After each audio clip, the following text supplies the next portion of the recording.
Bueno, egunon.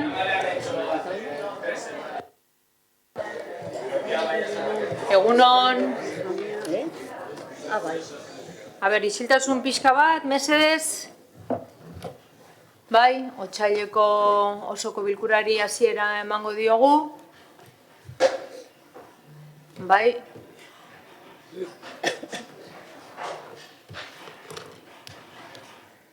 A ber, ondo. Ja, bagaude?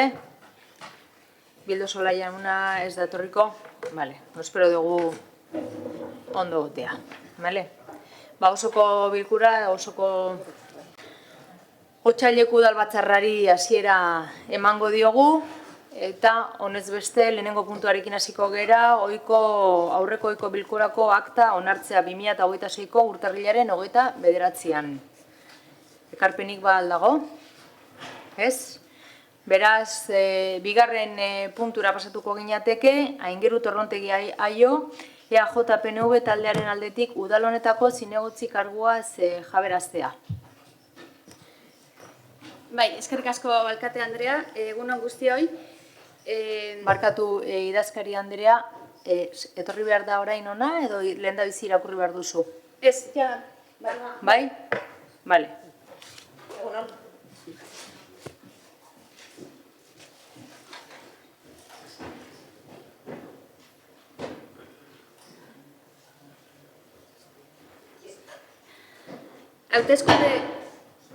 Hauteskunde batzorde zentraleko lehendakariak bidalitako zinegotzi kredentziala ikusi da, zinaren bidez egiaztatzen baita Aingeru Torrontegi Aio Getxorako zinegotzi izendatu dutela.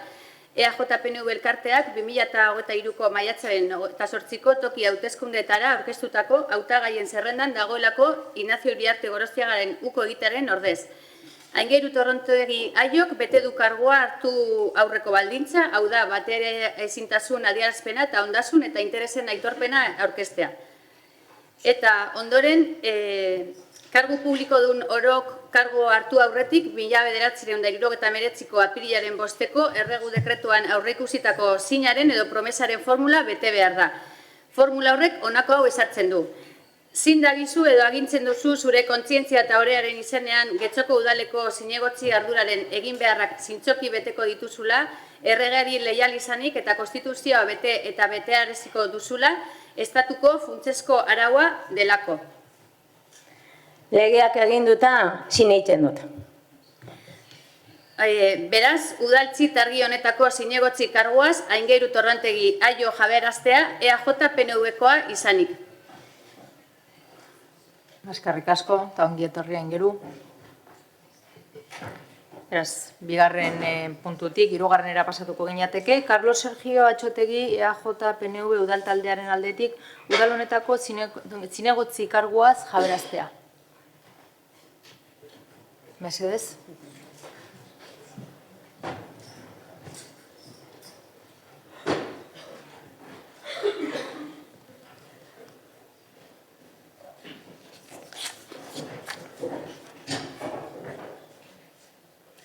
Bai, hauteskunde batzorde zentraleko lehendakaria bidalitako zinegotzi kredentziala ikusi da, zinaren bidez, egiaztatzen dela Carlos Sergio Atxotegi Getxorako zinegotzi izendatu dutela.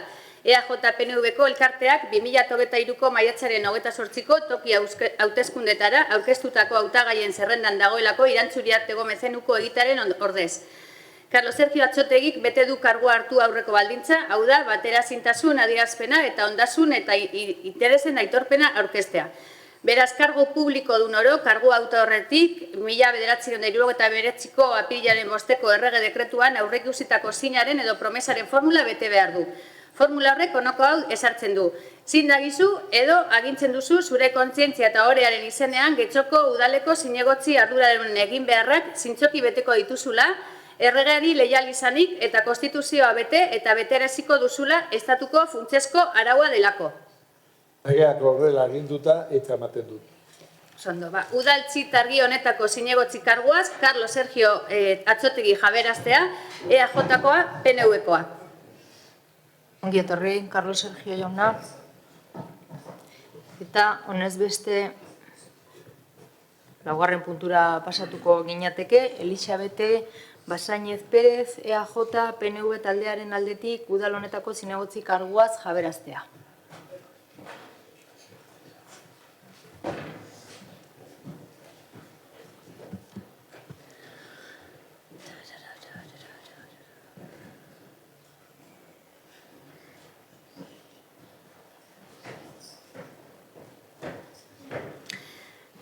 Hauteskunde batzorde zentraleko lehendakaria bidalitako zinegotzi kredentziala ikusi da, zeinaren bidez egiaztatzen baita, Elisabete Basainez Perez, Getxorako zinegotzi izendatu dutela EAJ-PNV elkarteak 2023ko maiatzaren 28ko toki hauteskundeetara aurkeztutako hautagaien zerrendan dagoelako Iñigo Urkitza Janez uko egitearen ordez.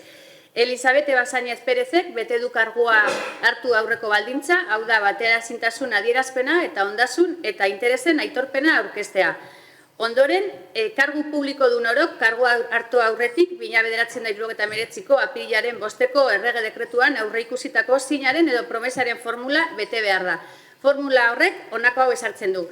Zin dabizu edo agintzen duzu zure kontzientzia eta orearen izenean Getxoko udaleko zinegotzi arduraren egin beharrak zintzoki beteko dituzula, erregari leial izanik eta konstituzioa bete eta beteraziko duzula.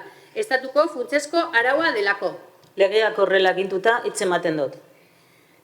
Ondoren, udaltzi tarri honetako zinegotzi karguaz Elisabete Basainez Perez jaberaztea EAJ-PNV taldekoa. Ongi etorri Elisabete Basainez anderea. Eta honez beste, 5. puntura pasatuko ginateke, Getxoko udalerriko parke eta berdegune publikoak zaindu eta mantentzeko zerbitzuaren kontratua luzatzea. Bai. Batzordeak proposatuta, ebazpena honako hau da.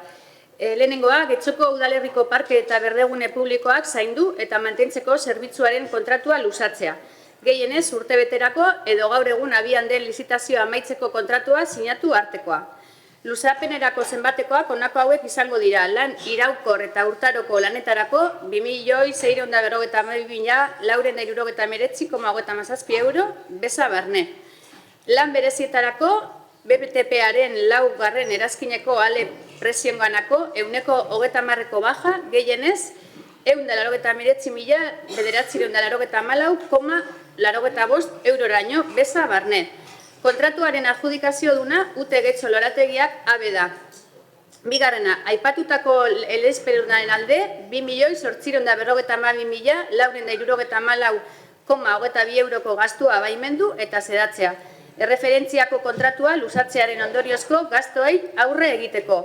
Eta hirugarrena, ebazpen hau kontratuaren adjudikazio dunari jakinaraztea eta baita azpiegitura eta zerbitzuak departamentuari ere.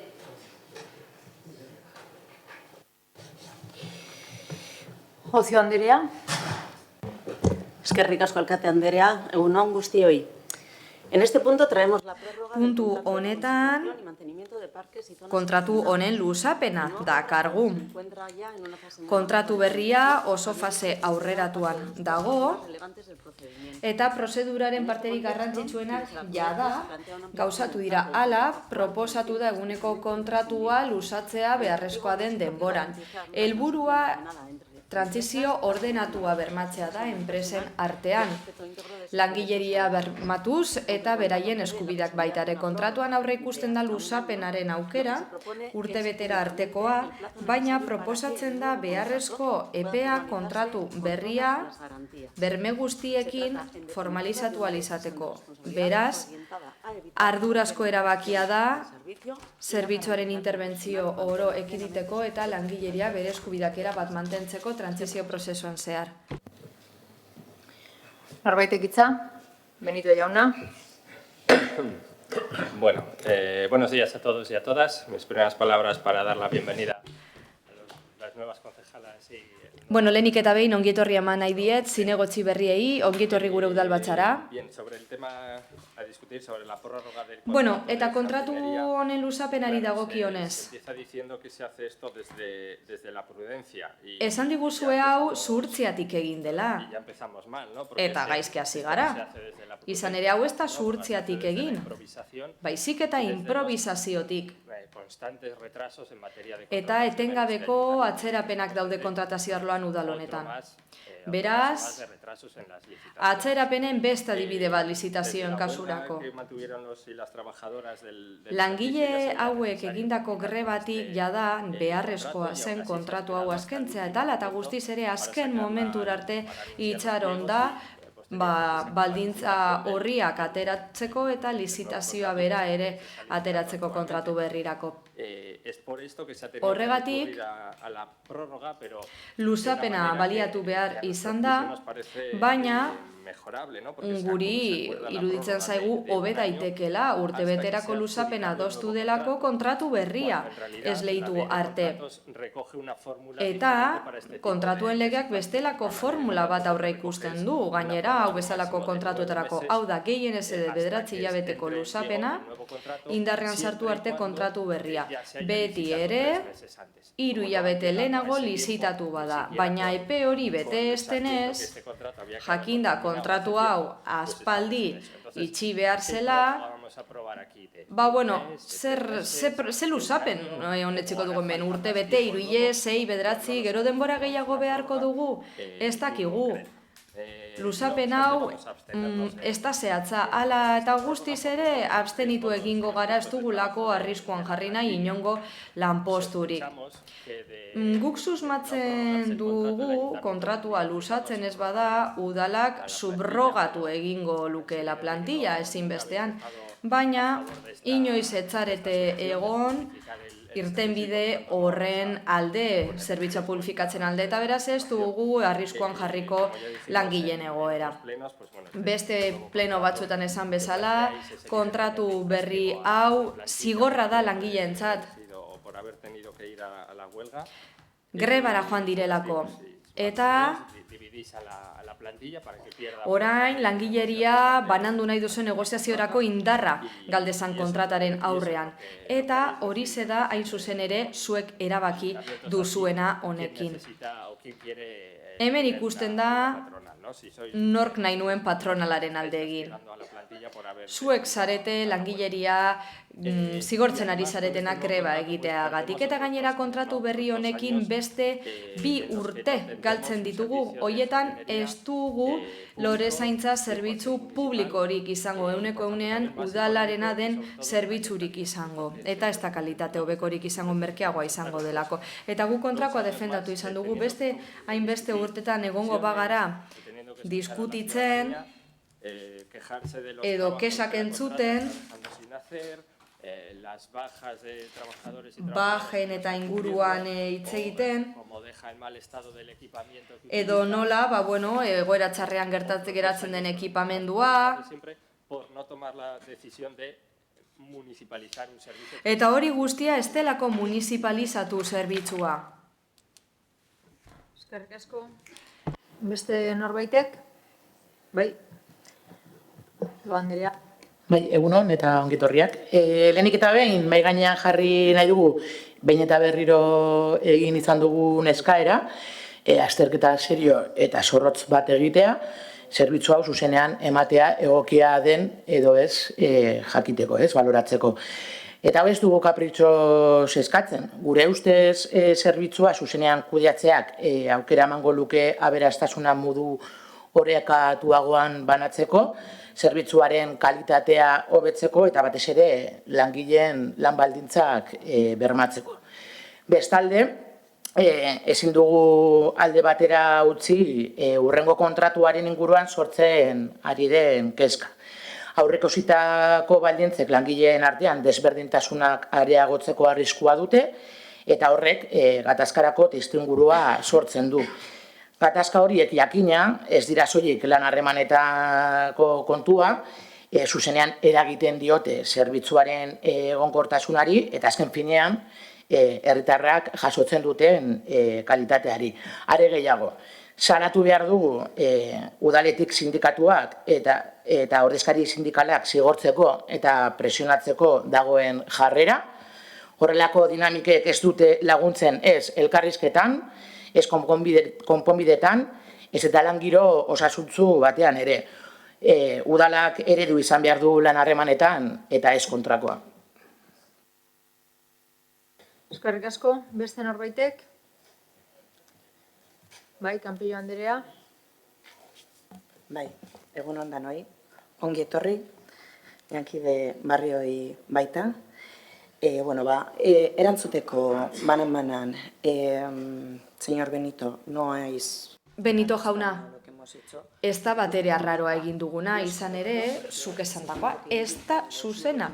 Zuk esan duzu 9 hilabeteko luzapena izaten dela, baina hori, puntu hori baldintza horrian jaso espada bakarrik. Eta baldintza horrian esaten da, 3. puntuan, kontratua luzatu ahalko dela espresuki, iraungitzen bada, eta beste urtebetez luzatuko aldela. Beraz, maximoa edo kontratua indarrean sartu arteko epea daukagu. Beraz, kontratuen legearen kasuan, puntu hori ez da aplikatzen. Eta EH Bilduk esandakoaren arira. Errekurtso bakarra aurkeztu da. Elak aurkeztutakoa. Eta ezetzi egin da. Beraz, gauzak ez ditugu hain gaizki egin. Langileen kontua, esandakoa, ez da horrela. Errekurtso hau ezetzi da. Eta behar den bezala izapidetuko da momentura arte egin dugun bezala. Eskerrik asko. Beraz, bozketara pasatuko ginateke.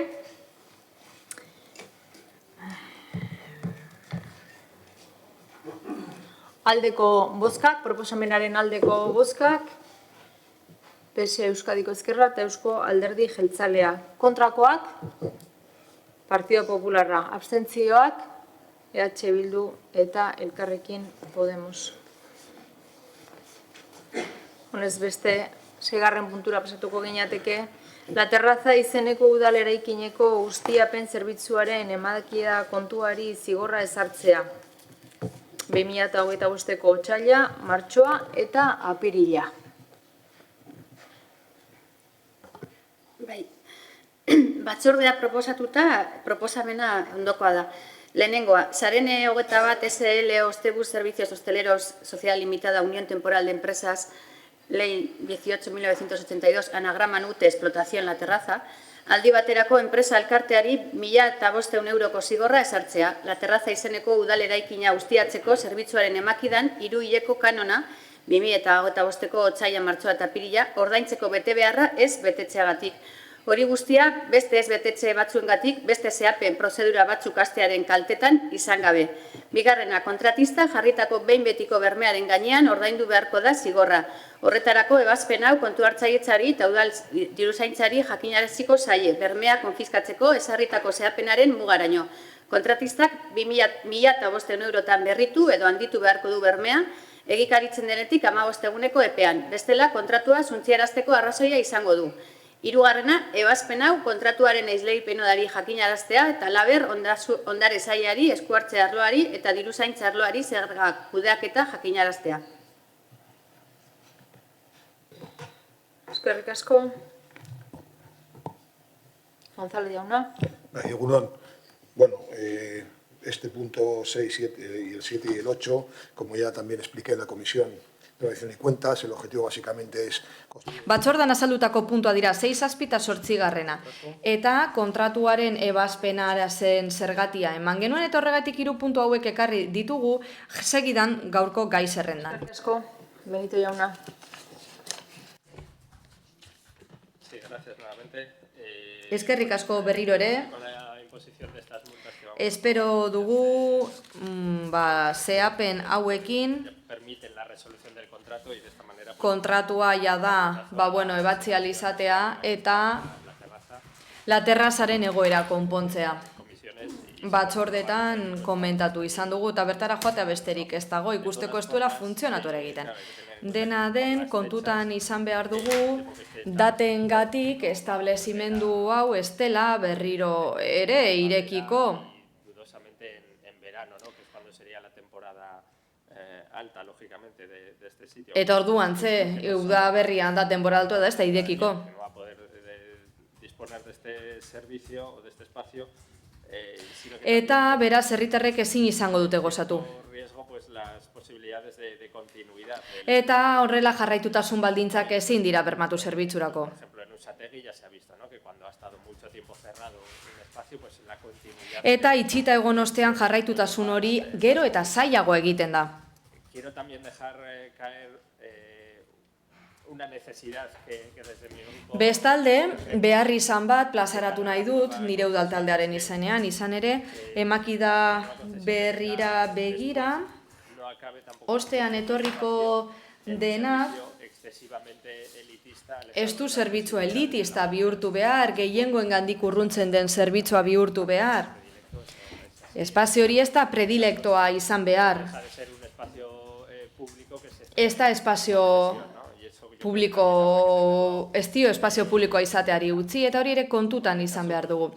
Nola nahi ere, ea kontratu hau nola geratzen den, espero dugu ondo geratzea zorren kontua, zorrandiak pilatu direlako, eta argi dago udalonen emakida ereduak hausnarketa sakona egitera eraman behar gaituela. Eskerrik asko. Beste norbaitek? Rodríguez jauna. Bai, egunon. Bueno, gure ustez edonoren begietan ointxe jarreko ditugun izunak, guztira 4.500 eurokoak okerrez banago izun ridikuloak direla dagoen zorra ikusita, 600.000 eurotik orako zorra dagoelako udalonekiko, baina izun horiek eta zorra berez argi usten duten da bere momentuan gauzak txarto egin zirela, eta zentzu horretan teknikaria gauza beragin zuen, esan zuen batzordean kontratu honen oinarriak asko hobetu daitezkela, eta hobetze lanetan astea eskatzen dugu, batez be Podemoseko ordezkariak esan duenez, ez dadia gero la terraza itxita urteak eta urteak, ez hilabeteak eta hilabeteak, urteak eta urteak. Adibidez, Usategiko taberna 10 urte baino gehiago daramatza itxita.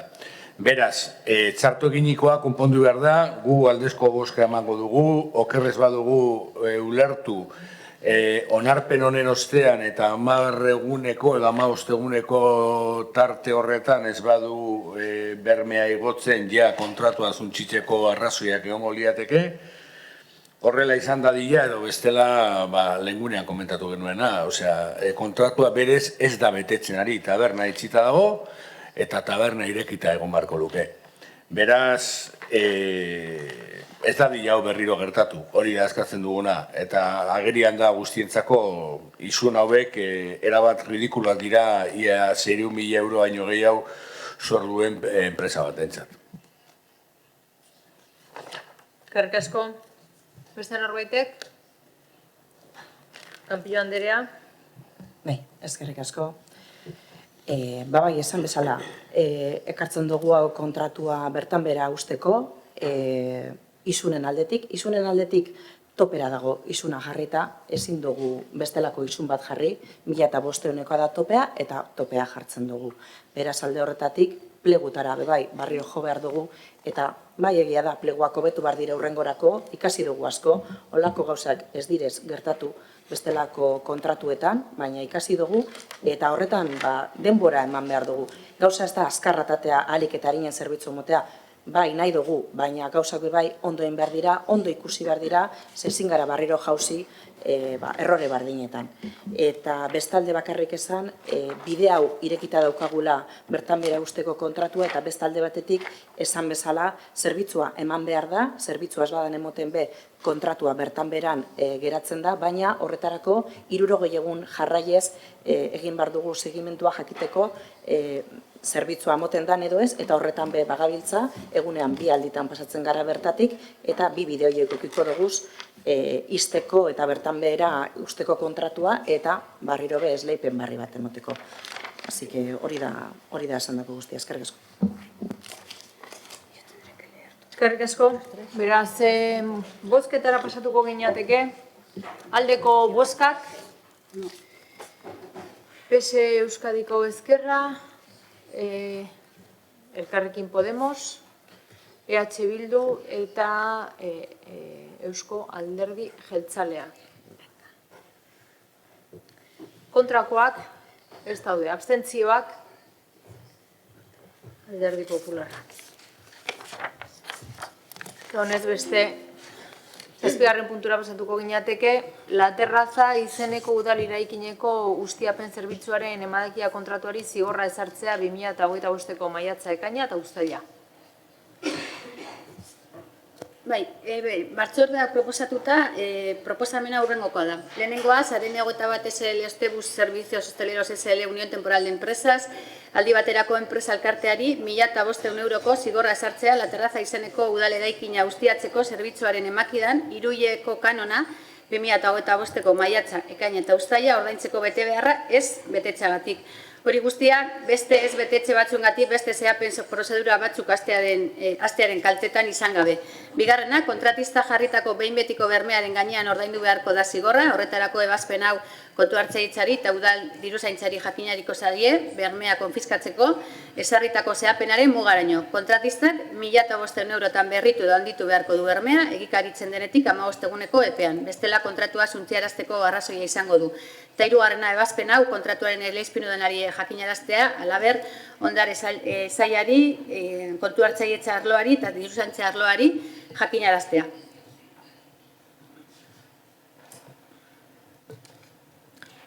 Gonzalo jauna, aurkeztu behar duzu, puntua. Que me repito para abrir el turno por si alguien quiere venir, pero nada más. Bueno, gauza bera errepikatzea litzateke. Ez dago, beraz, bozketara pasatuko gara zuzenean, aldeko bozkak, Elkarrekin Podemos, EH Bildu, PS Euskadiko Ezkerra eta Eusko Alderdi Jeltzalea. Kontrakoak, ez daude, abstentzioak Partido Popularra. Honez beste, 8. puntura pasatuko gineateke, jarraitzen dugu, La Terraza izeneko udaleraikineko ustiapen zerbitzuaren emadakina kontratuari zigorra ezartzea 2025ko abuztua, iraila eta urria. Bai, berriro. Batzordeak proposatuta, proposamena hurrengokoa da. Sarene 21 SL Ostebus Servicios Hosteleros SL Unión Temporal de Empresas, UTE Explotación La Terraza, aldi baterako enpresa elkarteari 1.500 euroko zigorra esartzea. La Terraza izeneko udal eraikina ustiatzeko zerbitzuaren emakidan, Iruileko kanona, kasu honetan 2025ko abuztua, iraila eta urria, ordaintzeko bete beharra ez betetxeagatik. Hori guztia beste ez betetxe batzungatik, beste zehapen prozedura batzuk astearen kaltetan izan gabe. Bigarrena, kontratistak jarritako behin betiko bermearen gainean ordaindu beharko da zigorra, horretarako ebazpen hau kontu hartzaitzari eta udal diruzaintzari jakinariziko zaie, bermea konfiskatzeko ezarritako zehapenaren mugaraino. Kontratistak 1.500 eurotan berritu edo handitu beharko du bermea, egikaritzen denetik 15 eguneko epean. Bestela kontratua zuntziarazteko arrazoia izango du. Eta hirugarrena, ebazpen hau kontratuaren eleizpidonari jakinaraztea, alaber, ondare sailari, kontu hartzaitza arloari eta diruzantza arloari jakinaraztea. Gonzalo jauna. Vale, pues que abre el turno, venga. Bueno, gauza bera.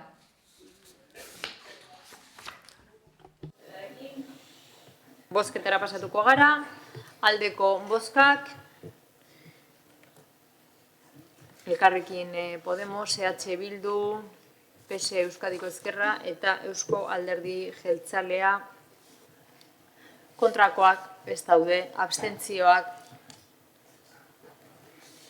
Alderdi Popularra. Eta honez beste, 9. puntura pasatuko ginateke 2025 eta 26 urteetako... Que sería la aprobación de crédito adicional para la financiación de los incrementos retributivos de los años 2025 y 2026. La propuesta es aprobar el crédito adicional para la financiación de incrementos retributivos por la cantidad de 1.300.000 euros unida a estas partidas municipales. Después se habla de cuáles son las partidas municipales correspondientes y esto es todo. Señora Ocio. Bueno, en este punto traemos la aprobación del expediente de crédito adicional 2026/02. Se propone habilitar crédito por importe... Kreditoa gaitzea, 1.300.000 eurokoa, hain zuzen udal langileen ordainsarien gehigarria onartzeko. 14/2025 errege dekretuan dago bilduta eta igoera hauek aplikagarri den araudian jasota daude eta horregatik sartu behar dira udal aurrekontuan kreditua diruzaintzako gerakinarekin ordaintzen da eta interbentzioaren aldeko txostena dauka. Beraz, legezko bete behar da eta bermatu behar da udal langileek jasotzen duten ordainsaria bat datorrela indarreko legediarekin. Benito jauna. Sí, gracias. Bai, eskerrik asko berriz ere. Noski, gehigarri honen alde bozkatuko dugu, udaleko langileen gehigarriaren alde, baina beste batzuetan egin dugun bezala, berriz ere azpimarratu nahi dugu etzaigula iruditzen hau denik modu egokia gehigarriak edo igoerak planteatzeko. Ze portzentaia bera ezartzen zaie talde guztiei eta eskala guztiei, udal eskala guztiei, eta horrek ez dauka zentzu handirik edo aukerarik okerrena da, ez? Ze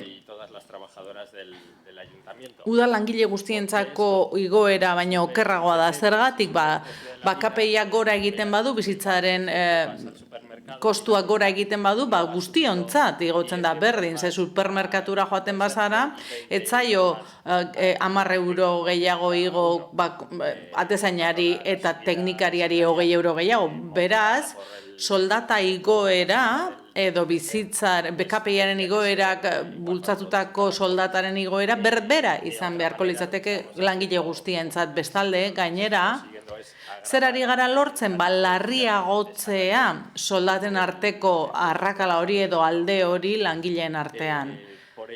Horregatik, iruditzen zaigu beste formula batzuk hartu beharko liratekela aintzat, adibidez, gorakada lineala edo igoera garbi bera langile guztientzat edo formula mistoak erabili beharko lirateke, alde bat finkoa eta bestean portzentajezkoa.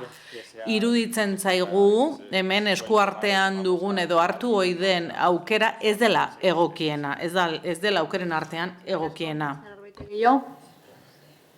Bozketara pasatuko gara beraz, aldeko bozkak hau batez onartua geratzen da.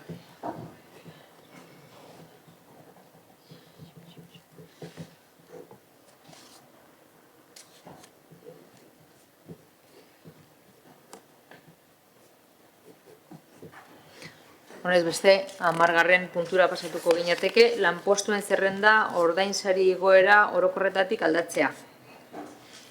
Batzordaren proposamena hurrengokoa da, lehenengoa. Abenduaren 14/2025 errege lege dekretuak sektore publikoaren eremuko ordainsarien arloko premiazko neurriak onartzen dituenak, funtzionarioen oinarrizko ordainsariak eta ordainsari osagarriak 2,5% handitzea 2025ko urtarrilaren batetik aurrera 2024ko abenduaren 31an indarrean zeudenen aldean. Bigarrena, errege lege dekretuak sektore publikoaren eremuko ordainsarien arloko premiazko neurriak onartzen dituenak, funtzionarioen antzeko kontzeptuetan lan kontratuko langile ordainsariak 2,5% handitzea 2025ko urtarrilaren batetik aurrera 2024ko abenduaren 31an indarrean zeudenen aldean. Hirugarrena, errege lege dekretuak sektore publikoaren eremu ordainsarien arloko premiazko neurriak onartzen dituenak, behin-behineko langileen ordainsariak 2,5% handitzea 2025ko urtarrilaren 1 aurrera. 2024ko abenduaren 31an indarrean zeudenen aldean. Laugarrena, lanpostuen zerrendaren aldaketa honestea, areagotzea o aplikatzeak dakartzan zenbatekoekin. Balio berriak jasotzen dituzten taulak erantzi dira proposamen honi. Bosgarrena, alkatetza gaitzea erabakiak gauzatzeko, eta seigarrena, akordio hau Bizkaiko aldizkari ofizialean argitaratzea lanpostuen zerrendako eraizkin gisa eguneratutako ordainsarien balioekin. Eta jarraian agertzen da taula datuekin. Ocio Andrea. Eskerrik asko, alkate Andrea. En este punto sometemos a aprobación la modificación de la relación de los puestos de trabajo. Puntu honetan, bozketara bozkatuko dugu igoera hori, 2,5ko igoera, uda langileentzat adierazitako errege dekretuan ezarri den bezala eta eraginak izango lirateke 2025ko urtarrilaren 1etik. Administrazio publiko guztietan ezarriko litzateke, gu proposatzen dugu 2,5ko zenbateko hori ezartzea behin-behineko eta behin-betiko langileen soldatetan eta eguneratzea finantzak eta aurreko puntuan izapidetu da eta horaz onartu beharko genukeena da onarpen formala, egungo legeari egokitu ahal izateko.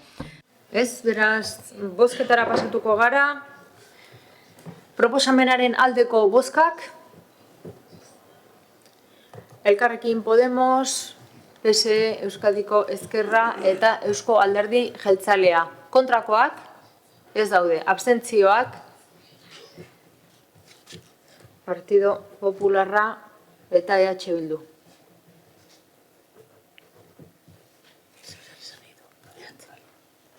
Itza, Barañano jauna.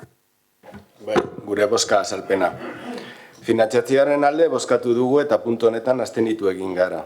Langileen soldata igoerarekin ados gaude, baina uste dugu proposatutako igoera ez dela nahikoa gaur egungo inflazio testu inguruan. Bestetik, ez gaude ados erabaki hauek hartzeko moduarekin eta erabakigunearekin. Gure ustez, langileen balditzei eragiten dieten erabakiak hemen hartu behar dira, Euskadin, gure realitate ekonomiko eta sozialari egokituta. Eskerrik asko.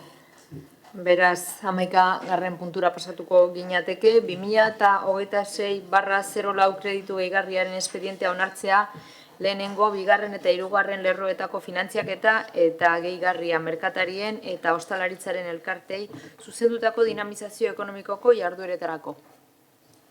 Bai, batzordaren proposamena aurrengokoa da. Honestea, gehigarrizko kreditua emateko espedientea, zenbakia 2026/04 da, eta zenbatekoa 85.216 eta 12 euro duela. Udala aurrekontuko partida hauei lotuta dagoena.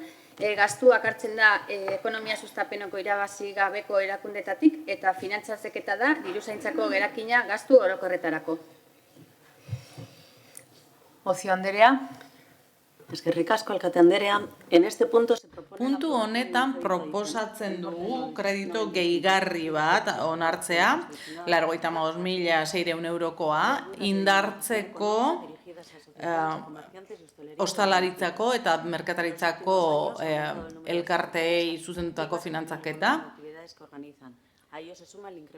Gainera, beraien jarduerak antolatzeko, ze haien kostuak ere gora egin dute. Horrela, sustapen ekintza horiek indartuko dira, tokiko merkataritza sarea indartuko da, eta dinamismoa emango zaio udalerriari. Hau guztia finantzatuko da, diruzaintzako gerakinarekin. Ez, beraz,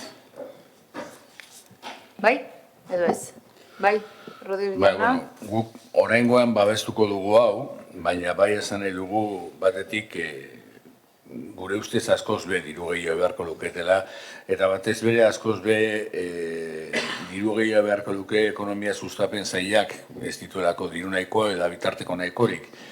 eta oso agerian dago Getxoko tokiko komertzioa eta tokiko ekonomia nola dagoen. Berez, elkartek egiten dituzten dinamizazio lanak beharrezkoak dira, baina agian beste bide batzuk ere bilatu beharko lirateke elkarte horien egonkortze prozesuetan sartzeko eta elkarte horiek benetan indartzeko, eta aldi berean bilatu beharko da beste bide bat ekonomia sustapen sailak indartzeko, nabarmen indartzeko, azken finean ekonomiari gabeko herri batek oso etorkin gutxi duelako. Dena den, gutxi izan arren, babestuko dugu kreditua. Beste norbaitek? Ez, beraz, bozketara pasatuko ginateke, aldeko bozkak, hau batez onartua geratzen da.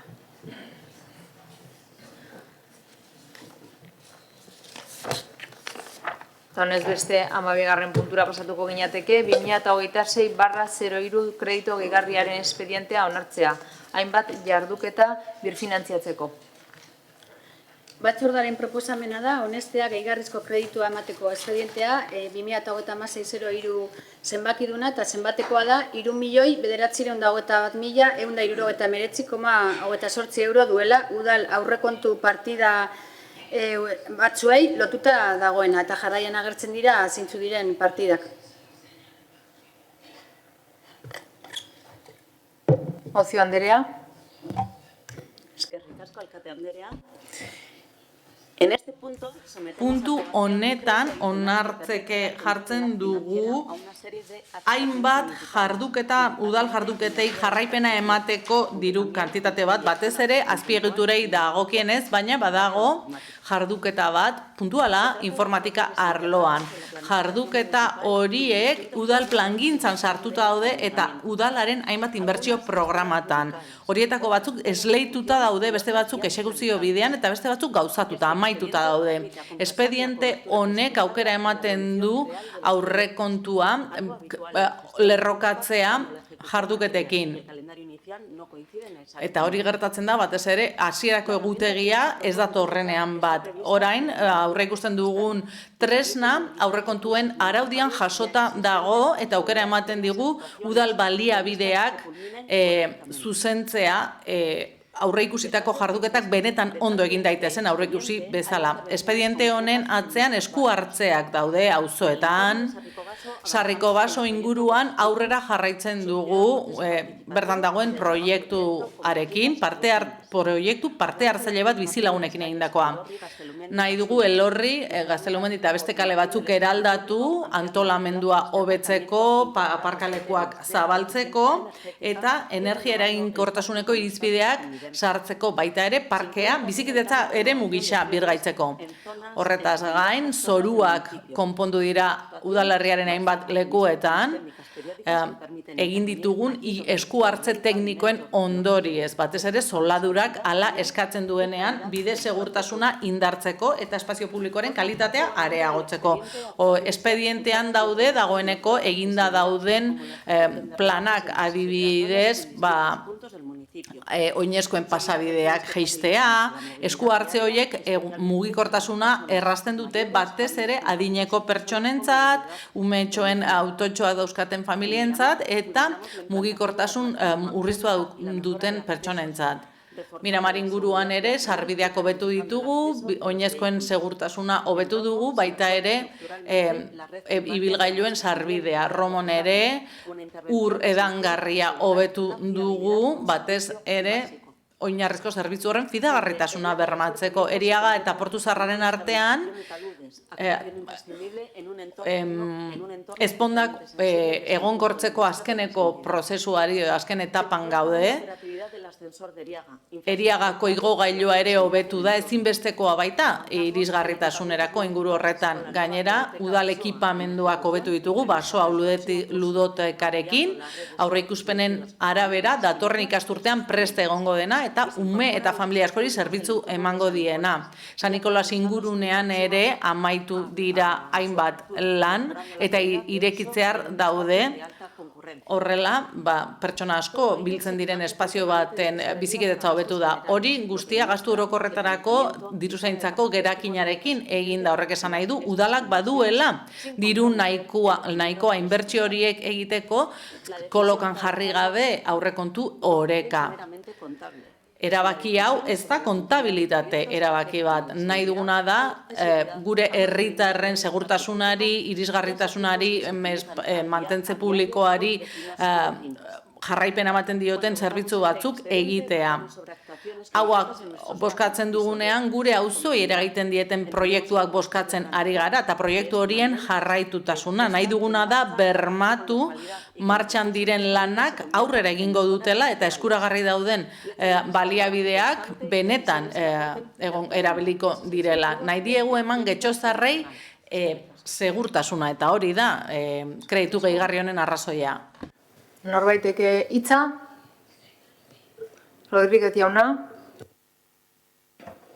Yo, por empezar por una de las frases que ha dicho la portavoz... Nik, bozeramaileak esan duen esaldi bat berrepikatuko dut, hau da, erabakia...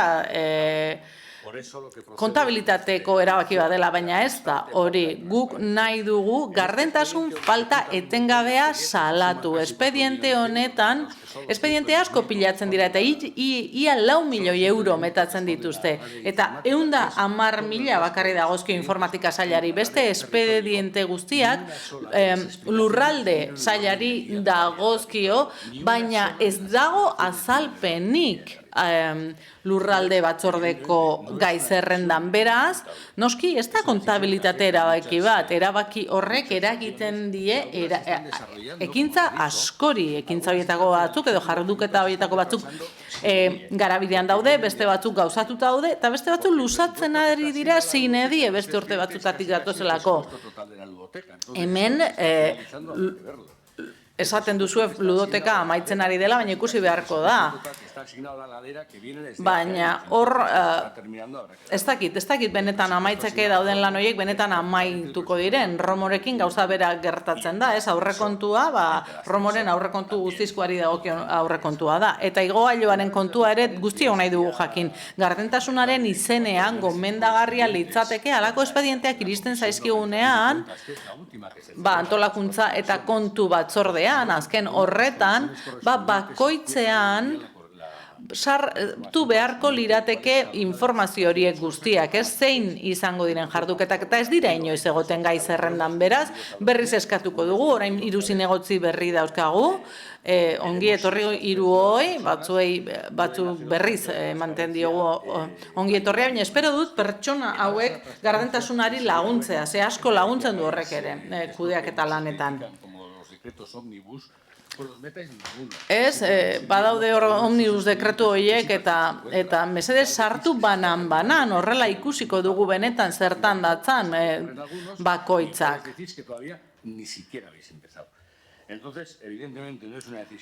Noski, ez da kontabilitateari dagokion erabakia. Erabaki bat ez duzuena jakinarazi nahi izaten, legezko erabaki bat da, beti zaude legearekin, ez? Eta esaten legeak ematen duela horretarako aukera, nola ez? Falta genuena da, legez kanpoko gauzak egitea, hori nola ez? Baina mesedez, espero dut urrengo lurralde batzordea luzeagoa izatea, gai zerrenda luzeago bat izatea. Norbaitek, ez? Beraz, bozketara pasatuko gara. Proposamenaren aldeko bozkak, PSE, Euskadiko Ezkerra eta Eusko Alderdi Jeltzalea. Kontrakoak ez dago. Abstentzioak Partido Popularra, Elkarrekin Podemos eta EH Bildu. Eta honez beste 13. puntura pasatuko ginateke. Bozeramaileen batzordeak 2026ko otsailaren 4ean indarkeria matxista gaitzesteari buruzko onartutako adierazpena. Bai, alkatetzak udalbatzarraren osoko bilkurara aurkeztu du urrengo deklarazio indarkeria matxista gaitzestezko adierazpen instituzionala bozeramaileen batzordeak onartu ondoren. Hala dino. Dibortzio izapideak egiten ari zen senarraren eskutik emakume batek jasandako eraso larri baten berri izan ondoren eta indarkeria matxistaren aurreko tokiko protokoloa aktibatu ondoren, Getxoko udaleko boseramaien batzordeak, hau dino, bat, erabat baztertu eta gaitzesten ditu generoaren berdintasun esan oinarritzen diren jarrera sexisten ondoriozko sortutako eraso guztiak. 2. Elkartasuna adierazi nahi dio erasoa jasan duen emakumeari, bai eta laguntza eman ere. Era berean, behar dituen udal zerbitzu guztiak bere eskura jarri ditu. 3. Lanean jarraitzaren alde egiten du, benetako berdintasun balioetan oinarritutako gizartea lortzeko, indarkeria matxistarik gabekoa. 4. Erakunde kontzentrazio isila egiteko deia egiten du eguerdiko 12etan udaletxeko eskaileratan. Eta 5. Dei egiten die herritarrei emakumeen elkarteek eta mugimendu feministek deitutako gaitzespen ekitaldi guztietan partea har dezaten.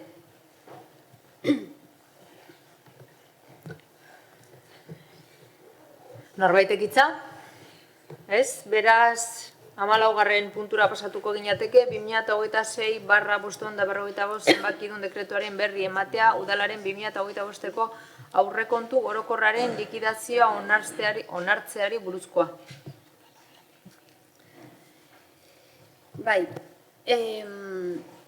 batzordearen proposamena da, aurkeztea udalbatzari hurrengo berri ematea. 2026/555 zenbakidun dekretuaren jakitun egon, 2005ko aurrekontu orokorraren likidazioa onesteri buruzkoa.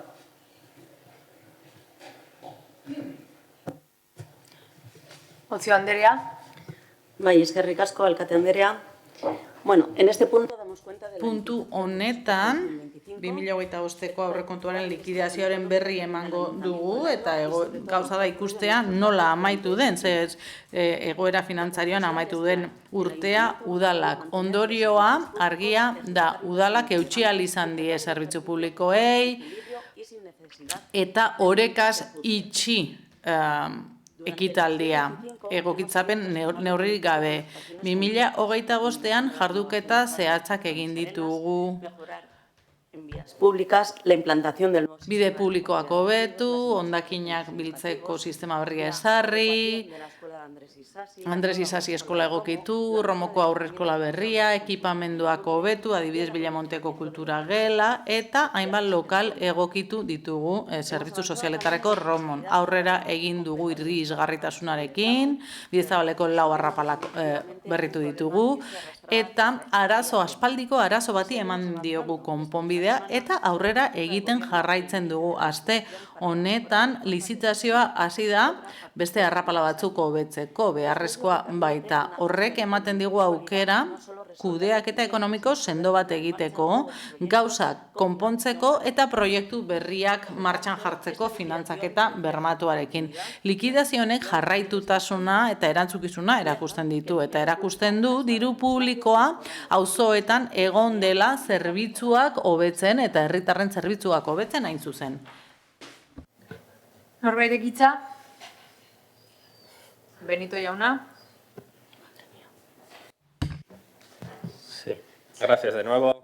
Eskerrik asko berriz ere. Aurrekontu likidazioa beti izaten du hor kontra esanen bat, ze hilabete eta erdi ematen dugu aurrekontu bat onartzeko, baina gero astebete eskas izaten dugu taldeok aztertzeko nola erabili den aurrekontu hori. Edo nola ere, likidazioa radiografia gisa erabil dezakegu ikusteko zer egin duen edo zer ez duen egin gobernu taldeak. Behintzat, erabili dituen diru kopuruei edo sartu diren diru sarrerei dagokienez, baina horrek ez du erakusten egin denaren kalitatea edo gastatu denaren kalitatea. Banan joango naiz. Getxo Kirolak organismoari dagokionez, zinegotziak ezagutzen du nire iritzia eta nik berea ere bai, baina berriz ere ikusten dugu ez dagoela aurrekontu plangintzarik Getxo Kirolaken, eta hau aspaldiko kontua da. Hasierako aurrekontua 11 milioikoa da, eta amaierako aurrekontua 20koa, ia bikoitza. Orduan, kreditu gaikuntzetan 8 milioi daude urtean zehar, eta esaten dute, frontoia eta armailak hobetzeko dela, baina ze pasa da beste 4 milioiekin, ez da? Gai hau nire ustez zorrotzaz testu behar da, edo zorrotzago aurrekontua ez da papertxo bat korrika eta presaka onartu behar dena eta gero bakoitzak nahi duena egiten duena, ez aurrekontua plangintza tresna bat da. Eta tresna politiko bat da, eta ez badiogu kasurik egiten, zertan geratzen da plangintza hori. Muturretara joan da, udal osoak hori egingo balu. 65, se aprobarían a principio en... 120 milioitik 75 urtarrilean onartuko lirateke, eta beste 55 milioiak, hilabete hilabete. Ikusiko genuke zer egin horrekin. Ez dauka zentzu handirik. Eta badakit plangintza batzuetan zaila dela, atzerapenak egon daitezkeela, baina ez gara ari hemen. Para calcular en qué se va a gastar, en qué se va a invertir en los próximos 4 años. Ez dugu ikusiko zertan inbertituko den urrengo 5 urteetan. No creo que sea algo tan... Ez dut uste hain burugabea izango denik. Luego, en cuanto al ayuntamiento, pues sí hay algunas cosas que... Baina udalari dagokionez, badaude gauza batzuk harritu egiten gaituztenak, edo kezkatu egiten gaituztenak. Taldetik beti esan dugu, ez? Ze diru gutxi eskaintzen zaion. Hau da, 53.000 euro zentro bakoitzeko. Ikusten baditugu 500.000 horiek zutengatik, geratzen zaizkigu oso diru gutxi. Hezkuntza espazio bat mantentzeko 17.000 euro oso gutxi da. Eta ikusten dugu urtean zehar ez dela igoerarik egon, eta gainera 10.000 euro geratu direla gastatu gabe, eta argi dago premiak daudela eskoletan. Ikusi dugu batzordeetan, ikusi dugu mantentzen lan batzuk ez direla egiten, arazoak egoten direla betetzeekin. Gero errua zeinena da, ez? Eskontzena, eskolena, hezkuntza komunitateena, ez dutela eskatzen behar den lekuan. Iruditzen zait, hau hezkuntza komunitatea mareatzea dela. Para facilitar este tipo de cuestiones. Azkenik, ze denborari gabe geratuko naiz, etxe bizitza arloan hortxe ditugu 200.000 euro horiek, ez? Rentistentzat diru laguntzak izango direnak eta gastatu gabe geratuko direnak. Noski, hobeto daude udalean, etxea utxik daukatenen eta laukatu nahi ez dutenen patriketan baino, baina 200.000 euro horiek ez dira bat ere aprobetxatzen etxe bizitza kontuetan, ez dira aprobetxatzen etxebizitza utxetarako, ez dira...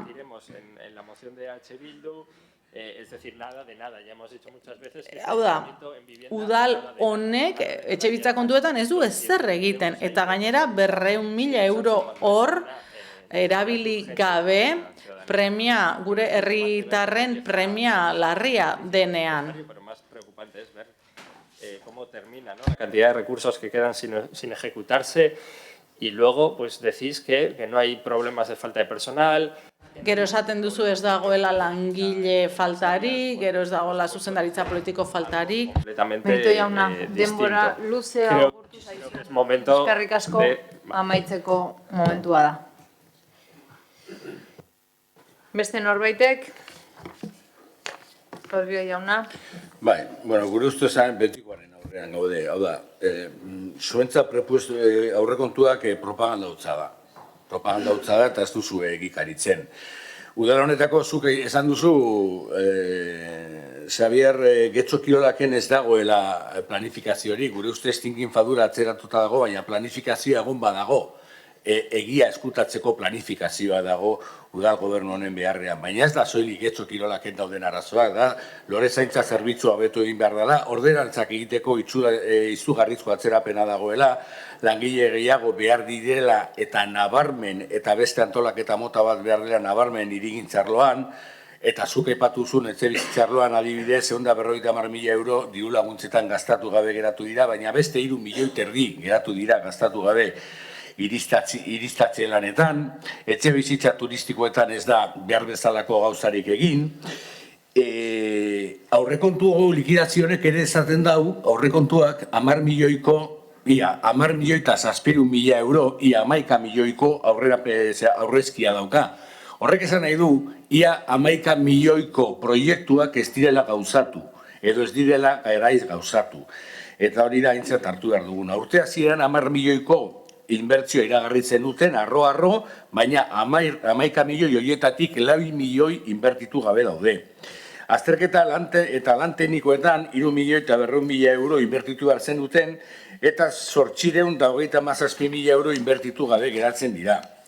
Pero es que tenemos otra que está mejor. Baina adibide hobea daukagu. La educación sexual y prevención de la violencia. Sexu heziketan eta indarkeriaren prebentzioan aurrekontuaren 41% ez da gastatu. Zehapen espedienteetarako laguntzaren kasuan, eta gaizki ez dut udalonetan gertatuak ikusita, 77.000 euro gastatu gabe. Udal eraikinetan 13 milioi gastatzeko ziren, 5 milioi gastatu gabe. Eta diru laguntzekin zer gertatzen da? Enpresentzat aurreikusitako 778.000 eurotatik 271.000 eman gabe. Familientzat aurreikusitakoetatik 145 eman gabe, 420.000 euro. Eta horrela jarrai genezake. Eta diru sarreretan ere arazoak daude. Ia 900.000 euro gutxiako zuzeneko zergatan, 126.000 zeharkako zergetan, 1.167.383 euro gutxiago tasetan eta beste sarrera batzuetan. Eta hori, udalaren esku dagoen diru sarreren murrizketa bakarrik kontutan hartu dugula. Eta gainera, aipatu dugu, hondakin bilketa zerbitzu berri bat dagoela. Eta erreziklapen materialen bilketarako guztiak, korbetaketa negatiboak daude guztiek utz egin dute. Baina horrez gain udarrak kontu honetan beste zerbait biltzen da. Eta gogoratu behar dugu. Kobrantza zalantzazko bat. Zor bat, 8 milioi eurokoa. Eta hortik, ia 5 milioi euro zuzeneko zerga dira, udala kobratu beharrekoak. Eta hau esan barra dago. Izan ere, urte honetan bertan, 2025ean edo 2024 maieran udan honek jada 7 milioiko zorra barkatu zuen zentzu honetan. Beraz, ez da 10 milioi aurreztu direla. Hau egin ez diren proietan, ez 8 milioi daude kobro zalantzagarrizkoak. Eta horietatik 4 milioi OHZ-aren kobrantzari dagozkio. Hori udalak egin behar du, eta horrek zer esan nahi du? Norbaite bere lana gaizki egiten ari dela. Eta berriro diogu, tresna hau propagandistikoa da. Eta orain, bai, astuna gara. Baina, non daude 2026ko aurrekontuak? Izan ere, gero EAJ-ko norbait etorko da, betiko argumentario emango du, eta esango dute oso ondo lan egiten dutela. Baina, promestu zizkiguten aurrekantu batzuk, urtarrian, otsailean, abenduan, eta otsaila amaiera da, eta oraindik ezer ez. Beraz, aurrekontuaren likidazioa kudeaketa txarraren beste adibide bada. Ezintasunaren adibide, galduta zaudete zuen arteko borroketan, eta ez duzu egin beharrekoa egiten. Eta zenbakiek zifrek erakusten dute, diru sarreretan ez duzu bete, gastuetan ez da, inbertsioan ez da. Eta etxe bizitzarloan eta horrelakoetan ere alden gutxiena egiten duzue. Horrela honek ezin du jarraitu. Beste norbaitek, Andra jauna. Gracias. Bai, eskerrik asko eta ongi etorri kide berriei. 2025ko aurrekontuaren likidazioa dakargu, hau da dirua nola gastatu den udal honetan, getxoko bizilagunen dirua nola gastatu den. Hemen ez du balio getxo berriak, promesa handiek, hemen egia kontatu behar da. Benetan gastatu den dirua, eta errealitatea oso desesperantea da. Izan ere, izugarrizko diruzaintzako soberakina daukagu, eta pasaden hilean, alkateak omisio bat botasun badakigu jauregiaren kasuagati zela, eta uste dugu kasu hori jada dela falta genuen azkenengo gauza. Alkateak eta udal gobernuak ez dakite lan egiten. Eta ikusi dugu negligentzia dagoela ostalaritzako establezimendu batek ihes egingo dulako 600.000 ordaindu gabe, 1.500 euroko multatxoekin. Gaurko egunean esan digute 2025erako onetsitako aurrekontua gure alderdiaren abstentzioarekin konprometituta egon garelarik betianik hainbat milioi eurokoa da, eta 169 milioi eurokoa izan zen 45 milioi euroko inkorporazioa gehitu zenean aurrek urteetatik. 169 milioietatik 118 Persian airitzeko ziren, gastu arrunta da 104 milioi gastatu dira 180. Ondo. Baina 54,4 milioi euro reservatu ziren inbertsio errealetarako edo kapital transferentzietarako. Eta horrek eraldatzen du benetan herria izan ere, zuen inkapazitateak horren aurrean erakutsi du 17,2 milioi bakarrik gastatu ahal izan direla. Eskasa da Osio Andereak aurkeztu duena, ebaluazio kritiko eta konstruktiboa egin beharko zenukete, horri azken finean zuen ezintasun adibide garbia dela eta. Azken finean kaltetuenak bizilagunak dira, badakizuen non dauden horrek milioi horrek aurrekontuan. Abonboi platillo esan eta gero gastatu ez. Eta salziduko arrapala esate baterako hobe daiteke, edo Ereagako igogailu hobeto, edo azterlan batekin arrapala berria jartzeko foru kalean. 2025an eraiki bar ziren. Udalerriko arrapala mekanikoen kontrol eta mantenimendua ere hortxe, Bidezabalko arrapala baita ere. Bazegoen baita ere Ereaga inguruan proiektu bat egiteko asmoa. Eta diru hori bazegoen baita ere aparkalekuak egiteko eta elektrolinerak ere egiteko.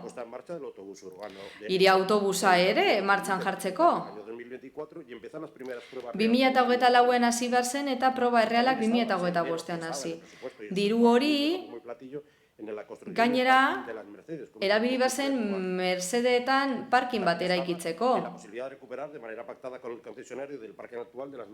Eta Mercedetako parkea ere eguneratu behar zen. Bazegoen baita konpromiso modura Sarriko Baso inguruan ere hiriparke bat egiteko. Bazegoen baita ere lurpeko aparkamentu bat egiteko. Dirua bazegoen baita ere lizitazio berrian eguneko arteta emateko Iturribarri kaleko udalarreta zerbitzuan. Bazegoen aurrekontuko dirua baita ere Poligono Gorrian zentro berri bat irekitzeko, zerbitzu berriekin oakean esate baterako. Diru gehiago Portu Zaharrean karpa jartzeko, bazegoen baita ere hobekuntza estetikoa egiteko aukera. Moduloen instalazioa Portu Zahar inguruan eta udaliburutegien aukera ere hor zen. Aurrekontuan baita agertzen zen aurparke baten baliabide gehiago jartzea, baita liburutegiak herritarri hurbiltzeko neurriak hartzea ere. Proba pilotoa autokarabanen parkinarena. 80.000 euro. Zer gehiago? Merkataritzarako takia pilotoa. Ereagako hondartzakoena. Golf inguru zaharrekoentzako padel pistena ere hortxe zegoen. La cesión para el uso por parte del tejido asociativo de la Casa Tangora, gestionado desde Cohesión. Tangora etxearen proiektua ere hortxe. Musikebarrin espazioak lagatzekoa baita ere, erabilera pribaturako. Analizi bat egin behar zen, baterakoa gainera. AESako betzeko, bestelako beste hainbat proiektu ere bagenituen. Hau guztia aurrekontuetan agertzen zen. Baliabide ekonomikoak jaso ditugu, horretarako onetsi genituen eta ez da ezer egin. Ez da ezer egin, etzaretelako gai. Eta badakizu azken finean hauek guztiak zer erakusten duen bastuzuela betetzen agindutakoa. Eguren Anderea. Bai, eskerrik asko, alkate Anderea. Egun on guztioi eta ongi etorri hirurok.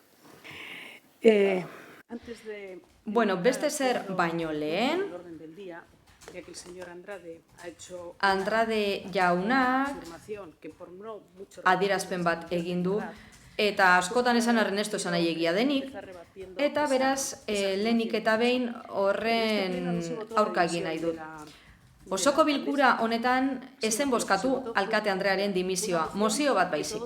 Eta guztio dakigu mozioen balore juridiko-administratiboa zein den.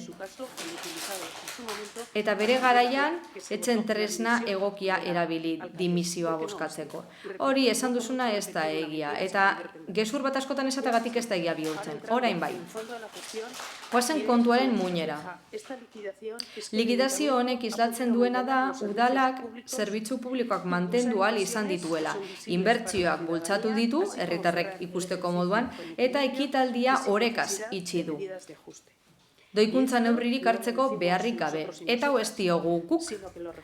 Hau, kontu hartzailetzaren txostenak dio. Posible izan da hori guztia egitea, udalak kudeaketa ekonomiko solidoa duelako. Eta lan egiten jarraituko dugu, honek horrela jarraitzeko, eta getxostarrak onuradun izateko. Eskerrik asko.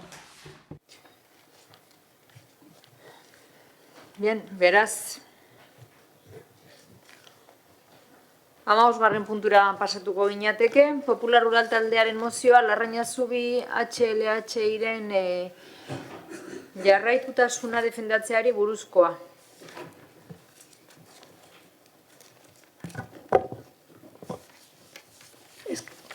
Muchas gracias, señora alcaldesa. Eskerrik asko, alkate Andrea. Muchas gracias, señora alcaldesa. Eskerrik asko, alkate Andrea. Ongietorri guztioi eta 3 zinegotziei ongietorri baita. Gure udaltaldeak mozio aurkeztu du Larrañazubi zentroa ixteko asmoa ezagutu ostean. Gure ustez erabaki horrek hezkuntza askatasunari, sistema publikoaren aniztasunari eta gure udalerrian premia berezia dituzten ikaslei ematen zaien arretari kalte egiten die. Alderdi popularrarentzat hezkuntza ongizatea estatuaren funtsezko zutabea da. Aukera berdintasuna, familiek seme-alaben hezkuntza aukeratzeko duten eskubidea eta askotariko eta ikasleen beharretara egokitutako hezkuntza eskaintza bermatu behar ditu. Larrañazubi zentroa hezkuntza eta gizarte zentro garrantzitsua izan da urteetan familia askorentzat, eta udalerriko bizikidetzan eta kohesioan lagundu du. Itxiera ez litzateke soilik antolaketa edo demografia arrazoiengatik erabaki beharko. Baizik eta familiek nahi duten hezkuntza eredua aukeratzeko duten eskubidea kontutan hartuta. Gainera zentroak desgaitasuna eta hezkuntza premia berezia dituzten ikasle asko hartatzen ditu, baliabide espezifikoak eta banakako arreta behar dituztenak. Ikasle horiek gaur egun baliabide berberak ez dituzten beste zentro batera eramateak kezka handia sortu du familien artean. Popular taldearentzat ezinbestekoa da benetako heziketa inklusiboa bermatzea, baliabide nahikorekin eta ikasle guztiak hartatzeko baliabideekin. Hau azken finean, horrelako zentro bat iztea atzera pauso bat izango litzateke hezkuntza inklusioan, eta alderdi popularrak hizkuntza askatasuna defendatzen du hezkuntza sistema publikoaren barruan. Hizkuntza aniztasuna respetatu behar dela uste dugu, eta hizkuntza eredu jakin batzuk eskaintzen dituzten ikastetxeak ixteak mugatu egiten du familiek aukeratzeko duten eskubidea. Administrazio publikoe familiei, hezkuntza komunitateari eta tokiko erakundei entzun hartu behar dituzte erabakiak. Ikaslei ziurgabetasuna eta kalteak eragiten dizkieten erabakiak saihestuz. Joan den otsailaren 12an eskola kontseiluak bi arazo konpontzeko proiektu bat onartu zen gehiengo osoz, udalaren ordezkaritzen abstentzio bakarrarekin. Alde batetik ikastetxearen itxiera geldia araztea, prozesu hori gardentasun faltarekin, eta komunitatearekin eta hezkuntza eragileen inolako abalik gabe egiten ari baita. Bestetik ikastetxeko azpiegitura berritzeko eta instalazio autosufizienteak sortzeko soluzioa. Hori guztia 2030 agendaren eta Bauhaus eskolaren helburuarekin bat etorriz. Europako kanpoko funtzetatik lortutako finantzaketarekin. Getxok, 1975ko eraikin bat osorik birgaitu dezake, gasolio galdarak enduz eta Europako diruarekin kontsumo ia nuluko eraikin bihurtuz. Proiektuak patioa bolueko esegunari lotutako ekosistema natural bihurtzen du. Ez da aurrentzat bakarrik, arratsaletan coworking teknologikoa egiteko gune bat izaten da. Getxoko ekitzailearentzat eta klima babesleku bat bizilagunentzat. Ixtea auzoa, hiria eta gizartea berroneratzeko motor nagusirik gabe ustea izango litzateke. Horregatik guztiagatik udaltalde popularrak erabaki proposamen hau aurkeztu du. Bat, Larrañazu zentralizaren aurka agertzea. Hezkuntza askatasuna, sistema publikoaren aniztasuna eta aniztasunarekiko arreta kaltetzen dituelakoan. Bigarrena, Eusko Jaurlaritzako hezkuntza sailari eskatzea ikastetxearen itxiera geldiaraz dezala eta familiekin, hezkuntza komunitatearekin eta udalarekin elkarrizketa prozesu bat abiaraz dezala. 3. Familien hizkuntza aukeratzeko askatasuna errespetatuko duen hezkuntza eskaintza publikoa bermatzea. 4. Udalak eskola publikoarekin, hezkuntza aukeratzeko askatasunarekin, behar berezia dituzten ikasleen inklusioarekin eta aukera berdintasunarekin duen konpromisoa berrestea. 5. Akordio hau Eusko Jaurlaritzako hezkuntza sailari, Eusko Legebiltzarri, Larrañazu zentroreko hezkuntza komunitatari, familien elkartei eta udaleko talde politikoei helaraztea. 6. Europako funtsen eskaera gidatzea, goian aipatutakoari buruzko azterketa tekniko bat egin ondoren. Eta udalak lehen hiruhilekoko aurrekontuen aldaketen barruan baterako finantzaketarako partida tekniko bat gaitzea. Larrañazu 2030 proiektuak bermatzen duen kanpo inbertsioa ez galtzeko.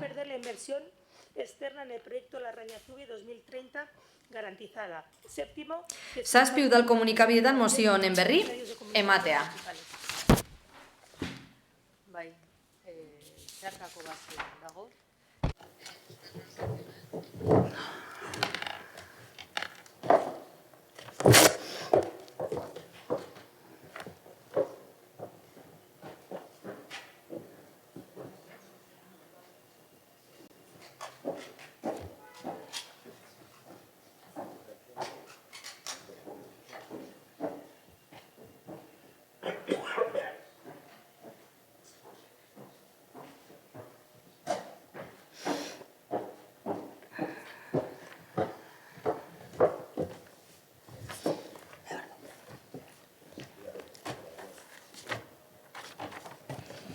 Egunon, ongi etorri, zinegotziak. Paso a leer la enmienda transaccional. Irakurri egingo dut zeharkako emendakina. En su parte propositiva proponemos Proposamenen partean, udalak honako hau adieraziko du. Kezkatuta dagoela adierazi Larrañazu zentroarekin gertatzen hori denarekin hezkuntza komunitarioan horrek eragina duelako, eta informazio falta dagoelako, estelako nahikoa hitz egin hezkuntza komunitatearekin. 2. Hezkuntza sailari, Jaurlaritzari eskatu nahi diogu udalari eta hezkuntza komunitateari emateko datu guztiak. Familiek eskatutako informazioa barne. Matrikulazio datuak azken ikasturtetarako. 3. Aurreikuspen demografikoak, eremuka. Irizpide teknikoak, proposamen honen oinarri direnak. 3. puntuan proposatzen dugu hezkuntza sailari familiekin hitz egiteko prozesu bat irekitzea. Beraiei azaltzeko zein izango den aurreikusitako hezkuntza plangintza, eta horrela zalantzak argituko ditugu. 4. Hizkuntza ereduaren jarraitutasuna eskatzen dugu eskaintza publikoaren baitan. Eta gela egonkorrak ere bere horretan mantentzea nahi dugu aniztasuna hartatzeko. 5. Udalaren konpromisoa berresten dugu eskola publikoaren alde, berdintasunen da inklusioaren erreminta delako. Eta 6. Hezkuntza sailari hau jakinaraztea legebiltzarrari eta hezkuntza komunitateari. No la vamos a aceptar. Ez duzuten hartzen? No. Ez dugu onartuko. Bai, defentsarekin jarraituko dut, eskerrik asko. Beste behin Eusko Jaurlaritzak hezkuntza aukera mugatu nahi die familiai. Kasu honetan Getxon da, baina hau gertatu izan da beste zentro batzuetan, Virgen de la Guía, Pio Baroja, Naitasuna eskola eta beste askotan, eta gainera kasu horietan dekretua kurtsoa hasi ostean. además utilizar el argumento Honetzi zen gainera, argumentu modura erabiltzea, eredu hau honena dela plataforma digitalera sarrera itxita dutenean oso kuriosoa da. Zeharkako hau ez da ezertarako, eta horregaitik ez dugu onartu. Zentro hau erreferentea da Getxon eta itxe egingo da, eta ez bakarrik hizkuntza aukeragatik, bakarra da udalerri horretan, eta gainera oinarri batzuk eskaintzen dizkie batez ere behar izan bereziak dituzten aurrei. Eta gainera, gela egonkor bat dauka funtzio berezia eta ordezkazina duena. Hezkuntza komunitatearen parte den ikaslego batentzat eta gainera eskubideak dituzte. Instalazio irisgarri eta egokituak ditu inguru lasai bat, inklusio erreala eta gainera espazio ezaguna da. Izten bada, deserrotzea gertatuko da, errutinak apurtuko dira eta lotura galduko dira eta horreko ondorio larriak ekarriko ditu ikasleentzat. Gainera, oso ondo kokatuta dago inguru natural batean. Joko librerako tokiak, deskantzorakoak eta bar luze bat. Eta gainera, hezkuntza proiektuan integratuta dago, familia eta profesionalentzat natur baliabidetatik hurbil dago, kirol baliabidetatik hurbil, eta ezin dugu ahaztu hortxe direla baita ere zentroaren langileak, hezkuntza komunitateaz aparte, eta beraiek indefentsio egoeran daude, zaurgarritasun egoeran, eta gainerako langilei ere eragiten die. Kontutan izan da langile horiek egiten dutela posible zentro honen funtzionamendua. Lanpostuak galduko dira, inongo alternatibari gabe. Udal honen egitekoa da langile hauen eskubideak bermatzea eta ez dira kontutan izan prozesu honetan. Gobernu taldeak udal honetan ezin du alde batera egin, eskusa batekin, eta ezin du esan udal gobernu honen eskumena izan ordez Jaurlaritzarena dela. Hau delako herritarrengandik hurbilen dagoen erakundea eta beraz herritarren eskaerak defendatu behar ditu eta guztion ongizatea babestu. Alderdi sozialistak 2002an saihestu zuen legebiltzarraren bitartez zentro hau iztea. Eta ordudanik zer aldatu da? Zer gertatu da orain? Behar bada honek badu zer ikusia, aurrek urtean udal gobernuaren partez izatagatik eta guztiok dakigu, hau, Eusko Jaurlaritzaren erabakia badere, udal honek baduela zerbait egiteko aukera. Eta nahikoa litzateke alderdi sozialistaren eta bestelakoen indarra prozesu geldiarazteko estelako inongo gardentasunarekin egiten ari. Eta bukatzeko familien beraien hitzak ekarriko ditut gogora. Larrainazubiren itxierarekin eskola publiko berde eta inklusibo bat itxiko da. Bakarra dena bere hizkuntza ereduari dagokionez eta ez dago benetako alternatibarik berlintza berberak bermatuko dituenik eta honek eragingo die zaurgarrienei. Eta ez dator bat inklusio, berdintasun eta aniztasun printzipioekin. Horregatik guztiagatik eskate dugu berriro ere kontutan hartzeko hau, buelta bat emateko eta elkarrizketa prozesu bat abiarazteko hezkuntza komunitatearekin.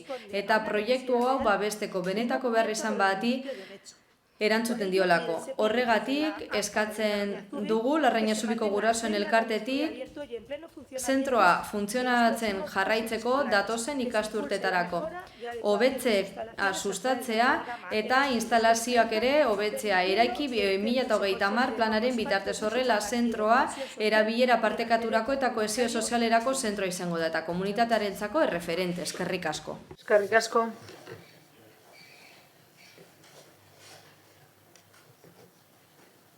Beste norbaitek, Benito jaun. Gracias, señora alcaldesa. Bai, eskerrik asko alkate Andrea. Bai. Bueno, behar badan izango naiz berdina usten ez duena, baina nik uste dut hezkuntza kontua denean arazoaren muinera joan beharra dagoela. Eta zentzu horretan agerikoa da hizkuntza politikari dagokionez ez gatozela bat alderdi popularrarekin. de la exposición de motivos nos generan Guri, zuek azaldutako gauza batzuek, porque ya sabemos cómo ez zaizkigu gustatzen, badakigulako zuen taldetik nola ulertzen duzuen aukeratzeko askatasun hori. Hau da, askatasuna ordaindu ahal duenarentzako, eskola itunduetan, ezta?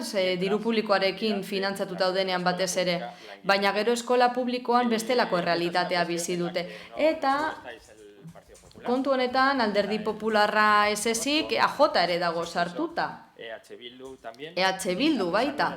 Eta zuen arteko desadostasunak alde batera utzita, argi ikusi izan dugu horrela dela hezkuntza legearen onespenean. Beraz, diozue hezkuntza inklusibo bat eta benetakoa bermatu behar dela, baina bien bitartean segregazio eskolarraren alde egiten duzu funts publikoekin.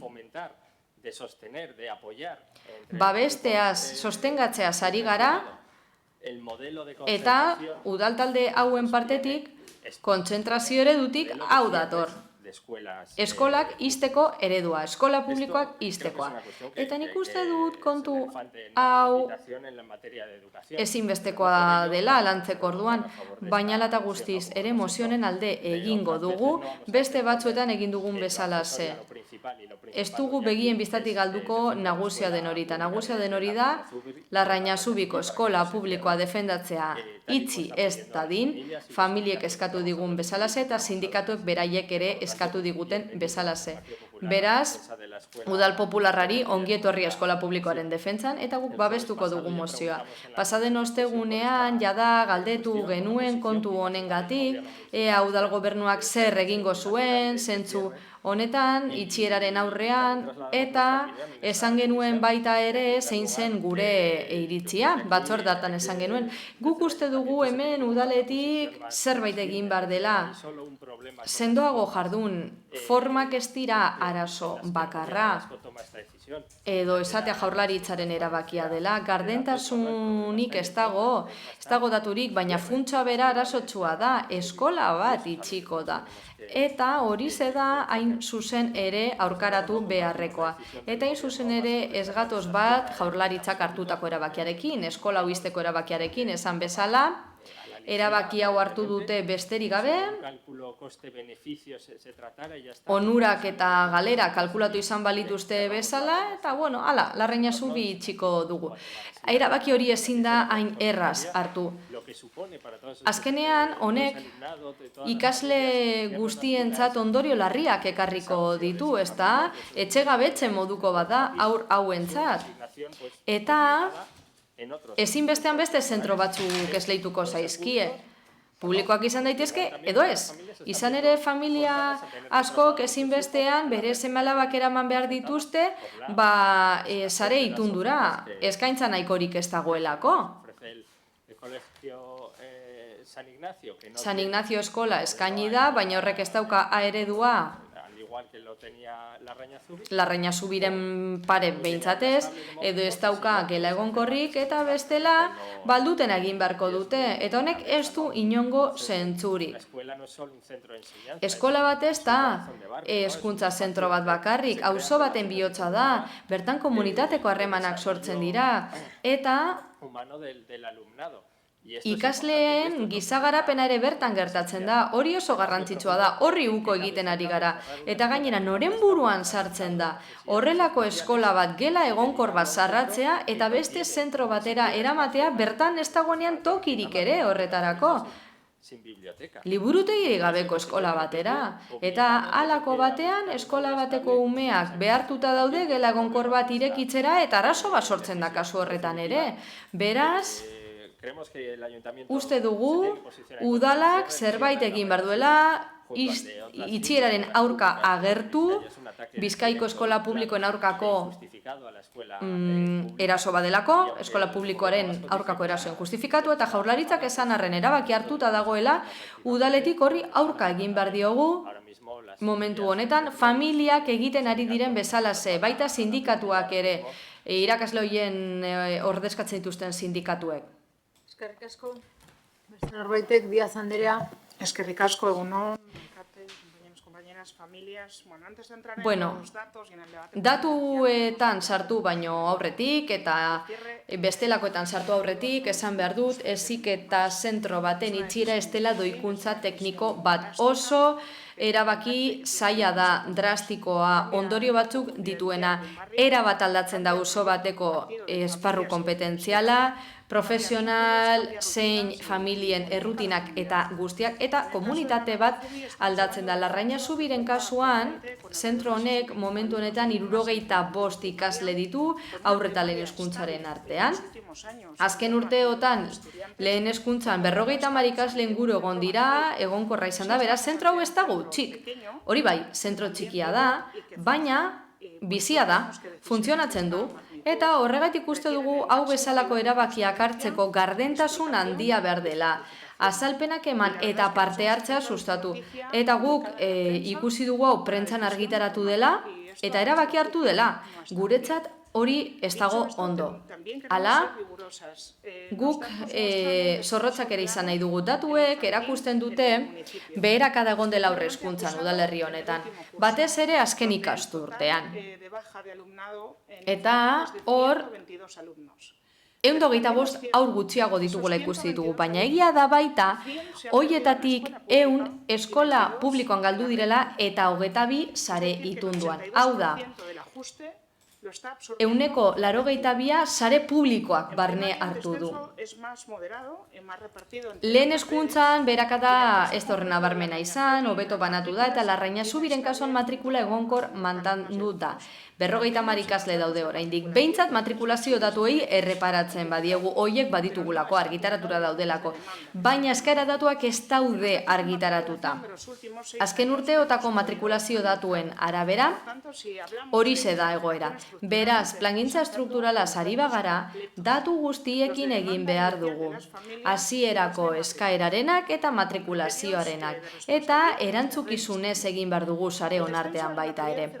Jaiotza tasak bera egin du, hori horrela da, eta zentzu horretan hartu behar diren erabakiak konplexua dira, zailak dira, eta Jaurlaritzako hezkuntza zaila da, eskumena duena. Hori ezin da eztabaidatu. Beraiek dute eskumeta erabakiak hartzeko heziketa eta hezkuntza arloan. Hori bai, biztanleria urriagoa badugu, eta gero segregazioa badago dorren aurka egin nahi badugu, hoiek ezin dira izen ez da ere, arrazoia ajusteetarako. Eskola publikoak pisu guzti hartzeko horrek eskatzen gaitu. Eta hori gertatzen ari da datuen arabera. Eta Alderdi Popularrak aurkeztutako mozionen funtsarekin bat gatoz, itxierak eskatzen gaitu, hezkuntza komunitatearekin eta erakundeekin elkarrizketatu behar gara, beraiekin harremanetan egon behar gara, azken finan gain arduradun modura egin dugu, baina uste dugu Eusko Jaurlaritzak eta eskatu izan dugu, eta gertatuko dela uste dugu, askoz gehiago hitz egin behar duela zentroarekin. Baina guk ezin dugu mozio hau babestu jada azaldu dugun arazo batengatik. Seigarren puntu arazotsua da. Ezin dugu partekatu testu bat non udalari lidergo bat ematen zaion eta ez da gure eskumenekoa. Plangintzari buruzko erabakia berrantolak eta zentroen kasuan aigiturak eta hori Eusko Jaurlaritzaren hezkuntza sailaren eskumena da, bera da administrazio eskumena guztu badakizuela, eta oso garrantzitsua da hori kontutan izatea, ezta? Ez faltzeatu debate hau. Udala oinarritzen da kontserbazioaz, mantentzeaz, baina ez du plangintza egiten hezkuntza sarearen inguruan. Ezin ditu fusioak egin, ezin ditu Europako funtsak zuzendu. Eta kontu zibili behar dugu argiak izan behar gara, izan ere etzaigu ondo iruditzen itxaropen batzuk sortzea udal gaitasunaren inguruan. Ez dela gure eskumenekoa, hori esan behar dugu. Eta egia esan behar diegu familiei gutxienez ere egia. Ezin diegu promestu zerbait, gero guk ezin badugu, bete? Beraz, eztabaida zentroaren itxieraren ingurukoa da, beste batekin fusionatzaren ingurukoa. Hezkuntza komunitatearekin harremanetan egoteari buruzkoa, eta gobernantza modulu gizatiarrago eta irekiago bat izateari buruzkoa. Gero, datu guztiak eskuan izan da, konklusio berberak ateratzen badigu ere. Horregatik, guk zeharkako hau aurkeztu dugu, Funtsa Europarren adibide hori kenduta, eta uste dugu zentzuzko dela hori eskatzea, gardentasuna behar dugu, datu osoak, guztiak. zentroaren lehen aukera eta gero proiekzio demografikoak eta irizpide teknikoak fusiorako jarraitu dienak. Eskerrik asko. Eskerrik asko. Beste norbaitek? Eguren Anderea. Eskerrik asko, alkate Anderea. Pues en esta moción del Grupo Popular, Mozio honetan, talde popularraren mozio honek lehenagotik ere tratatu ditugun, beste bi alditan ere jorratu ditugu. Eta azaldu nahi dut, gizarte kohesioko batzordean egin zen bezala, egoera, edo gai honen egoera, lehenengo gaiari dagokionez. Udal gobernu honek jakin zuenean, Larrañazubiko eskola saninazion sartzea adostu zela jakin zuenean, hezkuntza sailarekin harremanetan jarri zen informazioa biltzeko. Udal hezkuntzaren zinegotziarekin harremanetan jarri gara, hezkuntza sailarekin ere hitz egin dugu, eta ordezkariak esan zuen Eusko Jaurlaritzaren eskumen eremu barruan hartutako erabakia zela, eta horregatik hezkuntza departamentuak pentsatzen du fusio da integrazio honek ez diola antolamendu gai bati bakarrik erantzuten, integrazioari erantzuten dio. Helburua da hezkuntza komunitateak indartzea eta eskola proiektu jasangarriagoak, inklusiboagoak egitea. Ekitatea eta kalitatea dute oinarri, hezkuntzaren ekitate eta kalitatea, eta nahi dute inklusioa bultzatu eta gizarte kohesioa bultzatu, hori da arrazoia. Eta Euskadin nahi dugu hezkuntza proiektu trinkoagoak, solidoagoak izan, egungo premiei, ikasleen egungo eta etorkizuneko premiei hobeto erantzungo dietenak. Larrañazubiko eskolak itxita du matrikulazio epea eskabide faltagatik. 59 ikasle, aurreta lehen hezkuntzako 59 ikasle daude, izena eman da A ereduan. El Colegio de San Ignacio escolariza en modelo en educación primaria, en educación infantil. San Ignazion en educación primaria. A eredua dauka lehen hezkuntzan, aurre hezkuntzan 30 ikasle ditu 3 taldetan, orduan guztira 78 ikasle daude ikastetxe horretan. Eta horrela integrazio irizpideei hezkuntza departamentuaren integrazio irizpidei erantzuten zaie. Hortaz, tanto Larrañazubi zein San Ignacio zentroek bat egingo lukete, ikastetxe bakar bat osatuko lukete, eta eraikina izango litzateke San Ignacio ikastetxearena egokiena dela irizten baitute.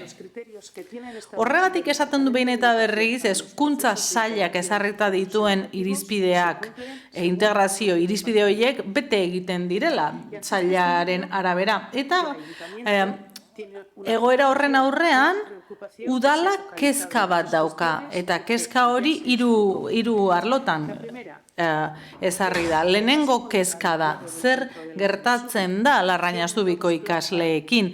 Guztiek daukate lekua A ereduan eta familien autua errespetatuta? Sailak esaten du baietz. Familien autua errespetatzen dela, eta matrikulazio epea baino lehen, saila familiekin harremanetan jarri zen. Tanto público como concertado. Y a fecha de hoy no hay ningún niño o niña que no tenga plaza. Eta ez dago aurrik lekurik gabe.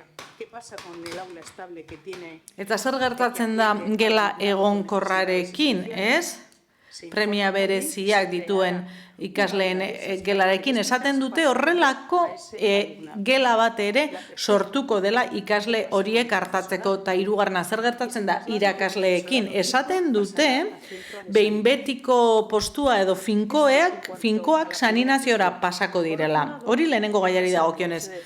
Bestalde, otsailaren 12an OMR bat deitu zen, eta zuzendaritzak informazio guzti eman zuen, eta udalaren ordezkaria bildutako datuekin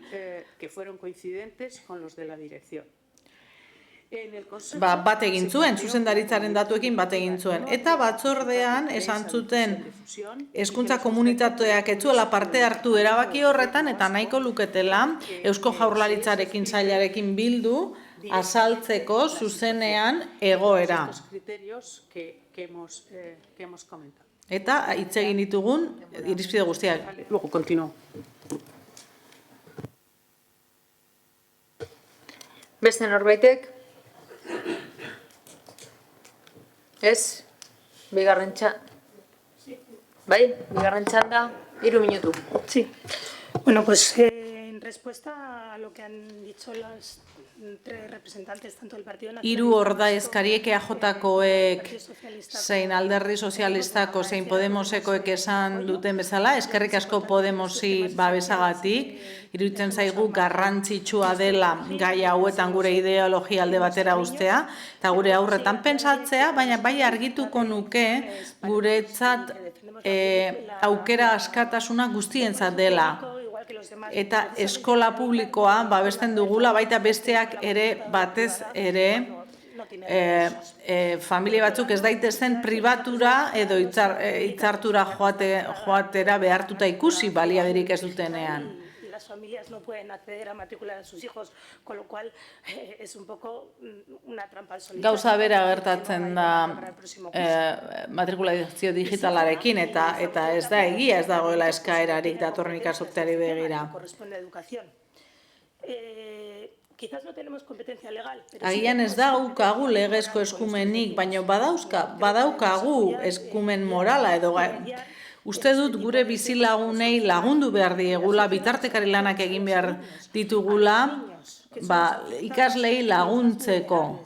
Ez aurrak baitira zaurgarriena gogoratu ari garela espektro autista espektroan dauden aurrak alde batera uzten, edo zailtasuna dituzten aur batzuk alde batera uzten. Ez dira zenbakiak, ez dira eskumenak, erantzukizunak dira.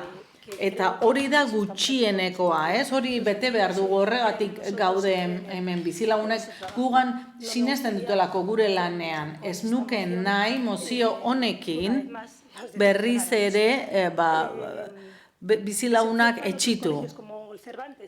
Cervantes eskola ere eskaintzen da, Bilbon, baina ari gara hitz egiten aurra hauek errotuta egotea oso garrantzitsua dela, dagoeneko ikastetxe batetik bestera eramatea zaila dela, nola bidaliko ditugu Bilbora. Esaten da ikasgela egonkor bat, baina zertarako sortu egonkor bat lehen ere badaukagunean. Eta langileekin zer gertatuko da? Zer egin nahi dugu eskola honekin, eraikin horrekin, eraikin zoragarri horrekin, ez dut uste dagoeneko daukan erabilera, baina erabilera hoberik aurkituko diogunik. 70 familia daude tartean, urte luzeak daramatzate hor, ez dut uste gauza hoberik aurkituko dugunik haientzat. Sí, gracias, señora. Bai, eskerrik asko. EAJko ordezkariak ariketa interesgarria egin du. Hemen sortu diren zalantzak konpontzen saiatu da. Baina letra handiarekin, ez zara letra txikian edo xehetasunetan sartu. Esan duzu sailak bermatuko diela ikasle guztiei A eredua. baina Eusko Jaurlaritzak Bizkaiko edozein ikastegi eskatu du, baina hor dago San Ignacio eta Cervantes, baina Cervantes eskola Bilbon dago 14 kilometrora eta ez dute autobusik jartzen. Si eso es ofrecer una alternativa... Hori baldin bada, alternatiba bat eskaintzea, en fin, etor dadila hemen jainkoa eta ikus dezala, ez da? El aula estable se creará, hombre. Gela egonkorra sortuko da. ¿Cuándo? ¿Cómo?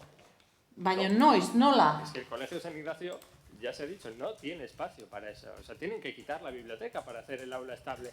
Entonces, un colegio sin biblioteca... Liburutegiak kendu behar dute, ez? Gela egonkorra egiteko. Ya no solo el aula estable como tal, está el colegio...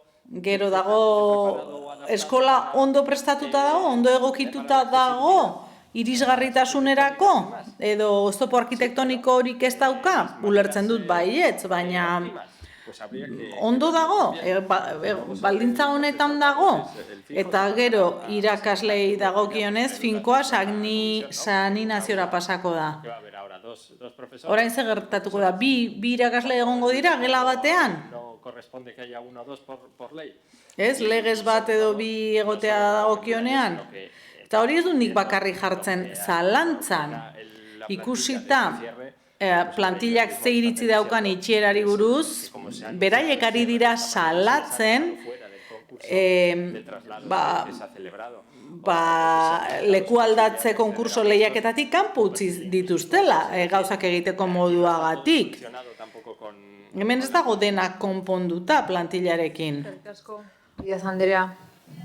Bueno, yo creo que todas y todos somos conscientes... Iruditzen zait guztiok ulertzen dugula gaia zaila dela, gaia konplexua dela. ...del Partido Popular en esta moción. Nosotros somos un partido serio, somos un partido de gobierno...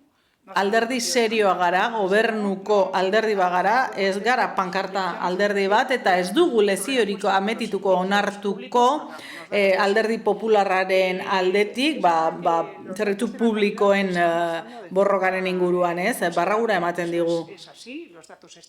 Datuek erakusten dute behera egiten ari direla matrikulazioak, baina datuak aztertu egin behar dira, eta beherakada hori publikoan gertatzen ari da gure udalerrian, 80an baino gehiago, eta horrek talka egiten du gauzak ikusteko gure moduarekin. Horregatik eskatzen ditugu irizpide teknikoak fusio horri buruz.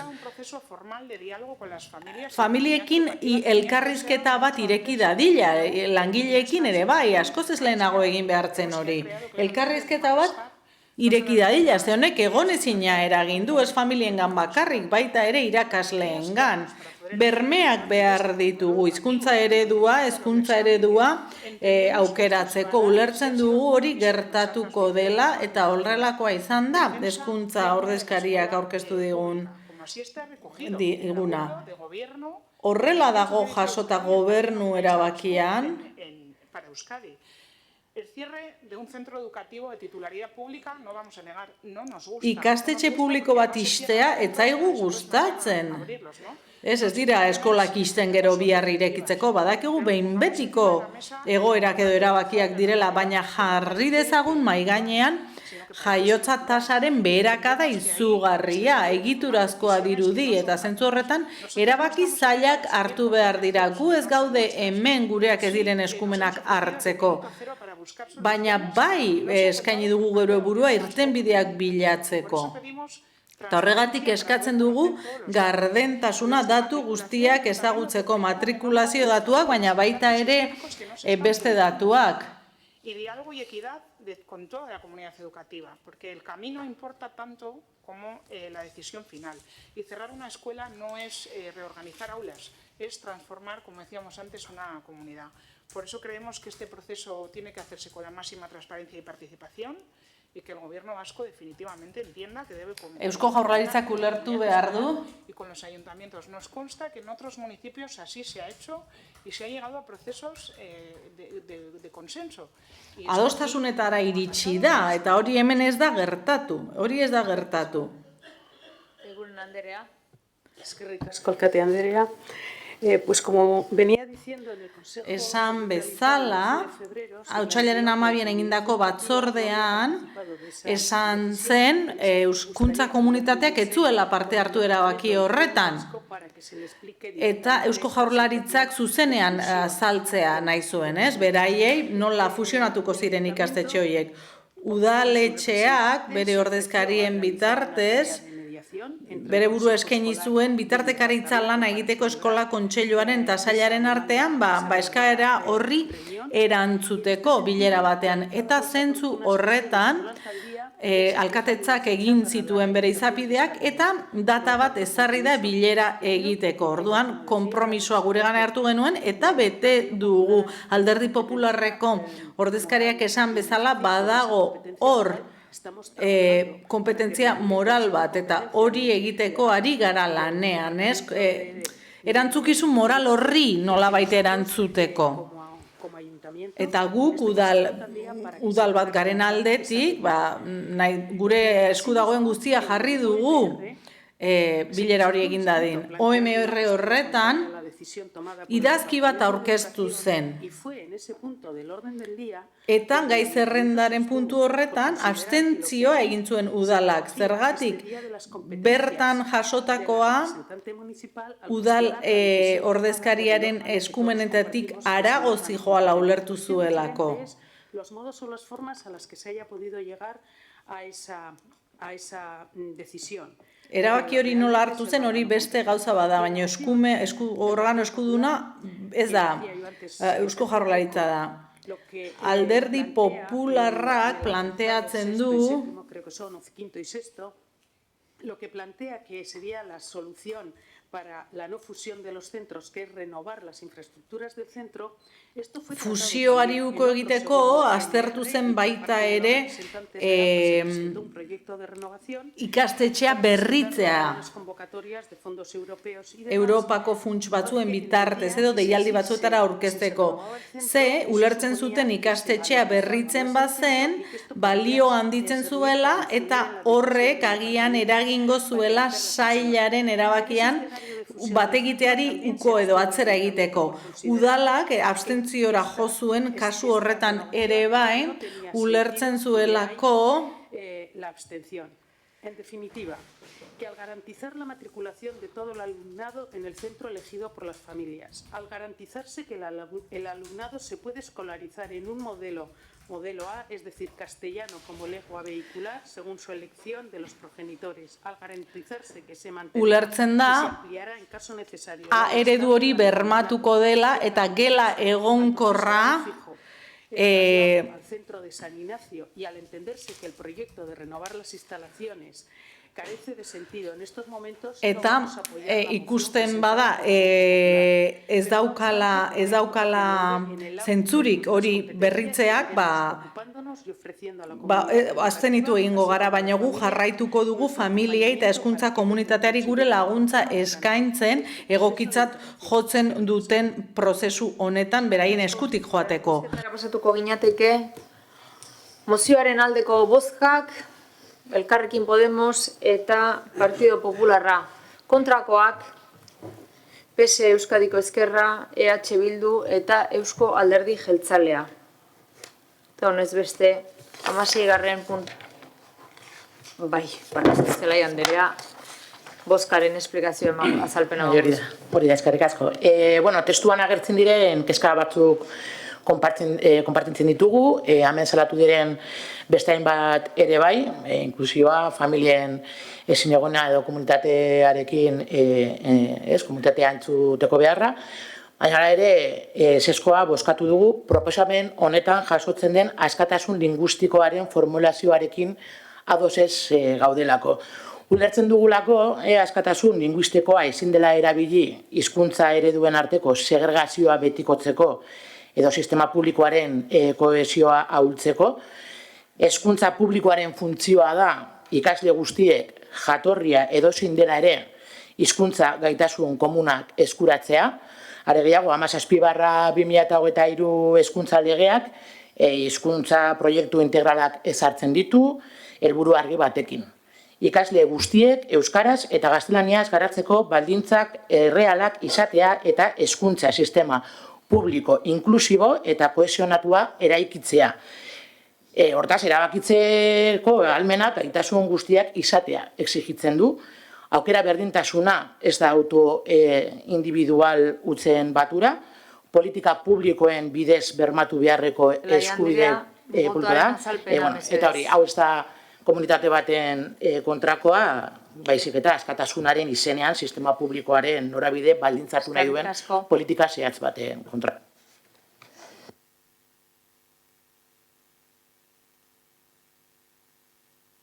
Honez beste 16. puntura pasatuko ginateke, Popular Rural taldearen mozioa Barrutiko Kontseiluei buruzkoa. Zorria Lekerika jauna. Muchas gracias, señora alcaldesa. Buenos días. Eskerrik asko alkate Andrea, ongi etorriak, udaletxeko kide berriak, udaleko kide berriak. Udal gobernuak aurreikusitako 2024-2027 legegintzaldi planaren erronketako bat herritarren partehartzea sustatzea da. Era berean hori gauzatzeko ekintzetako batek herritarren partehartzea sustatzeko prozesu eta ekimen berriak bultzatzeari egiten dio erreferentzia. Kontuan hartuta gobernua ez dela ekintza hau betetzen ari, udal talde popularretik proposamen hau egiten dugu. Barrutietako kontseiluak sortzea. Barruti kontseiluak kudeaketa administratibo deskontzentratuko eta herritarren partaidetzako organoak dira non herritarrek proposamenak egin, informazioa bildu eta lortu ahal izango duten. Baita barrutiari eragiten dioten gaien udal kudeaketa gainbegiratu, kontrolatu eta parte hartu ere. Udalerriaren konfigurazioa kontuan hartuta 3 barruti kontseilu sortzea proposatzen da, Andra Maria, Algorta Neguri eta Areta Erromo. Horregatik guztiagatik, udal talde popularrak erabaki proposamen hau aurkezten du. Bat Getxoko udalak barruti kontseiluak martxan jartzea, udal gaien kudeaketan herritarren parte hartzea bultzatu eta garatzeko. 2. Getxoko udalak barruti kontseiluak antolatzeko araudi bat egitea non besteak beste osaera, eskumenak, antolaketa eta funtzionamendua jasoko liratekeen. Eta 3. Udal komunikabideetan mozio honen berri ematea.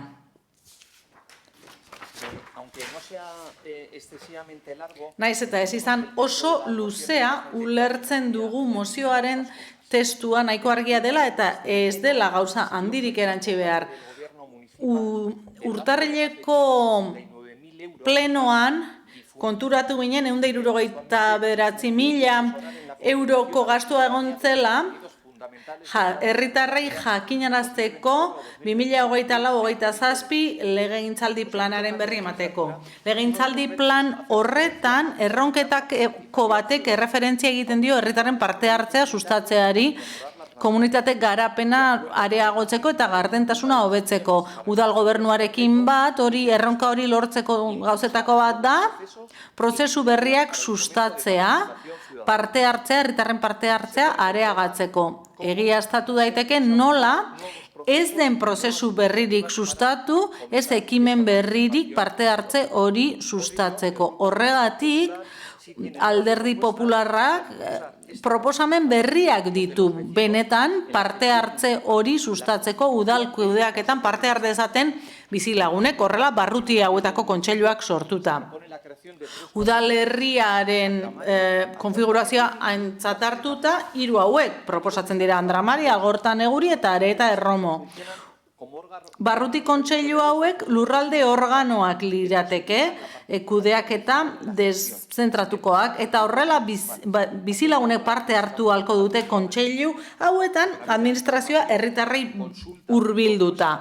Horrela informazio ematea, kontrola, jarraipena egingo da, udal jardueraren jarraipena, eta administrazioa hurbilduko zaie bizilagunei zerbitzu publikoen eraginkortasuna hobetuta. Helburuetako batzuk dira udal kudeak eta herritarrei hurbiltzea, bizilagunen parte hartzea eta kolektiboena eta elkarteena sustatzea, etan elkartegintza sustatzea. Mozioaren bigarren puntuan esaten dugu araudi bat egin beharko litzatekeela barruti hauek antolatzeko, eta hor jasoko litzateke haien osaera, haien eskumenak, zenbatean behin egingo diren bilerak, eta ze harreman egongo diren barrutien eta administrazio orokorraren artean. Adibidez, barrutien osaera oso anitza izan daiteke. Hor egongo lirateke merkatari elkarteak, bizilagun elkarteak, elkarte kulturalak, gizarte integrazioko elkarteak, barrutiek eskuminak izan ditzakete hainbat arlotan. Trafikoaren antolamendua, etxe bizitzen sustapena, ondarea, ingurumenaren babesa, gizarte zerbitzuak, azoka, kultur jarduerak, kirol jarduerak, jaiak, hori guztia lirateke eskumenak, eta barruti kontseiluek proposatu ditzateke, ze lan egin behar den, edo ze inbertsio egin behar den. Eta nolabaiteko dinamismoa emateko, hiruhilean behin bildu ahalko lirateke, eta alderdi horiek guztiak erregelamendu batean egongo lirateke jasota, eta araudi hori, erregelamendu hori, udaleko osoko bilkuran onartuko litzateke. Eta ulertzen dugu hala bizilagunek eta getxoko bizilagunek eta elkarteek aukera gehiago dituztela gure herriaren garapenean parte hartzeko. Norbaitek, Benito jauna. Sí, gracias, señora alcaldesa. Eskerrik asko, alkate Andrea, proposamen hau beste batzuetan ere eztabaidatu dugu. 2022ko abenduan antzeko proposamen bat aurkeztu zuen Elkarrekin Podemosek, une horretan etzen onartu, baina gobernuaren kontrako botua bakarrik izan zuen. Proposamenak badu lekua legedian, ez? Bi modutara gainera ahokat sartu daiteke legerian, alde batetik tokiko regimena garautzen dituen erreglamenduko 121 garren artikuluan jasotzen da, 101 garren artikuluak arautzen ditu bizilagun asko dituzten udalerriak. 250.000 biztanleen gainekoak ere bai, getxo ez dago hor. Baita ere erkidegoetako hiriburu direnak, hori ere ez du betetzen, baina baita ere 75.000 biztanle baino gehiago dituzten udalerriak eta baldintza kultural ekonomiko bereziak dituztenak, eta hor bai sartzen da getxo. Prozesua mantsoa da, motela da, eta horrelaxe erabaki behar da Eusko Legebiltzarrean udalak hala proposatuta, baina formulazio honek aukera ematen du barruti horiek sortzeko. Baina, 24. artikulura jotzen badugu, gure udalerriarekin ondoen dagoen aukera litzateke, eta errazena baita ere, 24. artikuluak dio, herritarren parte hartzea areagotzeko tokiko aferetan, edo tokiko aferen kudeaketan, ezar daitezkeela kudeaketa organoak. Eta udal bakoitzak emango lizkiekela eskumenak barruti kontseilu hauei. Barrutien gaia martxan dago Bilbon, aspaldi, baina legeak ezarritako zerbait da, baina beste udalerri txikiago batzuetara jotzen badugu, ikusten dugu, udal gobernuak edo alkateak egiten dituela bilera irekiak, bizilagunekin, elkarteekin, batzuetan auzoka ere egiten dira, bereizita. Hemen Getxon, naiz eta udalerri handia izan, eta lurralde banaketa dugunez, auzoz auzo, con carácter histórico, vaya, pues no se opta por no dar la cara, ¿no? Cuanto menos se dé la cara, pues ez dira gauzak aurrez egiten. Sube al pleno si puedes y ya está, ¿no? Hemen ez da aukerarik ematen. No vaya a ser que os vayan a decir. Ez, kexen beldur da hemen udala. Eta ez du aurpegia ematen, ez du aurre egiten. Eta uste dut, hobetzeko tarte handia dugula hemen. Auzo bakoitzak du bere nortasuna, bere egoera, ez da gauza bera irisgarritasun arazo bat areetan edo Andramarin, hori begibistakoa da. Alderdi Popularraren proposamenean 3 barruti proposatzen dira, gu horrekin ez gaude ados. Algortak adibidez oso negurirekin alderatuta beste baldintza batzuk ditu, eta Romok ere oso bestelako eredu bat dauka. Orduan uste dugu beste modu bateko banaketa bat egin beharko litzatekeela. Baina, hala ere, mozioaren alde egingo dugu, edo iruditzen zaigu beharrezkoa dela kontseiluak sortzea, aldizkako bilerak egitea, eta horrela transferentzia hobetzea, herritarren parte hartzea areagotzea, eta aurrekoan ere, aurrekontu parte hartzaileekin genioen bezala, parte hartzea ez dadila izan, inprimaki bat betetzea bakarrik izan dadila, kalitatezko parte hartze bat, zeinetan elkarteek benetan implikatuko diren udal kudeaketan. Eskerrik asko. Beste norbaitek, Gonzalo jauna. Gracias, señora alcaldesa. Buenos días. Eskerrik asko, alkate Andrea, lehenik eta behin ongi etorri, zinegotzi berriei. Eta Alderdi Popularraren mozioari erantzunez, Elkarrekin Podemosen ordezkariak esan bezala honi buruz hitz egin genuen, bere taldeak aurkezturiko promozio baten arira, une horretan kontra bozkatu genuen, ez dugulako uste Getxoko auzo bakoitza ezberdinarenik, baizik eta operatibotasun falta ikusten genuelako. Horrelako barruti kontseiluak hiriburu handietan badute zentzua, ez horren beste udalerri txikiagoetan. Une honetan Bilbo jarri zitzaigun adibide, baina Bilbok 4 aldiz biztanle gehiago ditu Getxorekin alderatuta. Une honetan Alderdi Popularrak dakarkigu mozioa harago doa. Ez, konzentrazio gabeko barruti edo banaketa bezala proposatzen dira. Eta eskumenak emango lituzke bere egituraren barruan. Tokiko regimeneko legeak bai ematen du aukera, horrelako barrutiak sortzeko 250.000 biztanletik gorako udalerrietan. Zergatik usten legearen arabera orduan behar direlako neurri espezifikoak parte hartzeari begira. Eta ezaugarri horiek oso ezingo lirateke bete, edo udalaren funtzioak zailagoa da betetzea 250.000 biztanletik gorako udalerrietan.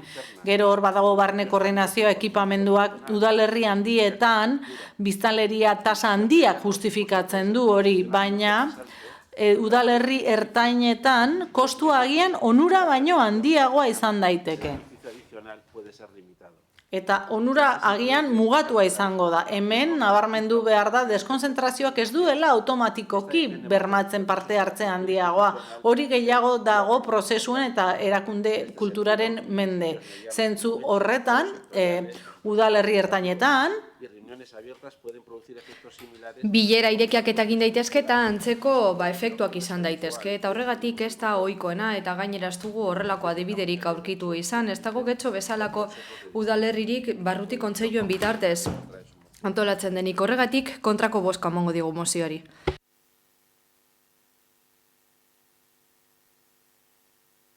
Eskerrik asko.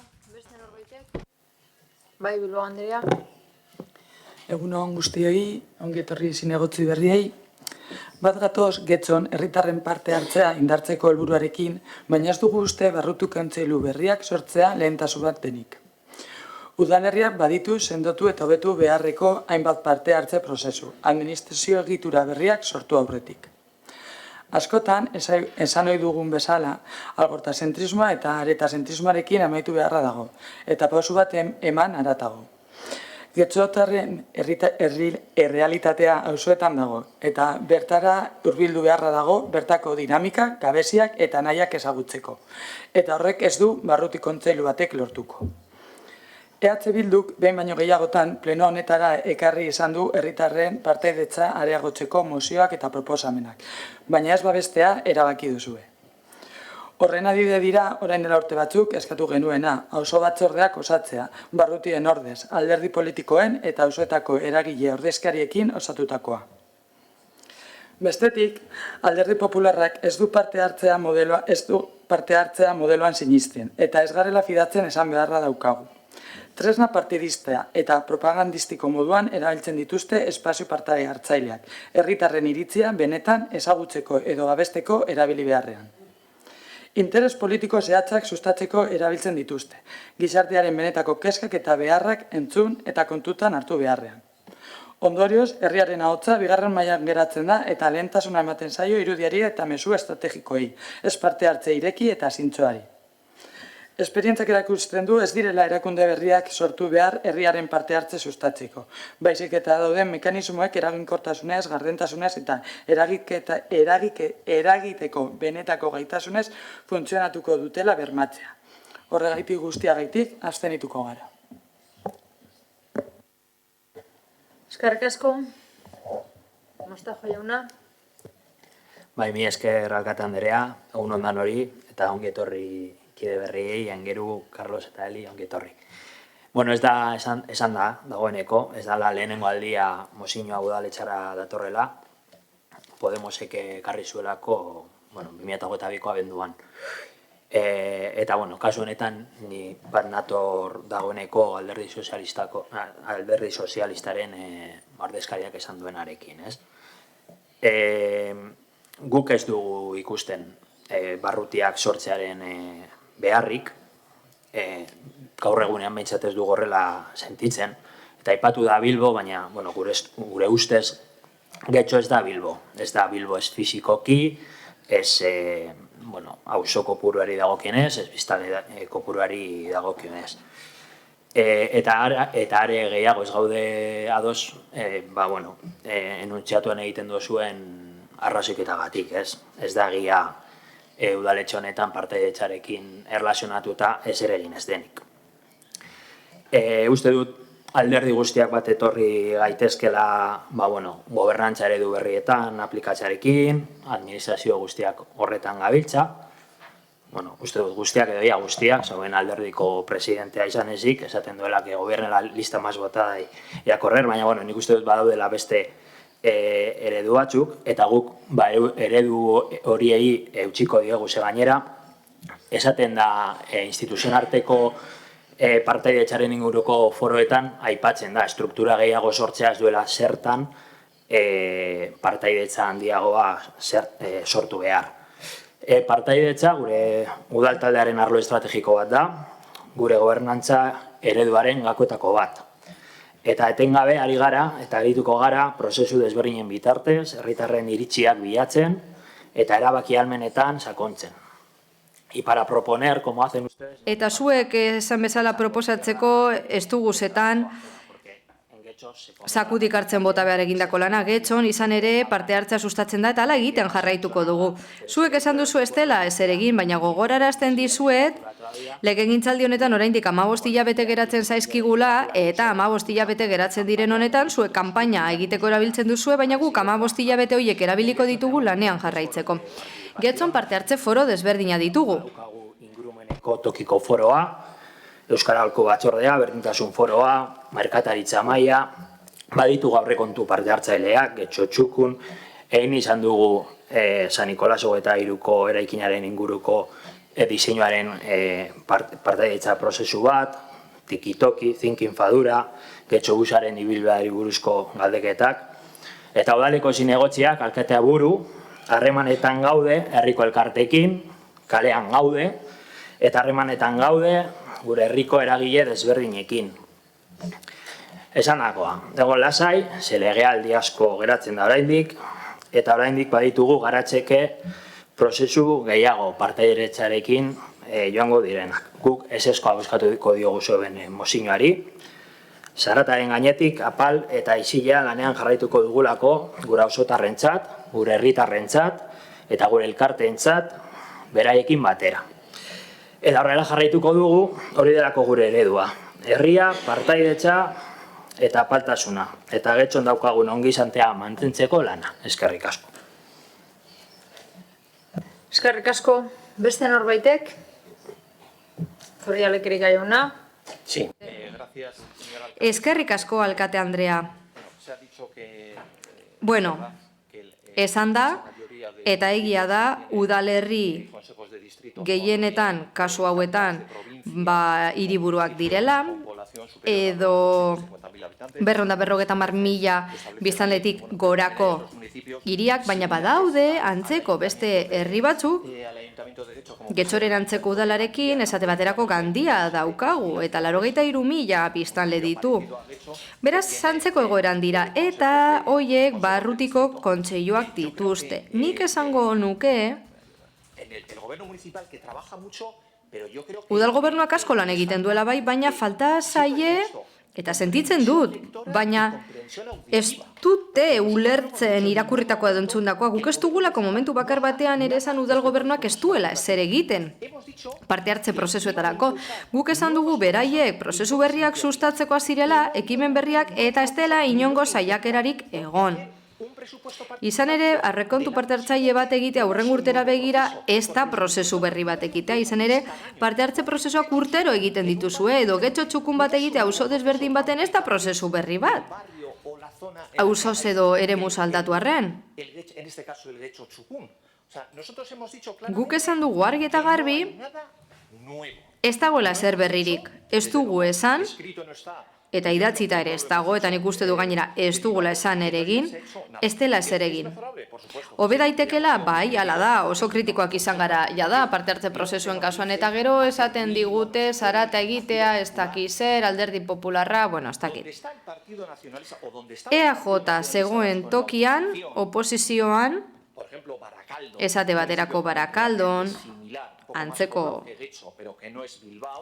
udalerria, bide batez, zera ikus dezako EAJak PSE-eri eskatu dio, PSE gobernatzen ari zenean, martxan jar ditzala barrutietako kontseiluak. Hau da, EAJ oposizioan dagoenean eskatzen ditu, baina orain gobernuan dagoela ez ditu, nahi, eta beraz nik ez dute zer ulertzen. Ulertzen dugu hau azken finean parte hartzea errasteko modu badela, kolektiboekin hitz egiteko modu bat dela, guk entzuten diegu eta hortxe ikusten da azken finean EH Bilduk ez bezala entzuten ditugula elkarte guztiak. Eta guztiek eskatu ziguten apoa honesteko, baina hobetzeko gauzak beraien barrutietan eta gure proposamenari esker, EH Bildu sinestu ez darren zuzen ere guk entzuten dugu jendeak esan barrekoa. Kasu egin genien, ekarpenak egin genituen eta ekarpen horiek babestu ziren. Beste batzuk hor daude protestatzen eta listo. Baina hau da gure politika egiteko modua, guk ulertu genuen zentzuzkoa zela. Eta pena da benetan mozio hau aurrera esateratzea, baina bueno, saiatzen jarraituko dugu. Jauna, beste norbaitek? Mostajo jauna. Sí, brevemente. Bai, labur. De comprensión lectora. Esan duzu irakurtzen duguna ulertzen duguna, ala ez, ala da. Eta nik esan dut San Nikolas 23aren kasuan zein getxobus horren gainean parte hartze prozesu desberdinak egin direla. Nahi baduzu, berriro esango dizut, baina uste nahiko argi esan dudala. Eta horrez gain baditugu beste prozesu batzu, urtero egiten ditugunak eta uste dugu egonkortasuna dakartela. Herritarrek ezagutzen dituzten prozesua dira, gero eta gehiago parte hartzen dute, eta gainera uste dugu horrek egonkortasuna ematen diola parte hartzearen kontuari, ezta? Beste gauza bat, baita ere. Guk egiten ditugun prozesuak, egitura bat sortzea baino azkarragoak dira. Oroar, egitura berri bat sortzeak ez du esan nahi parte hartze handiago egongo denek. Eta beste kontu bat, egitura berri bat sortzen bada, gero errespetatu egin behar da. Izan ere, hemen osoko bilkura badaukagu, udal gobernu badaukagu, se pasan, dicho ruido. Eta zuek, egun osoa pasatzen duzu zarata egiten, esanez ez dela ezer egiten, esanez Andre bat daukagula funtzioetan dimisioa bozkatu ondoren, eta hori ez da egia, beraz, lehenik eta behin, ikasi funtzionamenduaren arauak, eta gero ja, egitura berri ez hitz egingo dugu nahi baduzu. Eskerrik asko. Eskerrik asko. Bozketara pasatuko gara beraz. Aldeko bozkak, Partido Popularra eta Elkarrekin Podemos. Kontrakoak, PSE Euskadiko Ezkerra eta Eusko Alderdi Jeltzaleak. Abstentzioak, EH Bildukoak. Honez beste, 17. puntura pasatuko ginateke, Popular Udal taldearen mozioa, zuzendaritza batzorde eta batzordeen emanaldia streamingen bidez egiteari buruzkoa.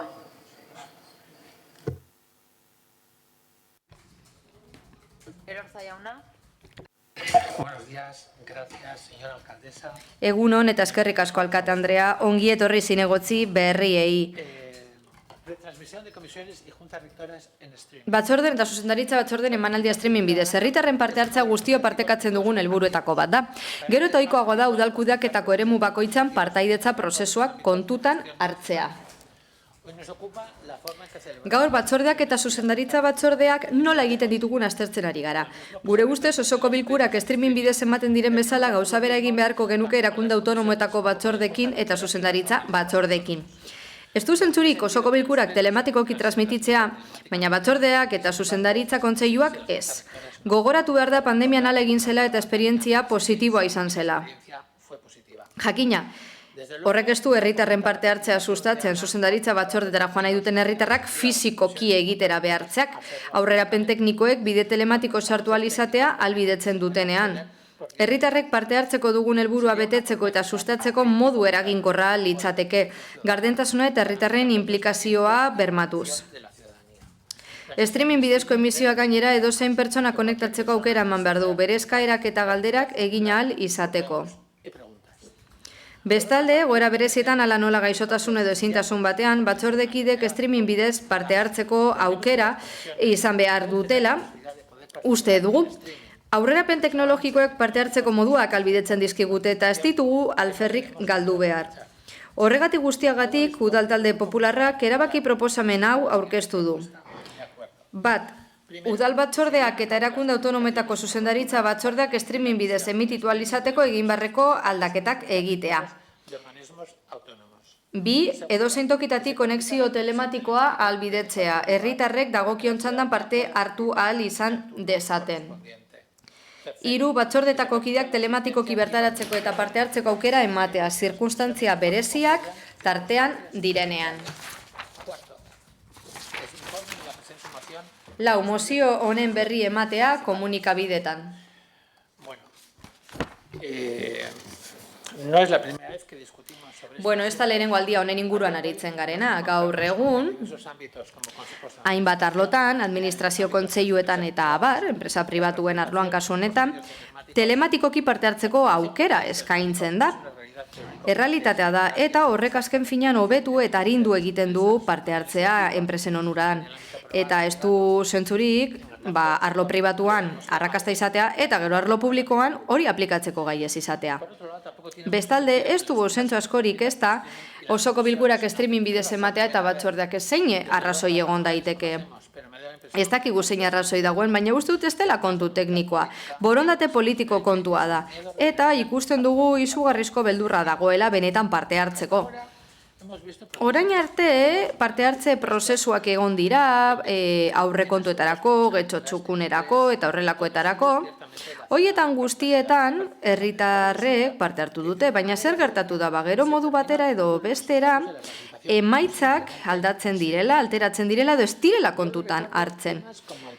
Esate baterako edukiontzien pedalaren kontu hortxe dago, zuek etzenioten jaramonik egin. Eta badirudi parte hartze prozesuetan herritarrek gauza batzuk eskatzen dituztela eta gero gobernu taldeak beste batzuk egiten dituela.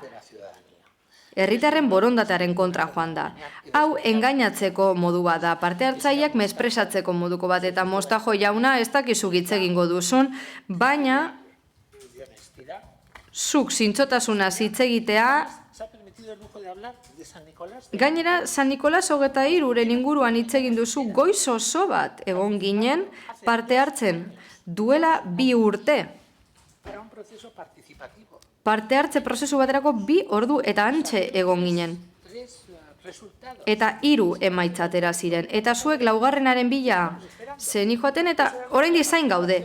Parte hartzea, benetako parte hartzea, zuk aipatu duzun hori, grazia handia egiten dit benetan, zintzotasuna hitz egiteak. Bestalde, gogoan dut, herritargo batzorde batean eskatu zenigutela, azaltzea nola emaitz batzutatik beste batzutara pasatzen ginen, eta zinegotziak esan zigun teknikarien kontua dela. Eta pospozik geratu zen. Hori ezin da horrela izan, azkenan eskatu nuen urrengo parte hartze prozesuetarako, herritarren borondatea kontutan hartuko ez bazen teknikaria guri dena azaltzera torteko eskatu nuen. Eta momentuz ez dala. Eta oraindik gogoan dut, parkeko egoera hori, bertan ere, aurrekontu parte hartzaileak egin ziren, ez dakit 3 urte edo ez bagiren egonaren parkerako aurrekontu parte hartzaileen zain. Eta hori ez da, zilegi hori ez da gondo. Herritarrak behartzea, ona etortzera, oso ordutegi komplikatu batean lanean ari denarentzat. Horrek azken finean, udal erakundetatik aldentzen ditu herritarrek. Streaming bidez emitituko balitz guztia, galdezkeetarako errezagoa litzateke eta gure herritarrak gehiago inplikatuko lirateke udal erabakietan. Azken finean zer ulertzen dugu zuen joera horretatik, beldurra duzuela, herritarrek parte hartzeko beldurra, zuen kudeaketa ereduari eragingo diolakoan. Bestalde mozio honetan, streaming bidez emate askatzen dugu eta, klaro, bai, batzordekideak bertan egon behar dira, baina batzuetan gaixorik egon gaitezke edo ezin duta leku aldaketa hori egiteko. Eta telematikoki parte hartzeko eskura aukera egongo balitz, lana hobeto egingo genuke. Aurrerapen teknologikoek aukera hori ematen digute. Eta azken hirigintza batzordea ekarri nahi dut gogora. Bizilagun batek azaldu zigun, batzordera tortzeko eguna libre eskatu behar izan zuela lanean. Zuei normala iruditzen zaizue? Konturatzen zarete pertsona honek bere lana egin zezakeela eta aldi berean batzordean parte hartu galdera eta erregua bere lanpostutik streamingarekin eginda? Hiritargo batzordean Kanpillo Andreak esan zuen 169.000 euroko lizitazio bat egongo zela, dekretatu egin zela, legegintzaldi planaren barruan sartzen dena, eta 4 hilabete bakarrik geratzen dira herritarren parte hartze hori bermatzeko. Beraz, kontutan hartu gaur proposatu dugunaren antzeko neurriak. Azken finean, hoiek bermatzen dute benetako parte hartzea. Eta alde batera utzi engainuak eta mozorroak, eskerrik asko. La moción Omnibus, que ha metido. Omnibus mozioa. Beste norbait? Sí. Benito jauna. Gracias, señora alcaldesa. Eskerrik asko, alkate Andrea. Bien, esta moción se trata de otra propuesta que... Mozio honetako proposamen hau ere ez da berria, baina aurreko kasuan ez bezala jada eztabaidatu zen aurreko legegintzaldian eta gainera martxan jarri zen aurreko legegintzaldian. Zehazki pandemian zehar. Egia da, pandemiako momentura zaila izan zela eta mingarria baita pertsona askorentzat senideak edo hurbilekoak galdu zituztelako, baina kasu honetan balio izan zigun oso ondo etorri zitzaigun gauza bat probatzeko funtzionatuen zerbait, ez bakarrik streamingak edo zuzenekoak, baizik eta herritarrek idatziz galderak egiteko aukera. Eta aurreko batzordean ikusi genuen ezinbestekoa zela horrela jardutea idatziz aurkeztea galderak, izan ere publikoak hainbat galdera egin zituen eta gobernuaren partetik esan zen, bueno, orain informaziorik ez daukadanez, lehenago galdetu izan bazenute, baina eske ez dago aldez aurretik galdetzeko modurik batzorden kasuan, eta osoko bilkuran ere gauza bera gertatzen da. Berriro ere streamingaren kontura bueltatuz, momenturen batean aipatu izan da, hau, eta udal gobernuaren tal erantzuna izan da, garesti ateratzen dela. Gauza asko ateratzen dira garesti, presupuesto... Eta udal aurrekontuan agertzen dirala eta guztiz ere esate baterako Alderdi Popularraren bozeramaileak aipatu du badaukagula superflu eta garestia den zerbait. 170.000 euro hoiek udalak ordainduko dituenak herritarren diruarekin alderdi EAJaren komunikazio plana egiteko. Kanpaina horretarako. Hori bai, ondo edo gutxi gora bera mozorrotuta aurkeztu da, eta aholkularitza, legegintzaldiko planaren berrien mateko horrela makillatu dute. Oso izen polita jarri alzaio, baina gauzak direna dira. 170.000 euro dira, herritarren poltsikotik, EAJaren prekampainarako. Beraz, niri garestia izatea etzaita aitzakia iruditzen ona denean eta beharrezkoa denean. Eta urrunago joan gabe, horrek gainera, bideoaktak lehenago izatea albidetuko luke, izan ere, batzordetako bideoak ez diren atzora arte argitaratu, eta ez da, eperik azkarrena. Beraz, zentzu horretan, proposamena babestuko dugu aurreko legegintzaldian egin genuen bezalase. Eskerrik asko. Beste norbaitek? Gilamo Andrea. Eskerrik asko. Andrea, ongi etorriak.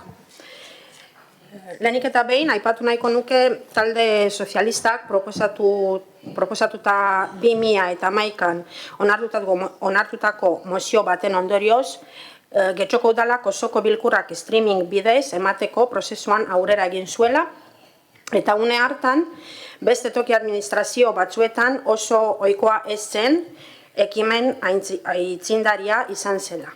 Neurri hori aurrerapen handia izan zen gardentasunaren eta informazio publikoa eskuratzearen arloan.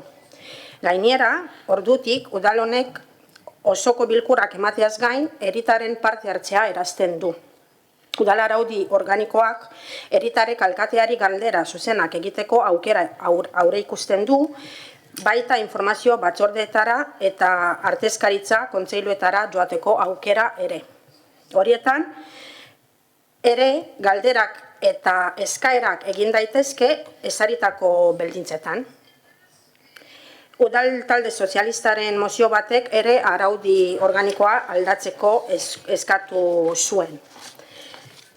Durante la situación excepcional provocada por la pandemia... Pandemia garaian, ezoiko tarte hartan, eta udal talde politikoen akordioz, ezoiko neurriak hartu ziren, parte hartzea eta gardentasuna bermatzeko, presentzialtasuna mugatuta zegoenean, tartean streaming bidez retransmititzea batzordeak eta beste bilera batzuk era berean, mekanismo batzuk jarri ziren martxan, telematikoki parte hartzeko. Neurri horiek hartu ziren, ezoiko osasun egoeran ginelako eta gainera esfortzu ekonomiko eta tekniko handia izan ziren erakundarentzat. Hala eta guztiz ere momentu honetan, herritarrek normaltasun osoz jo dezakete udal erakundetara gure barne antolamenduan egon den bezala. Lortu nahi duen gardetasun eta partaidetza helburua honako hauen bidez bermatuta dagoela. Osoko bilkuren zuzeneko emanaldia, informazio batzorde eta artezkaritza batzordetara berteratzeko aukera, saioa grabatzea eta ondoren argitaratzea udalaren webgunean eta YouTubeko kanal ofizialean, eta herritarrek parte hartzeko araudi organikoan jasotako mekanismoak. Por otro lado, compartimos que... Beste alde batetik, badakigu parte hartzeko tresna garrantzitsuak direla, baina administrazio modura oreka bat bilatu behar dugu neurriak ezartzeko orduan. Guk uste dugu erakunde kolegiatu guztien zuzeneko streamingak ez duela gardentasun gehiagorik eskaintzen, baina konplexutasun handiagoa da antolakuntza aldetik eta hori aztertu egin beharko litzateke. Gardentasuna ez da neurtu behar bakarrik zuzeneko emanaldien bitartez baizik eta informaziorako sarbidea bermatzearen bidez. Eta kontu horiek jada bermatuta daude. Era berean eta parte hartze telematikoari lotuta, Ezoiko baldintzetan parte hartze telematikoa posible da eta guk uste dugu kasu horiek puntuala direla eta indarrean den araudiaren arabera, jadalandu ditzakegula inolako aparteko sistemarik jarri gabe, baina ondo iruditzen zaigu neurri hau aintzat hartzea. Besterik gabe kontutan hartuta egungo ereduarekin bermatzen dela publikoak administraziora sarbide izatea eta parte hartzea, kontrako bozka emango diogu honi. Eskerrik asko. Beste norbaitek, Barañano jauna? Bai, egunon. Lehenik eta behin esan behar dugu posten garela gaur eztabaidagai dugun proposamen hau mahai gainean dagoelako. Izan ere, gaur PPk aurkezten duen mozio hau bera 2023ko uztaileko osoko bilkuran guk ekarri genuen, zuei gustatzen zaizuen bezala. Orduan ere argi genuen parte hartze herritarra ez dela hitzetan soilik geratu behar. Parte hartzea errasteko neurri konkretuak hartu behar dira. Eta batzordeak zein erakunde autonomoetako artezkaritza batzordeak streaming bidez emititzeak gardentasuna, kontu ematea eta herritarren inplikazioa indartzen ditu. 2023an defendatu genuen bezala batzordeetan gertatzen dira eztabaida politiko garrantzitsuenak. Bertan lantzen dira gaiak sakontasunez, bertan prestatzen dira ondoren osoko bilkurara heltzen diren erabakiak. Hala ere, gaur egun, osoko bilkurak soilik emititzen dira streaming bidez, eta hori kontraesankorra da. Pandemian egin zen, baliabide teknikoak badaude, eta esperientzia positiboa izan zen. Beraz, ez da ezinezkoa, borondate kontua da. Gainera, batzorde aretoaren edukiera mugatua da. Streaming bidez muga fizikori gainditzen da. Lanordutegiak zaintza lanengatik edo bestelako arrazoiengatik bertaratu ezin diren herritarrek aukera izango lukete parte hartzeko eta jarraipena egiteko. Eta hemen dator koherentziaren auzia. 2023ko uztailaren mozio hau bera aurkeztu genuenean PPk abstentzioa eman zuen. Ez zuen aurkako argudiorik plazaratu, ez zuen proposamena hobetzeko ekarpenik egin. Abstentzioa izan zen erantzuna. Gaur, 2 urte eta erdi geroago, proposamen bera ekartzen dute. Ia fusilatuta dago. Gaur, ez dugu horregaitik proposamena baztertuko. Alderantziz, koherentziaz jokatuko dugu. Guk orduan defendatzen genuena, gaur ere defendatzen dugu. Parte hartzean, gardentasunean eta kontu ematean sinisten dugulako. Baina zelegi da galdera egitea. Zergaitik ezen babestu 2023an, zer aldatu da? Edukia ez behintzat. Beraz, mozioan babestuko dugu. Ea oraingoan benetan gauzatzen den. Eskerrik asko. Eskerrik asko. Beste norbaitek, Bostajo jauna. Egun ondan hori. Veo que hemos hablado de todo en esta moción. Mozio honetan, 11 gauza aipatu ditugu, baina ez dugu hitz egin behar denaz, eta nik horri buruz hitz egin nahi dut, streamingaz hitz egin nahi dut. Desde el Grupo Popular. Se ha dicho ya, es una moción da, errepikakorra behin eta berriz egiten den mozioa da, 2008 baiteko azaroan hitz egin dugu honi buruz, eta legintzaldi honetan uztailean ere, Mikel Erkoreka zinegotziak babestu zuen idea. Guk gure jarrerari eutsiko diogu, guk bete egiten dugu tokiko Euskadiko toki erakundeen legedia, saioak publikoak dira, eta grabatu egiten dira, eta hor daude eskuragarri. Artez, informazio edo galdera, edo eta erantzun jakin bat zuzenean ikusi nahi duenari, aukera ematen zaio, era errastuan ikusi alizateko ditugun bideoak tegi esker. Bideoan hain luzeak diren batzordetan gora eta bera, ibili behar barik. Beraz, uste dugu informazioa era errastuan ematen zaiela herritarrei, era publikoan eta era gardenean.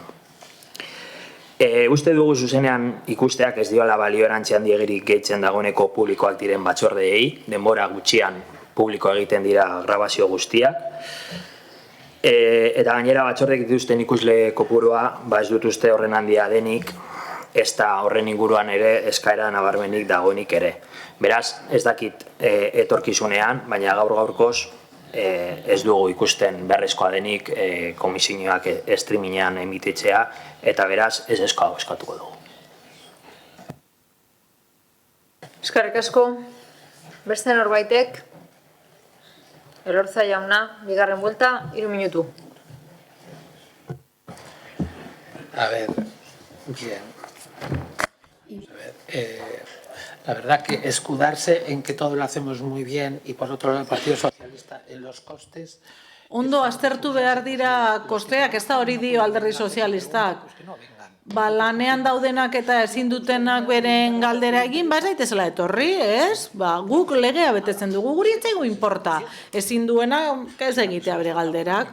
Pertsona bat lanean baldin badago eta zerbait galdera bat egin nahi badu, eskari bat egin nahi badu, zuek ez diozute aukerarik ematen. Ez, zuek esaten duzue, legea betetzen duzuela eta horrekin nahikoa dela. Eta gaia egun batzuk igarota gaia webgunean dagoenez, guk legea bete dugu eta gaiarekin ez da ezer gehiago egin behar. Ez dago arazorik, guk etorri ezin duenak ez dadila etorri. Hori da, zuek ahoa beteta esaten dituzu ez, baina ez dutugu zintzotasunaren kontzeptu bera, ideia bera.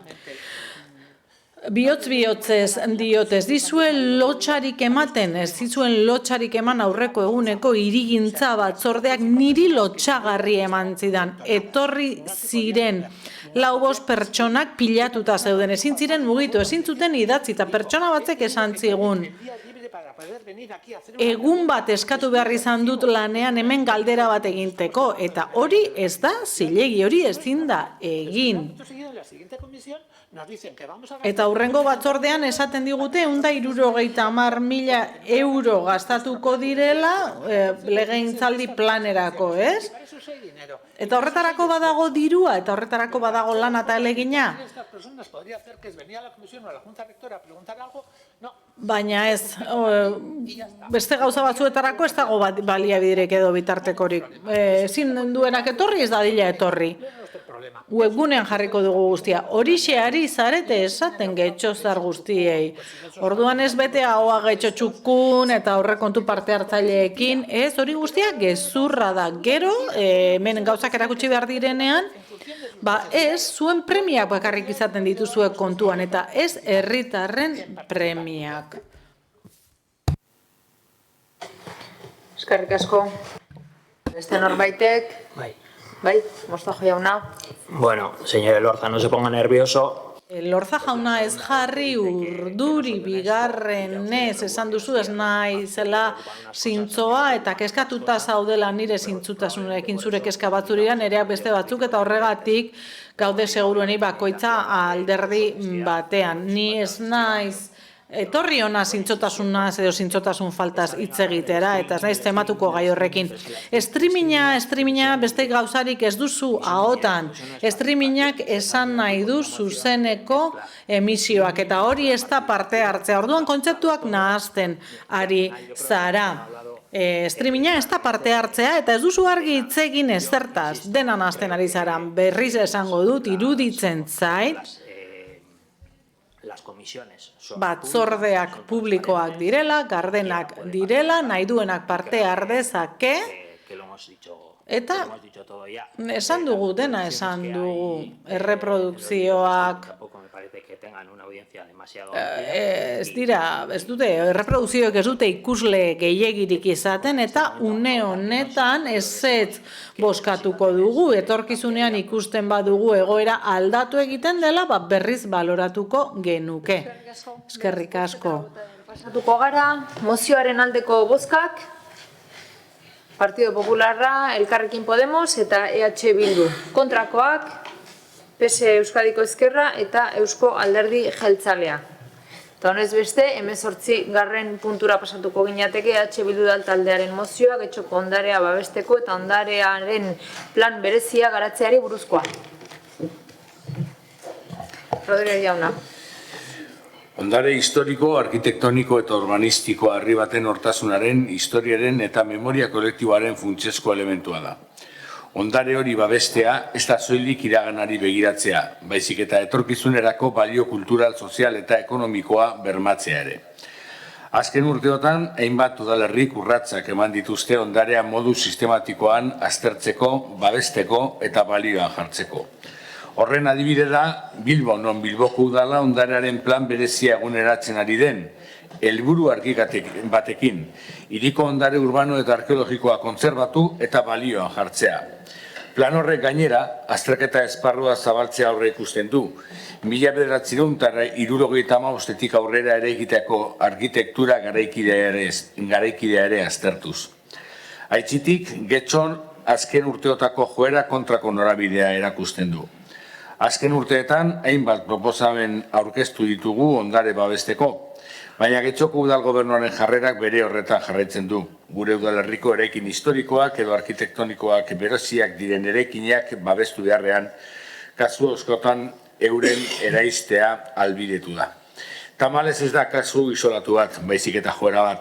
Zerrenda luzea da. Arrigunagako Jeitxiera eraikinak, Atzeko Landeta ingurukoak, Oiarretxean Ramari inguruko hainbat eraikin, Iturribarri, Romo Nagusien etxea, Villa Amparo, Villa Fernanda, edo Hirurak bat bestean beste. Horrek erakusten du udal gobernuak praktikan ondarearen galera albidetu duela eta Getxok eta Getxoko herritarrok gure balio kulturalen galera pairatzen ari garela. Bestalde, Eusko Jaurlaritzak hainbat eraikin proposatu dizkio Getxoko udalari ondare babestuaren zerrendan sartzeko. Hala ere, gaur egun ez dago proposamen horiek modu integral eta planifikatuan aztertzeko tresnarik eta askotan ez da asmorik ere. Guztia aintzat hartuta, beharrezkoa da ondarearen plan berezi bat garatzea. Ondarearen babeserako politika publiko sendo, koherente eta etorkizunera begirakoa bermatzeko. Hori dela eta, honakoa eskatzen diogu udal gobernuari. Ondarearen plan berezia idazteko prozesua lehenbailen martxan jartzea, udalerri osoa hartuko duen ikuspegi integralarekin. Plan berezi horren bidez, babestutako ondarearen udal katalogoa berrikusi eta eguneratzea, katalogoa zabaltzea, balio historiko, arkitektoniko, urbanistiko eta soziala duten elementu herriak txertatuz. Gutxienez, Eusko Jaurlaritzak udalerriari proposatutako eraikin eta elementuak ondare babestearen zerrendan aztertzea eta dagokionean katalogoan sartzea eta planaren idazketa prozesurako beharrezko baliabide tekniko eta ekonomikoak bermatzea. Bueno, gaia zoritzarrez...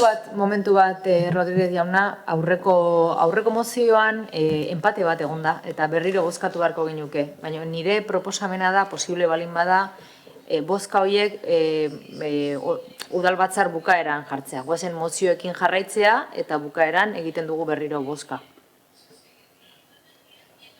Bai, ez da barazurik. Bai, ezke Mikel ez egoterakoan. Karo, ez gera konturatu Mikel ez egola. Bai, nik egin dut 13 eta 12, bai. Mikel ez atorri. Importa jatzu? Berriro irakurri ez badut? Ez, nik... Rodríguez jauna, jarrai ezazu mozioarekin eta falta diranez bi zinegotzi, nire proposamena da, bueno, eske orain sartzen ari dira. Edo nebara zoitxo eskatzen dugu berriro. Ez, baina nik nahiago dut mozioarekin zaude zentratua, bukatu ezazu gutxienez mozio hau. Vale. Bukatu, baina abixatu nahi nun. Bukatu mozio hau eta mozio honen amaieran bozkatzen dugu aurreko mozioa. Ados? Bueno, gaia gurean ez da berria. Gu aspaldi eta batzuk esango duteneko tematik ari garela ondarearekin eta behin baino gehiago esan dugula ondarea eraikin arkitektoniko baino askoz ere gehiago badela ere, ez da? Osea, azken finean ondarea jasotzen du gure aurrekoek bizi dutena eta bizipen horiek noiz izan dituzten, non izan dituzten eta zelan izan dituzten eta ondareak nolabait eta ondarea eta gure herri memoriak eratzen du gure herri izaerak eta gure herri izaera izaten da batzutan gorde beharrekoa. Gure ustez, Getxon kontrako norabidean goaz.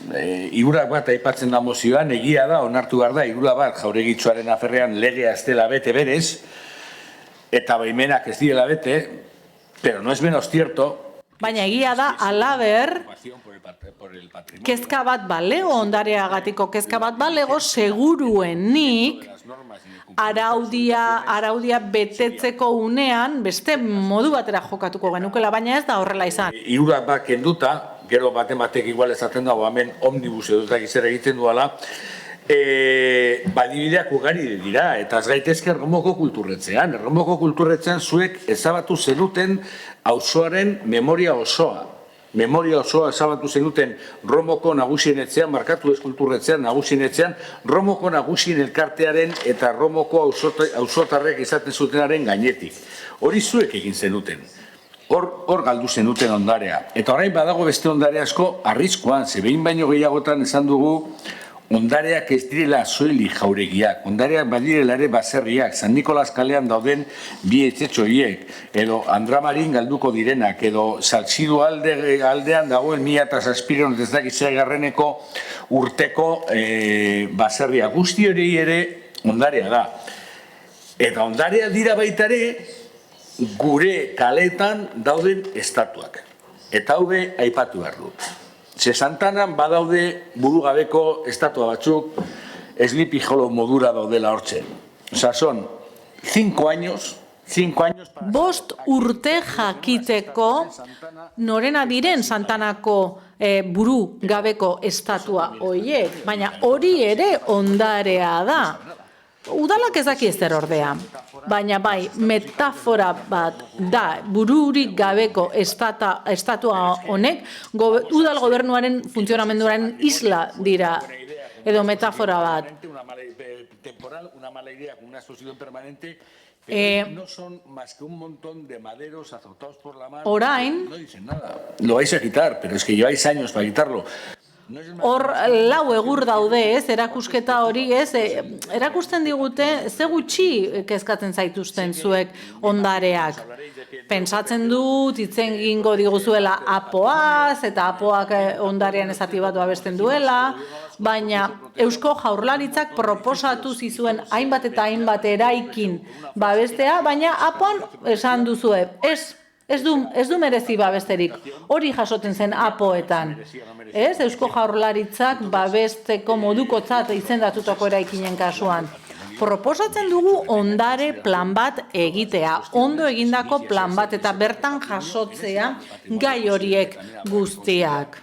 Plan horretan laguntzak, bete beharrak, eskubideak hori guztiak ere jaso beharko da, jabeenak edo jabekideenak. Baina ezin dugu eraitsi hemen eraitsi den guztia. Gero Karkasonera joaten gara, ze polita Estrasburgo, ze polita, zer egin zuten, ez zuten bota. Horregatik da polita, horregatik dauzkate 1500 urteko eraikinak. Hemen ordea bota egiten dira. Benta gehiagotan esan dugu, Irurra jauregia eguneratu du berriro horren auzionen gaineko kezka, baina nahi duguna da ondarearen inguruko plan berezia egitea. Plan berezi horretarako, eta ez esan hemen dagoela bestean, edo porque la fachada entra en una esquinita, podemos tirar la fachada a la Casa Arrigunaga y así una tras otra. Eskerrik asko, Rodríguez jauna, beste norbaitek, Benito jauna. Sí, gracias, señora alcaldesa. Eskerrik asko, alkate Andrea. Hiri eta eraikin ondarearen babesgabetasuna garrantzi handiko gaia da, eta garrantzi handiago hartu du hirurak baten ondoren, baina ez da esan bezala jauregiei bakarrik eragiten dien auzi bat, aspalditik datorren gaia da. Aurreko osoko bilkuran esan bezala, jauregia bota eraitsi izana ez da zinegotzien arazo bat, ez da kargu gabetu ziren zinegotzien kasua, edo kargutik kentzea eskatu den alkatearen arazoa, harago doa klientelismo, arazo bat da gobernuko alderdiaren eta eraikuntza enpresen arteko klientelismoa, eta horregatik eraitsi zen hirurak bat, baina beste ondare arkitektoniko asko ere eraitsi dira klientelismo horren ondorioz, eta EH Bilduko zinegotziak arrazoi guztia du, balioan jartzen dugu erakargarri turistiko gisa, esaten dugu zera kargarriak ze politak jauregiak, eta balioa ematen zaie parte zaharrei, eta eraikin historiskoei, eta Estrasburgo adibidez aipatu dute, baina Getxon etengabe etengabe nahi dugu ondare hori eraitsi edo aldatu balioa galdezan Erromoko auzoak bazeukan erdigunean ondare bat, baina eraitsi egin duzue lehenengo eskolekin, gero zaharretxearekin, hau da, erabat suntsitu duzue ondare hori. Beste San Nikolas plaza ere, Algortan, zeukan xarma hori guztia galdu du, kioskoa galdu du, eta gauza bera gertatzen ari da kaleekin. Hemen ondoan dagoen Ormetxe kalea, lehen berdeguneak zituen, Getxoko edo Neguriko bizitegi kale batzen, eta orain Hormigoia besterik ez dago, lau zuhaitz ditu eta listo. Es una cuestión grave, ¿no? Eta larria da. Mozioan beste eraikin batzuk ere aipatzen dira, baina joera larria da, eta ez da amaitzen egun gauden egoeran, baizik eta badaude beste eraikin batzuk, barriskuan daudenak, Bakione, Mariena, Portu Zaharreko jaitsieran.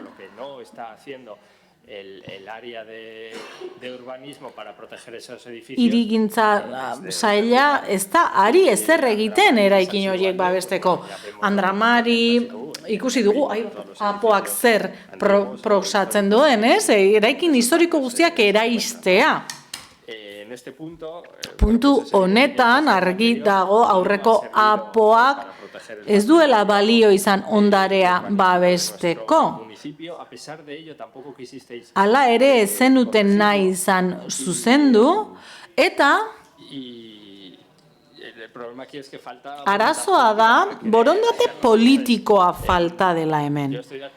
Ni ados nago proposamenarekin, ez? Ondarea babesteko plan bereziaren proposamenarekin, ze horrela zehaztu ahalko genuke, legeriak biltzen duena eta horren gauzatzea zehaztu ahalko genuke. Bitarteko materialak ere zehaztu ahalko genituzke kontrolerako eta zehaztu ahalko genuke zein diren jabekiden edo jabeen erantzukizunak. Horroilarretxen ere esaten da, terreno pribatu batean dagoela eta horrek zaildu egiten duela. Baina udalak, mantentzelanak egin beharko balitu, sartu ahal izatea. Orduan, guri plana beharrezko tresna iruditzen zaigu eta oso positiboa hau guztia zehazteko eta ondo definitzeko, baina arazoa da borondate politikoaren falta, ez? Getxoko ondarea babesteko. Erabat ulergaitza iruditzen zait, ez? Getxoko udalak ez nahi izatea hori babestu. Beste norbaitek? González jauna. Gracias, señora alcaldesa. Eskerrik asko, alkate Andrea. Bilduren mozioan hasieran dio Getxon sistematikoki egiten zaiola ezikusiaren ondarearen babesari eta plan berezi bat behar dela. Nire ustez eztabaida hau berandu iritsi da. Mozio honek planteatzen duena apoan jasota dago eta behin betiko argitalpenaren mende dago bakarrik. Bilduk ez zuen apo hori babestu 2022an apoa onartzeko planaren barruan. Ese informe no era decorativo. Contenía determinaciones y recomendaciones de incorporación de inmuebles al catálogo municipal, con distintos grados de protección. Txosten bat jaso zen hor eta hainbat babes maila ezartzen diren. Apo berriak hori guztia jaso du eta emaitza objektiboa da. Apo berria babestuta, 158 hazi da babestutako eraikinen kopurua. Ez da retorika, onartutako plan bat da. Ez gaude tresna falta baten aurrean, ez dago borondate faltarik, hirigintza esparru berri bat dago. Eta katalogoa Euskal Ondarean legeari egokitzen dio. Eusko Jaurlaritzaren erabakiak txertatzen ditu, segurtasun juridikoa publikoa bermatzen du eta babestutako eraikinen kopurua areagotzen du. Behin APOa argitaratuta, bertan jasotako eraikin bereziak ezingo dira eraitsi. Hori da babesa, benetako babesa. Bilduk esaten du plan berezi bat egin behar dela, baina zer da ondarearen plan berezi bat? Legearen arabera, tresna hori nahitaezkoa da bakarrik APOak eskatzen duenean. Getxon, APOak ez du bete behar hori ezartzen. Orduan legeak ez gaitu behartzen plan hori idaztera. Bilboko kasua beste bada, ez da gure kasua. Orduan, Bilduk proposatzen diguna ez da tresna juridiko bat da, erabaki politiko bat, eta gainera kostua areagotuko luke, eta eztabaidatu egin beharko litzateke. Ezin da mozio generiko baten bitartez egin, baina deigarriena da mozioak ez duela onartutako katalogo berriaren edukia aztertzen. Ez du esaten ze eraikin sartu beharko litzatekeen hor. APO berriaren aurreko errealitate bat aipatzen du, eta hor dago kontraesana. Tresna horrek 148 areagotzen du babostutako eraikinen kopurua, baina beraiek kontra da agertzen dira. Ondarea babesteko ez dira titularrak eman behar. Behar dira txostenak, sektoreko txostenak, tratamendu zorrotza eta segurtasun juridikoa. Eta horixe egin dugu, eta horixe jarriko da indarrean laster horregatik, ulertuta APO berriak dagoeneko ematen diola erantzuna hemen planteatzen denari, eta ez dagoenez beste bete behar legezko bete beharrik, gure taldeak kontra, mozioaren aurka bozkatuko du. Eskerrik asko. Beste norbaitek? Andrea jauna. Gracias. Desde luego, el Partido Popular está muy preocupado por el patrimonio. Gu Alderdi Popularrean oso kezkatuta gaude gure ondarearengatik eta kexa bat aurkeztu dugu epaitegian, 101 eraikinaren eraistea dela eta baina mozioan pixka bat ambigua iruditu zaigu, oso erraza da argudioiek saltzea. Gauza batzuetan ados gaude, baina ez gaude ados formarekin, eta horregatik abstenitu egingo gara, egia da. Ados gaude, ez? Gure herrian baimenik gabe eraitsi diren eraikin horien kezkarekin, baina, ez? San Nikolaseko eskailerak, Algortako beste gune batzuk, hainbat eta hainbat adibide daude, Romoko kulturetxea baita ere. Besterik gabe, hainbat eta hainbat gauza daude, herri honetan oso gaizki egin direnak beste modu batera egin zitezkeen. Hainbat eta eraikin emblematiko eta bar daude, eta estetikoki ez dira bat ere egokitu. Eta horrek argi eta garbi erakusten du gure herriaren idiosinkrazia ez dela respetatzen. Los ajustes estructurales de urbanísticos que se están haciendo, ¿no? Eta doikuntza ez da nahikoekin, esan bezala. Se mantiene en la moción, pero es verdad que una lista de patrimonio ya existe. O sea, en PGU Baina egia da, saiakera bat egin zela, eraikin berrien kasuan ere, batzuk sortu bai eta beste batzuk... Dice aquí que ha aumentado un 48%, ¿no? Beste batzuk inventariatu ziren, baina egia da oraindik araudi asko falta zaigula honesteko. Eta kontua da negatiboan ere bagarela, nik oraindik ez dut inon aurkitu behar nuen guztia, baina APOa bai, baina zerrenda hor ez dago. Beraz, APOari ekarpenak egin zaizkio, ekarpen zehatzak,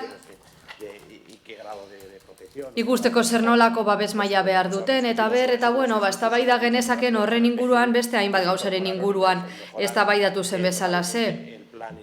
Hasierako plana hobetzeko. Hori lehenengo osoko bilkuran esate baterako egin zen. Eta, kontutan izan behar dugu bizilaguna posi egon behar direla eremu bakoitzan onesten denarekin. Beraz, eskatzen duguna da behintzat errebisatzea. Eusko Jaurlaritzak eskatzen duen guztia kontutan hartu behar da, legeak hala diolako. Eusko Jaurlaritzak ezin dizu esan zerbait barne hartzeko eta gero zuk barne ez hartu. Behar bada ez da ondarea deitu behar dioguna hori, baina zerbait asmatu beharko dugu udal honek benetan babesteko geratzen zaigun gutxi hori babes dezan. Horregaitzik esan bezala abstenituko gara. Eskerrik asko. Beste norbaitek, González jauna. Bai, egunon. Bueno, no escribe, prepara el pleno, escribe y a veces tiene que limitar. Bueno, osoko bilkuretan batzutan idatzitakoa daukagu eta batzutan horra mugatu behar da. Bueno, EH Bilduren mozioaren ostean galdera hau daukat. Meretan kontziente dira, nik uste dut osoko bilkura honetan hartu diren horren kontziente direla. Porque lo que hoy nos plantea aquí es como si en Getxo no se hubiera hecho absolutamente nada en esta materia y eso es sencillamente... Izan ere badirudi Getxon ez dela ezer egin zentzu honetan eta hori ez da egia. Behinbetiko onespena eman diogu apo bati. Eta porretan, bete-betean hartzen dira kontutan 6/2019 legearen nondik norakoak. Eta beste modutara ezin da izan, ezta? Gainera horrela, udalerriaren babes araubidea bermatzen da. Eta ez, berrikuspen integral eta teknikoki fundamentatu baten aurrean gaude. Hala, udal katalogoa 184 etxebizitza babestu izatetik 289 izatera pasatu da dokumentu berriarekin. Eta, esan bezala, horrek 48%ko igoera suposatzen du. Eta Alderdi Popularraren bozera mailari zer esan? Esatea, behin-behineko onespen dokumentoa bakarrik ikus daitekela, behin-betikorakoa badaukazu, katalogoak ere badituzu. Hortxe dituzu eta ikusiko duzu zeintzu diren aldeak. Baina esfortzu egin behar da aurkitzeko dokumentuak. Eta gainera ez dugu automatikoki edo indiskriminatuki egin. Eraikinez eraikin egin dugu elementu, txosten motibatuekin eta irizpide objektiboekin. Esan beharra dago 4 babes maila daudela. Berezia eta ertaina, Eusko Jaurlaritzaren eskumenekoa direnak eta gero oinarrizkoa udalaren eskumenekoa da. Getxon, momentu honetan, 200 etxebizitza baino gehiago daude udalaz gaindiko babesa dutenak. Eta, hoiek udal katalogoan sartu nahi dituzun arren, udal honek ez du irizpide gabe jardun. Banamanan aztertu dugu kasu bakoitza, arkitekta batekin, banamanan aztertu ditugu kasu guztiak. Eta hori zedain zuzen ere udal lana arduraz egitea. Eraikin pribatu bat babestea ez da keinu simboliko bat. Eskubideak mugatzea dakar, eskuartzea kondizionatzea, kontserbazio lana egitea, eta horrek azken finean eragiten dio baita ere eraikinari berari, eta ezin da edonolaz egin. Gainera, sistema konplexu bat da eta ondarea igarritasun unibertsalarekin batera doa, efizientzia energetikoa, hiriberroneratzea eta nola ez, etxe bizitza beharra, horiek guztiekin batera doa. Babesak ezin du hiria fosilizatu edo izoztu ekilibratua izan behar da. Eta horregaitik, ez dakigu zer ekar dezakeen plan berezi isolatu batek apoa daukagunean.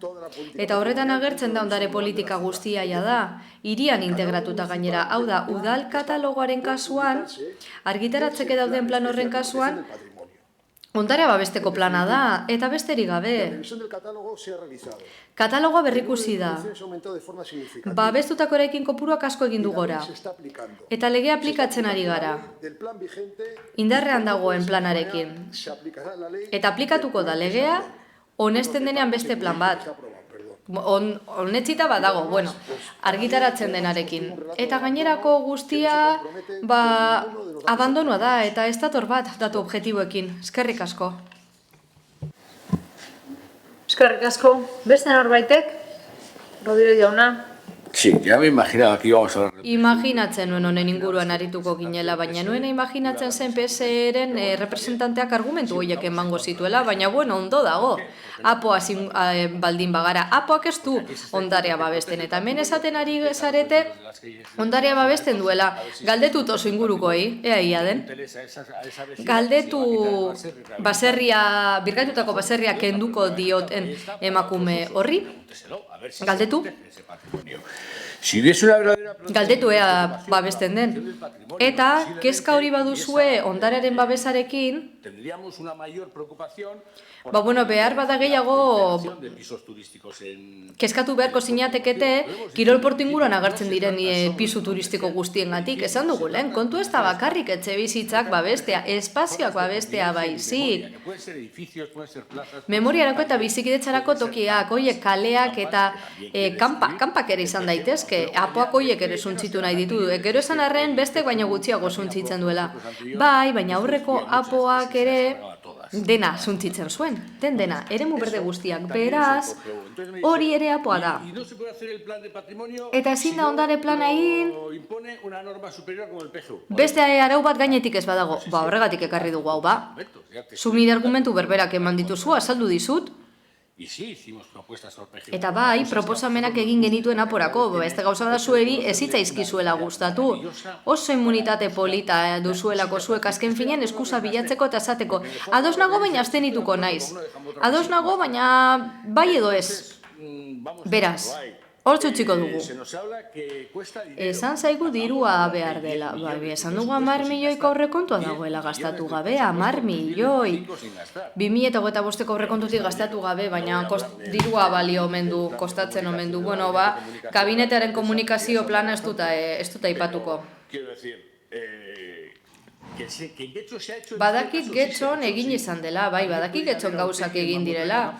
Mamotregira joan, ikusi zer nolako mamotretoa dagoen, edo basagoititik pasatu, eta ikusi zer nolakoa eraikitzen ari garen, eta horrek ez du betetzen inolako egitura strukturalekin. Norbaitek esan dezake zergaitik ere etxetxu portuzarrek hori itxita dagoen hain luzaroan egin ez diren obra batzuengatik? Hemen ez da inor kezkatzen ondareagatik, ez dago kezkarik, kezka bat egongo balitz. Hirurak bat ez litzateke hain erraz behera botako.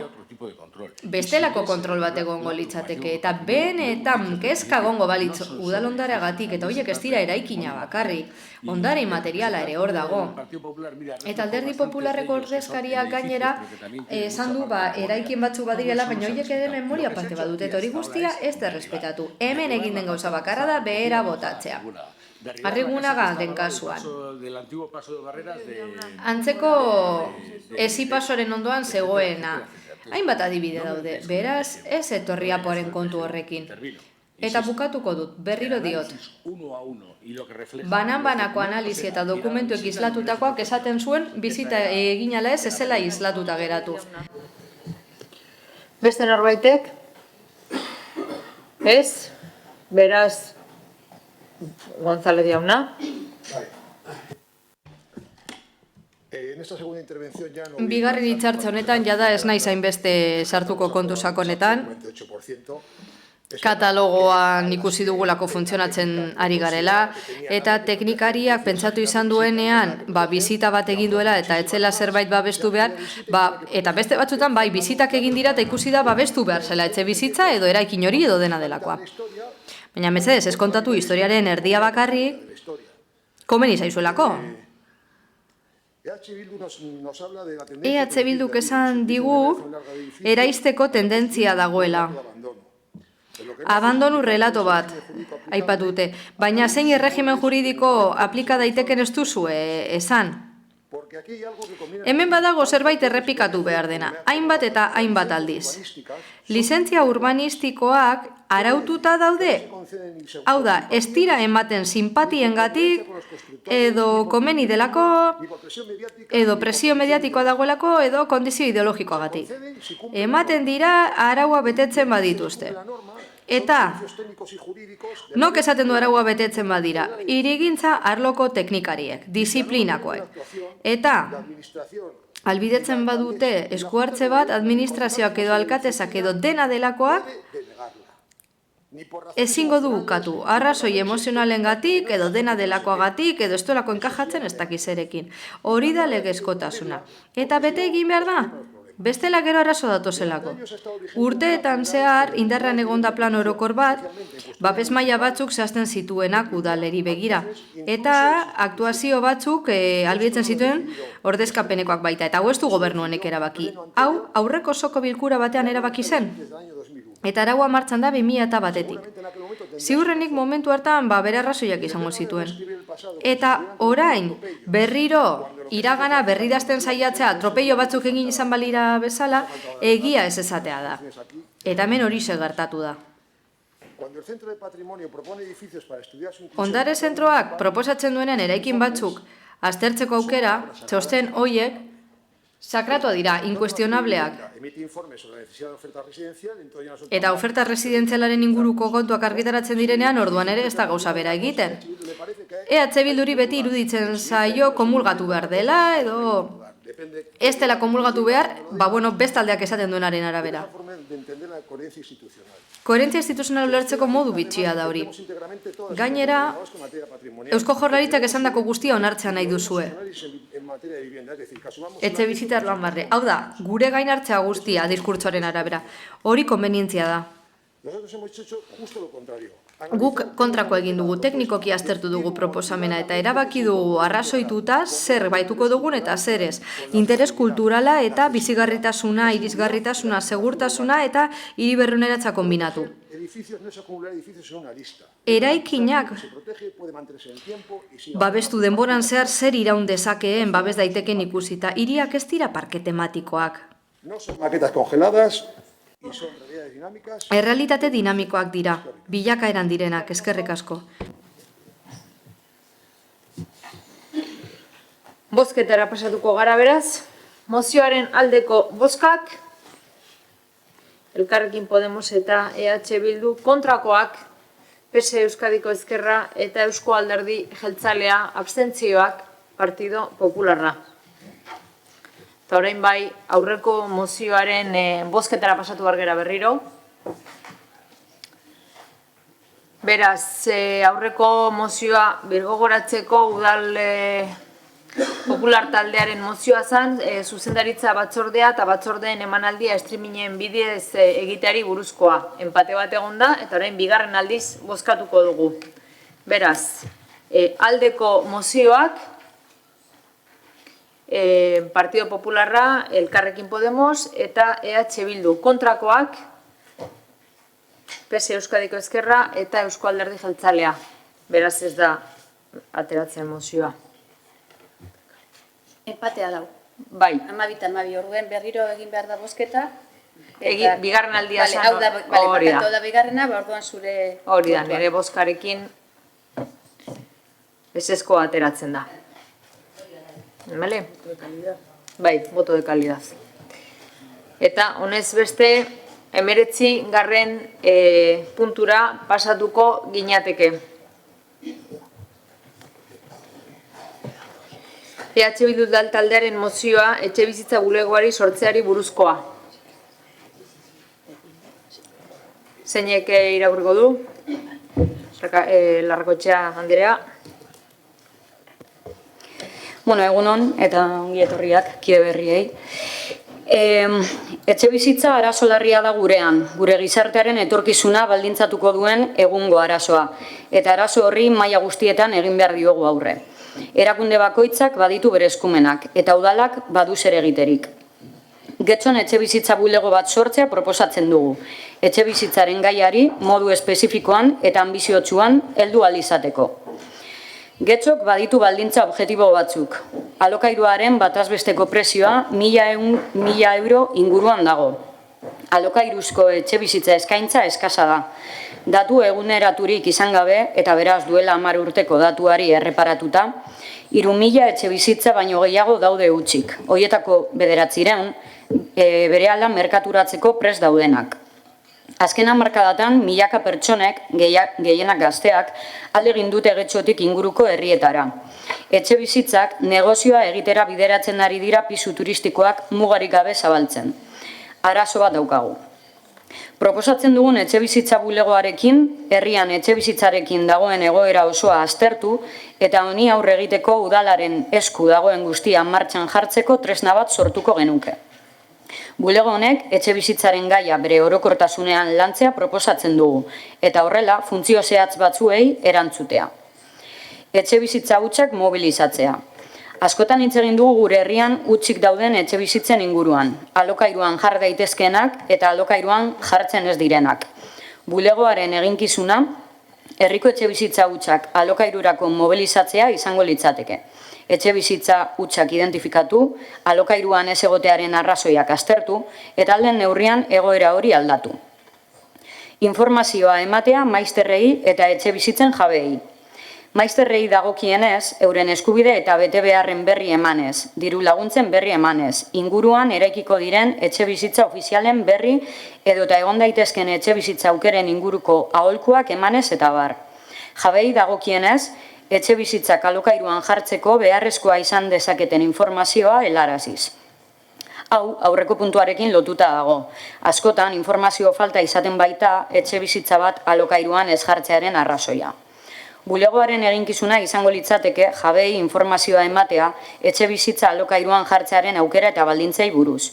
Alokabide programaren nondik norakoak, EAN eta estatuan dauden etxebizitza legeek esaten dutena, maizterrei bezala euren eskubide eta bete beharren inguruko informazioa, etxebizitzaren merkatuaren nondik norakoak, edozein beldurren aurrean datu errealen eskaintza, etxebizitza turistikoen kontrola egitea. Gure herrian azken urteotan etxebizitza turistiko asko ireki dira. Horietako askok udal ordenantza betetzen ez duten arren. Gaur egun ez dago horren gaineko kontrolik. Etxebizitza bulegoak irekitzen diren pisu turistikoek udal ordenantza betetzen duten edo ez ikuskatu beharko luke. Ez betetzekotan dagokion prozedura abiatuko luke ilegalak diren pisu horiek ixteko. Balizko gatazken aurrean bitartekaritza lana egitea. Pertsona migranteekiko existitzen den arrazakeria inmobiliarioari aurre egiteko, zein maizter eta jabeen artean suertatu daitezkeen gatazken aurrean irtenbideak bilatu alizateko. Hau guztia kontuan izan da, osoko bilkura honek zera eskatzen dio udal gobernuari.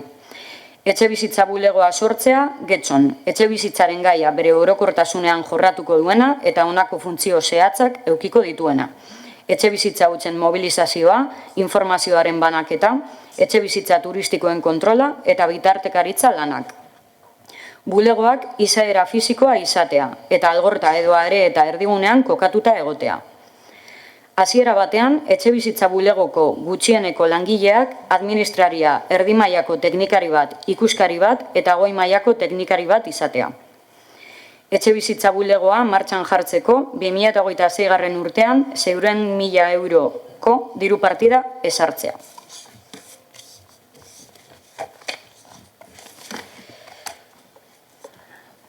Bale. Etxebizitza hutsak mobilizatzea, pisu turistikoa kontrolatzea, informazioa ematea eta bitartekaritza lanak egitea arazoen aurrean. Etxebizitza bulegoak funtzio hauek betetzea proposatzen dugu. Gure ustez oinarrizkoak eta funtsezkoak direlako etxebizitzaren gaia lantzeko. Etxebizitza hutsen inguruan askotan hitz egin dugu hemen, eta duela hilabete askoia da udal gobernuak konpromisoa hartu zuen gai honi ekiteko. Baina hilabeteak aurrera doaz eta ez da aurrera pausurik eman, edo guk behintzat ez daukagu inolako informaziorik. Asteburuan Azpeitiko alkatearekin egon gara, dakizuen bezala Azpeitik duela urte eskasa adierazi zuen etxebizitza hutsak mobilizatzeko lanean jarriko zela, kanonaren aplikazioari ateak irekiz, eta honek esan zuen euren etxebizitza bulegotik eraman dutela lanketa hau, faseka programatu dutela, eta lehen pausua izan dela gutunak bidaltzea etxebizitza hutsak dituzten etxe jabe batzuei, etxebizitza bulegoarekin hitzordu bat proposatuz. Helburua izan da informatzea eta dauden aukerak azaltzea. Lehenengo pausu honen ostean, bakarrik lehenengo pausu hau eman da, 200 etxebizitza inguru mobilizatzea lortu dute.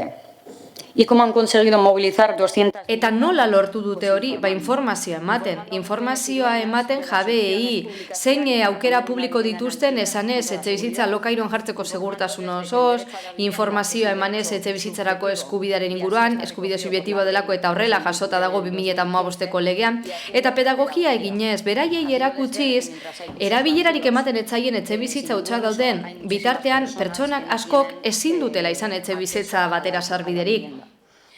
Uste behar beharrezkoa dela herritarrei aurrez aurreko arreta pertsonalizatua emangoien zerbitzu bat sortzea. Pertsonen erabakiak askotan baldintzatuta daudelako daukagun informazioaren arabera. Eta jendeak heldulekuak behar ditu. Zalantzak eukitzea normala da, handik eta hemendik jasotzen dugun informazio mordoaren ondorioz, eta honek desinformazioa eragiten du. Jendeak, herritarrek, helduleku praktiko eta gertukoak behar dituzte. Izan ere, Getxoko herritar askok ez dakite zer nolako aukerak dauden etxebizitzarekin herri honetan. Gazte askok ez dakite emantzipaziorako diru laguntza lerro bat existitzen denik. Jendeak zalantzak ditu, ia diru laguntza hauek ustargarriak diren bestelako diru laguntza batzuekin edo ez. Etxebizitzetako jabei dagokienez, alokabide, bizigune, ziur gaude etxe bizitza utzik duten etxe jabe guztiek programa hau ezagutzen dutela. Eta maizterrei dagokienez, hau da, alokatzen duten pertsonak, ezagutzen ditugu gure eskubideak kontratu bat sinatzen dugunean, hau ez digute inon irakasten. Orduan, desinformazio eta ezjakintasun honen aurrean, ziurtasun falta honen aurrean, herritarrei segurtasuna eman behar diegu. Eta hori nola egiten da? Aurrez aurreko harremanaren bidez. Horregatik uste dugu bulego fisiko bat eukitzea ezinbestekoa dela. Edo zein zalantza eukiz gero, nora jo eukitzeko. Porque no olvidemos también... Eta ez dezagun astu ez da, gure udalerrian badaudela pertsonak internetik ez dutenak. Edona etorri berria direnak eta galduta daudenak. Ezin dutenak informaziorik bilatu, hori gertatzen da, Edo besterik gabe badaude pertsona batzuk ez duela laguntza sare bat beraien zalantzak partekatzeko. Desinformazioa kontu orokorra da eta normala da zalantzak izatea. Beraz uste dugu gure ardura dela herri administrazio modura, eta gure kasuan pertsonen gandik hurbilen dagoen herri administrazioa izan da, beraiek hartatzea eta erantzunak ematea. Uste dugu, etxe bizitza bulego fisiko bat badugu erdigunean, oso tresna positibo eraginkorra izango litzatekeela eta pertsonen bizitza errastuko lukeela. Oak ere jartzen genituen funtzio hauen artean, eta honi dagokionez, udal honetan dagoen kontrol eta arreta falta agerikoa eta kezkagarria iruditzen zaigu. Ez da posible, edo ezin da posible izan, araudia betetzen ez duen pisu bat irekita egotea. Eta bat izango balitz, batira, baina jakin badakigu askoz gehiago direla. Azken urteotan pisu turistikoen areagotzea izugarria ematen ari da, etxe bizitzak negoziora egitera bideratzen ari dira eta honekin bukatu beharra dago. Errepikatzen dugu, etxe bizitzak funtzio soziala dauka. Barrakotxea, Andrea, denbora, amaitu zaizu. Legeak eskubide subjektibo gisa izendatzen du eta beraz, etxe bizitzak bertan bizitzera bideratuta egon behar dira. Etxe bizitza bulegoak beraz, honi jarraipena eman beharko lioke eta Eusko Jaurlaritzarekin dagokion harremana bermatu. Beste norbaitek? Benito jauna. Gracias, señora alcaldesa. Eskerrik asko, alkate Andrea. Bai, oroar neurri honen alde gaude, eta neurri gehiago hartzaren alde etxe bizitzarloan. Askotan esan dut, baina ez naiz nekatuko errepikatzeaz behin eta berriro honen inguruan aritzen garenean gauza bera esaten dugu. Kezka nagusia da gure herrian. Halaxe da. Eta berriro ere esango dugu, udal gobernuak ez duela inongo neurririk hartu. Zentzu horretan, ez du inongo neurririk hartu legegintzaldi osoan. Bakar bat ere. Daukagun gauza bakarra da, etxe bizitza hutsaren erroldaren konpromisoa eta el IBI a las viviendas vacías. Etxe bizitza hutsei OHZ egoteko konpromisoa. Aprobado por mociones que hemos... Eta mozio bidez honetxitako kontua dira. Baina ez daukagu beste ezer. Ez daukagu beste ezer. del presupuesto anterior. Lehen ere aurrekontuaren kontuarekin, likidazioarekin komentatu dut. Esango didazue gauzak egin direla, poa honetxi dela, egin direla gauzak, baina Todo lo que propone el PGU. APOak proposatzen duen guzti hori, lehenik eta behin ez da kontra esankorra hau bezalako neurriekin, proposatzen diren neurri hauekin, eta gainera,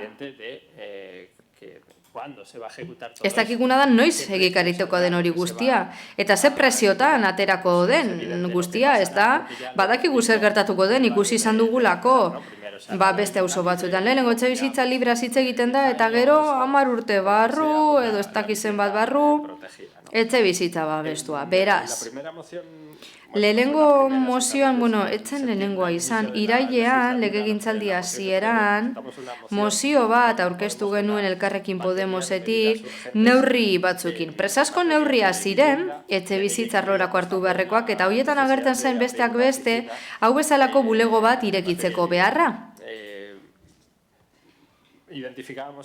Guk 3 behar izan identifikatu genuen lehenik eta behin, nolabait bermatzea neurriak ezartzen direla udalaren partetik, OHZ-aren kasuan, etxebizitza hutsaren kasuan, etxebizitza publikoaren kudeak eta lokairuan jartzeko. Ikusi dugu baita ere ezinbestekoa dela monitorizatzea etxebizitza arloko legeriaren betearazpena. Salatu izan da ez dela betetzen. La legislación en viviendas dice. Y por último, eta bukatzeko, aholkularitza zerbitzu emateak etxostarrei berein eskubide eta obligazioen inguruan. Eta, era berean, udan beste mozio bat aurkeztu genuen etxebizitza turistikoak hobeto kontrolatzeko. Eta neurri batzuen artean bulegonen sorrera eragertzen zen. Mozio horretan, proposatzen genuen lehenik eta behin piso turistikoa kontrolatzaia da existitzen direnen kasurako, etxe bizitza turistiko edo piso turistiko piratak zehatzea, eta horretarako zer proposatzen genuen? Udaltzainak baliatzea. Eta gainera proposatzen genuen, udalak bere gain hartzea eskumen hauek, zehapen prozedurak ebatzi alizateko piso turistikoen kasurako. Eta hau azken batzordean ikusi genuen, etorri zen bizilagun bat esan ez duela 2 urte, legez kontrako piso turistiko bat salatu zuela Portusaran, eta oraindik martxan zegoela. Eta hori ezin da horrela izan. Beraz, Eusko Jaurlaritzak izan dezake izugarrizko ataskoa, baina gure udalerrirako hau ezin da horrela izan, eta gure eskumena gure gain hartu behar ditugu, proposatu behar da. Hori guztia egin daiteke bulego honetatik, beraz bulego hau litzateke bulego huts bat izango herritarrak hartatzeko bakarrik. Hirigintza arloari lanak arinduko lioke etxe bizitzaren kasuan. Eta beraz zer ikusten dugu, nolabait modu bat izango litzatekeela arreta hobetzeko eta barne mailan udaletik egindako lana hobetzeko, beraz aldeko botoa emango diogu. Beste norbaitek, Jelego Andrea. Eskerrik asko, alkate Andrea. La vivienda es, sin duda, una de las etxe bizitza da. Getxoko biztanleen kezka nagusietako bat. Eta ados gaude erantzukizunez jokatu behar da eta ambizioz. Eta horregatik argi utzi nahi dut hasieratik kontra bozkatuko dugula, baina ez gaudelako kezkatuta etxe bizitzatik, baizik eta ez dugulako sortu nahi. Praktikan badagoen egitura bat, udaletxe honetan badaukagu etxe bizitzako unitate bat eta martxan dago, ez da asmo bat baizik eta sendotutako egitura bat da, gaur egun arkitekta bat dauka eta 3 ordezkari hainbat langile ditu. Gainera badu egoitza fisiko bat, Santa Claran dago, eta zuzeneko leihatila gisa funtzionatzen du, hau da, herritarrak joaten dira. bertara, laguntzak izapidetzera, zalantzak argitzera edo etxebizitzarekin lotutako gauzak argitzera. Orduan ez da egitura falta. Saila indartuta dago eta bere eginkizunak betetzen ari da. Mozioak planteatzen duena aztertzen badugu, etxebizitza hutsak mobilizatzea, kalifikazioa, funtzio horiek guztiak egiten ari dira eta plangintzan sartuta daude. Udal eskumen zuzena ez den gauza bakarra da etxebizitza turistikoen kontrola, hori Eusko Jaurlaritzari dagokio. Horregatik, orain bulego berri bat sortzeak egiturak korapilatuko lituzke eta badugu, eginkizun horiek betetzen dituen departamentu bat eta gainera, badauzka hemen proposatzen direna, baino giza baliabide gehiago. Gainera ez da aurrekontu auzi txiki bat.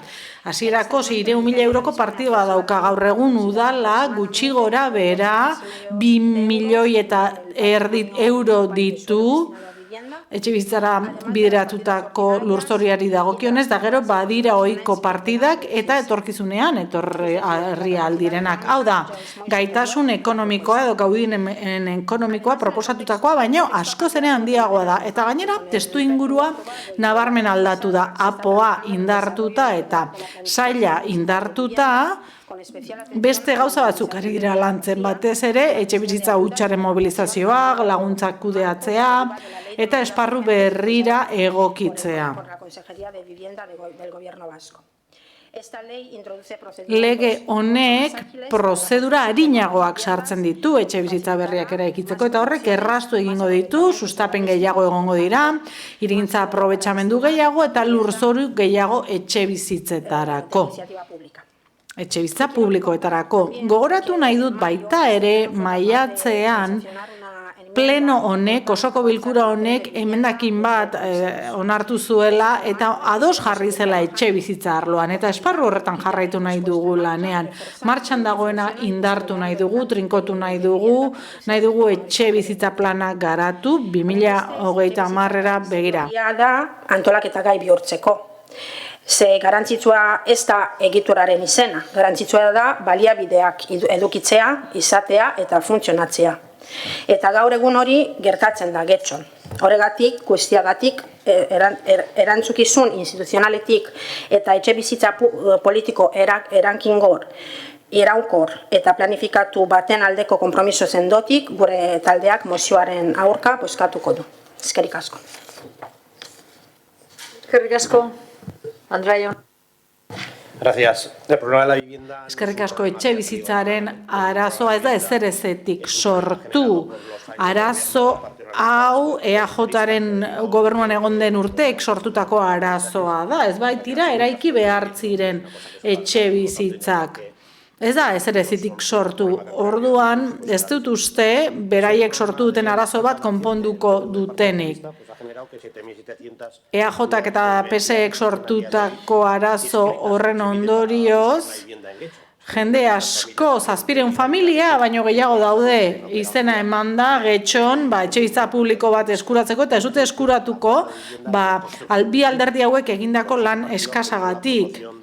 Horrez gain, etxebizitza eraiki egin behar da, horregatik guk mozio bat aurkeztu genuen, 4.000 etxebizitza eraikitzeko iruditzen zaigu hori dela bidea eta behar dena da bulego bat, plana garatzeko bulego bat, ez etxebizitza bulego bat. Etxebizitza horiek eraikitzen diren bitartean, zer egin? Argi dago, Getxon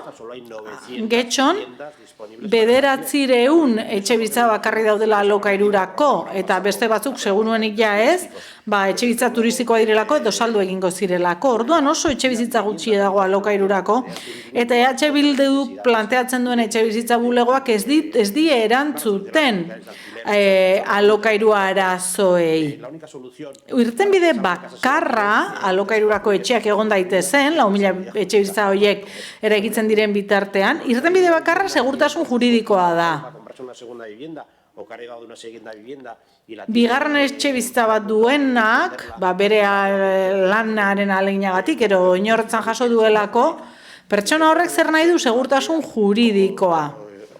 un plan de trabajo de esta oficina de vivienda que se plantea Etxebizitza bulego honen laneko plana, y todas las políticas que en esta moción parece que se derivan de eta mozio honetan dauden plan horiek, la vivienda. ibia areagotu etxebizitza alokatzen ez duenari, tentsioko guneak ezarri, behartu jabeari etxebizitza alokairuan jartzea, horrek ez du errazten etxe jabe baten egoera. Que pueden sacar en alquiler. Pues esta inseguridad, Segurtasun falta horrek, ibia edo zerga hori areagotzak ez du eragingo beraiek alokairuan jartzea etxe bizitza. y de que van a poder recuperar sus viviendas, ¿no? Ni la protección a la ocupación que se hace desde los gobiernos actuales. Egungo gobernuek egiten duen okupazioaren babesa edo ez badago jendea hor alokairuan hilabete ordaintzen dizuna, gehiago ordaintzen ez dizuna, eta alare legeak babestu egiten du. Ezin duzu bota. Orduan, etxe jabe horrek estatuari dagozkion eskumenak hartu behar ditu bere gain, eta ez dagokio.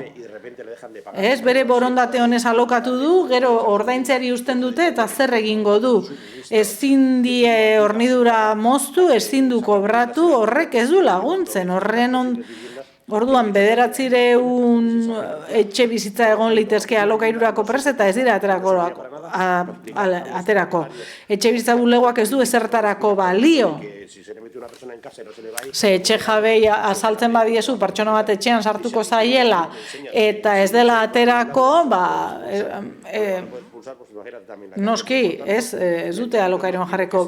Beraz, udalak ez dauka zertan etxebizitza bulego bat antolatu, bai egin behar du plana garatzeko bulego bat behar adina langilerekin, plan hori gauzatzen dela bermatzeko. Plana ez dago oraindik argitaratuta gainera. Orduan bermatzeko garatuko dela plan hori eta ahalik eta modu erraz eta azkarrenean ezarriko dela. Hori bai babestuko dugu. Rodríguez González jauna. Egunon berriro. Bueno, es evidente que argi dago, etxe bizitza dela gure gizarteak duen arazo handiena, gure herriarena, estatuarena eta Europako arazo potoloa ere bada. Pentsatzen dut hemen udal gobernuarena bada arazoa, alderdi popularra dagoen udaletan, alderdi popularrarena izango dela arazoa, ez? Zeni soluzio magikorik ez dut ikusi. Bildu aurkeztu duen mozioarekin ez gaude ados. Ez, bulego bat utxetik sortzea.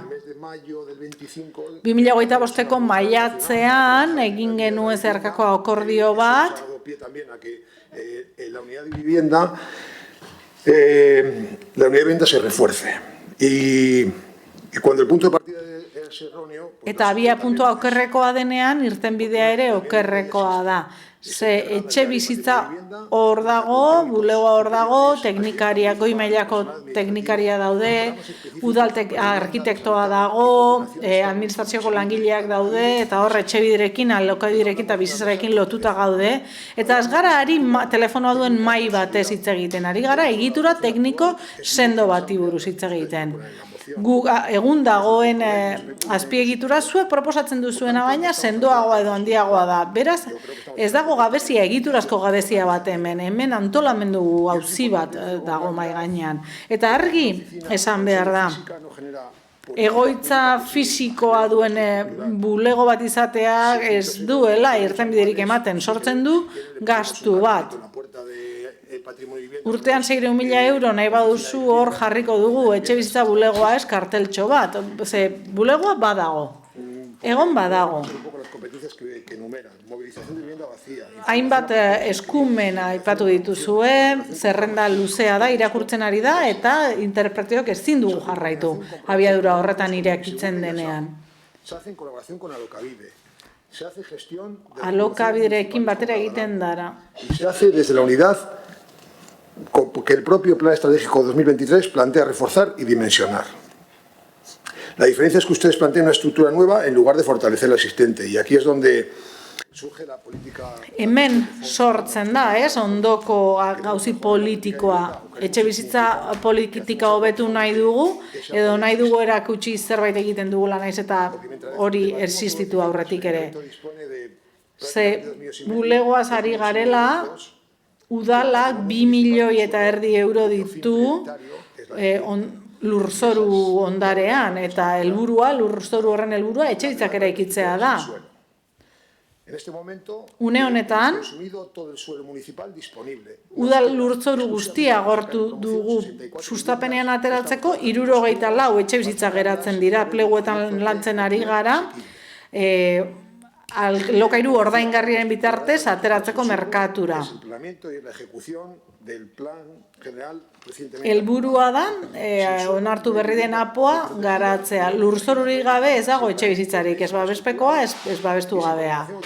Eta koordinaziorik gabe ez dago esku hartzeko gaitasun errealik. Genera más vivienda de protección, no incrementa la seguridad jurídica que comentaban y no amplía competencias. Lo que sí se hace es trasladar la idea de que todo lo que se ha hecho hasta ahora no existe o no sirve. Y eso, en mi opinión, no es serio. Nosotros creemos que reforzar... Uste dugu, creemos en reforzar lo que ya funciona. Funtzionatzen duena indartzea dela xedea edo helburua. Prozesuak hobetu behar direla, eta berriz errepikatuko dut, baina APOa gauzatu behar dela tresna gisa. Beste guztia politika simbolikoa da, eta etxebizitzak benetako politika behar du. No es una cuestión ideológica, es una cuestión de derecho. Gero, ikuskaritza bulego bat eta etxebizitza turistikoak izteko bulego bat proposatu duzu, baina hori Eusko Jaurlaritzaren eskumena da. Una regulación. Informa las adecuaciones y tramita cuando procede, pero no inspecciona ni cierra actividades turísticas. Baina ez dira jarduera turistikoak izten. En una moción funciones que exceden claramente el marco competencial hay dos opciones. Mozio batean eskumen esparrua gainditzen duten funtzioak txertatzen direnean, bitartekaritzara jo dezakegu, edo besterik gabe ni una sola referencia a la seguridad jurídica del propietario. La política pública no puede construirse sobre la desconfianza estructural hacia quien es titular legítimo. Barkatu, baina islaria irakurtzen ari da abiadura betean, eta interpreteok ezin dugu jarraitu ez baitigute materiala pasa. Norbaitek? Ez? Bai, Larrekotxea, berriro, bigarren buelta, 3 minutu. Bai, Alderdi Popularraren argudiei dagokienez, ez gara asko sartuko egia esan, ze uste dugu fondoan kontu ideologiko bat dagoela, orduan ez duela asko merezi, ez? Para el Partido Popular nada sirve. Alderdi Popularentzat ez da nahikoa, ez alokairuen presioa mugatzea, ez herritarrei informazio ematea, ez tentzio guneak izendatzea, eraikitzea bakarrik balio du. Baina udal gobernu honek eta aurrekoek gauza bere egin dute, ez? Eta zer gertatzen da, arazo bat dugula eta arazo hori areagotzen ari dela. Gure ustez, irtenbide bakarra ez da eraikitzea eta eraikitzea eta eraikitzea etxe bizitzaren arazo hori aurre egiteko. Ez dugu esan zerotik hastea etxe bizitzaren lanketari dagokionez. Hablamos de crear herramientas. Nahi duguna da, tresna eraginkorrak sortzea, eta tresna horiek martxan daude eta funtzionatzen dute etxe bizitza bulegoak dauden lekuetan. Ze aipatu duzuen etxe bizitza unitate hori dakigula behin-behineko egitura bat da. 3 urteko iraupena izango duena. Hurbila, jendeak ezagutzea, jendeak zalantza bat daukanean hurbildu ahal izatea bulego horretara, herrigunean egotea eta bere zelantzak bertan argitu ahal izatea. Jendeak ezagutzen duela, lo dudo muchísimo. Ya preguntaremos por ahí, pero yo creo que nadie conoce. Ez dut uste inork ezagutzen duenik etxebizitza unitate hori. Finean hemen dagoena dela esesko orokor bat emateko nahia, hainbat proposamen ekarri ditugu udalbatza honetara, azkenean lortu genuen etxebizitza hautzen zentzua berraztertzearen konpromiso hori lortzea, baina ikusten dugu aurrerapenik ez dagoela edo behintzat ez gaituzue informatu eta beraz hortik oinarritzen gara. Uste dugu hamarkada luzetan eraiki eta eraiki egin dela herri honetan bestelako alternatiba batzuk bilatu beharrean. Lortu izan diren bi elemento positibo edo izan ziren EH Bildurekin lortutako akordio baten ondorio, emantzipazio diru laguntzena eta etxe bizitza hutsaren zentzua. Esan bezala 10 urte pasatu dira bigarren horretatik, eta emantzipaziorako diru laguntzei dagokienez ikusten dugu urtez urte aurrekontua ez dela gastatzen, zergatik jendeak ez dakielako. Orduan, zein da gure helburua? Gure helburua da tresnak eskaintzea, garatzen ditugun politikak ezagutaraztea, informazioa ematea eta horretan oinarritu beharko ginateke.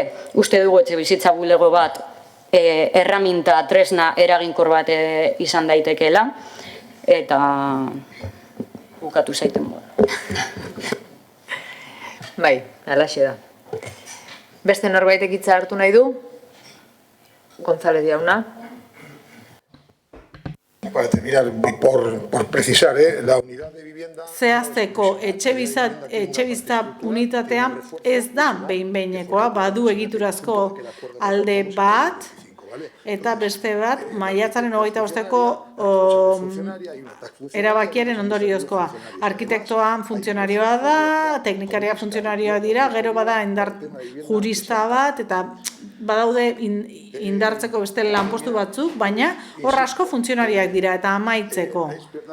Egia da, neurri asko daudela aztertzeke, etxe bizitza planean daude jasota, lurzorua sortu behar da, plan orokorrak, El desarrollo del plan general, además, plan orokorra garatzeak eta duela gutxi onartu diren neurri urgenteak, iruditzen zait lege hori gure plan orokorraren neurrire eginda dagoela, sektoreak oso ondo nabartuta daude eta zehaztuta. Eta hor ikusiko dugu, sustatzaileek nahi dituzten lehentasunezkotzat izendatu edo ez. Lehen azkar joan mal baginen, orain azkarrago. Esango dut berriz, lurzorurik gabe ez dago etxe bizitzarik gabe eta planteamendurik gabe ez dago eskaintzarik eta bestela ez dago politika eraginkorrik. Guk ez ditugu departamentuak bikoiztu nahi, guk nahi ditugu emaitzak. Eta horregatik bozkatuko dugu ezetz gure aburuz, badagoelako funtzioiek betetzen dituen bulego bat, etxe bizitza bulego bat. Bozketara pasatuko gara beraz, aldeko bozkak, EH Bildukoak, kontrakoak, alde eta Elkarrekin Podemos, kontrakoak, Partido Popularra, PS Euskadiko Ezkerra eta Eusko Alderdi Jeltzalea. Eta honez beste, 20. puntura pasatuko ginateke, Elkarrekin Podemos udaltaldearen mozioa Marisabel Parkeari buruzkoa. Procedo a leer la moción. Irakurri egingo dut, Neguri langile auzoak tamaina bikaineko parke bat du, egunero 10 familia hartzen dituena. Gaur egun Gernika parkea du izena. Hala ere, jakina da, urte luzez inguruko bizilagunek Marisabel parkea deitzen ziotela. Hala gogorarazten du auzo elkarteak jarritako plaka txiki batek. Miren Elisabet Arzubiaga eta Ardeo Marisabel mundu guztiak hala ezagutzen zuen, historian ikusezin bihurtuta beste emakume bat da, gure udalerriko eta auzoetako bizitzan rol garrantzitsua bete izan zuen arren. Bizitza osoko beti izan da getxokoa, aita ere hala zuen, eta Marisabel ezaguna zen batez ere 70ko hamarkadan jolasetako errege klubari garai hartako udal frankistak legez kanpo alokatutako erabilera publikoko lurzaruak udalerriari itzultzeko egin zuen auzo borrokan oso aktiboa izan zelako. Ezen gauza txikia izan auzitegi frankista batek auzo elkarte bati arrazoia ematea garai hartan.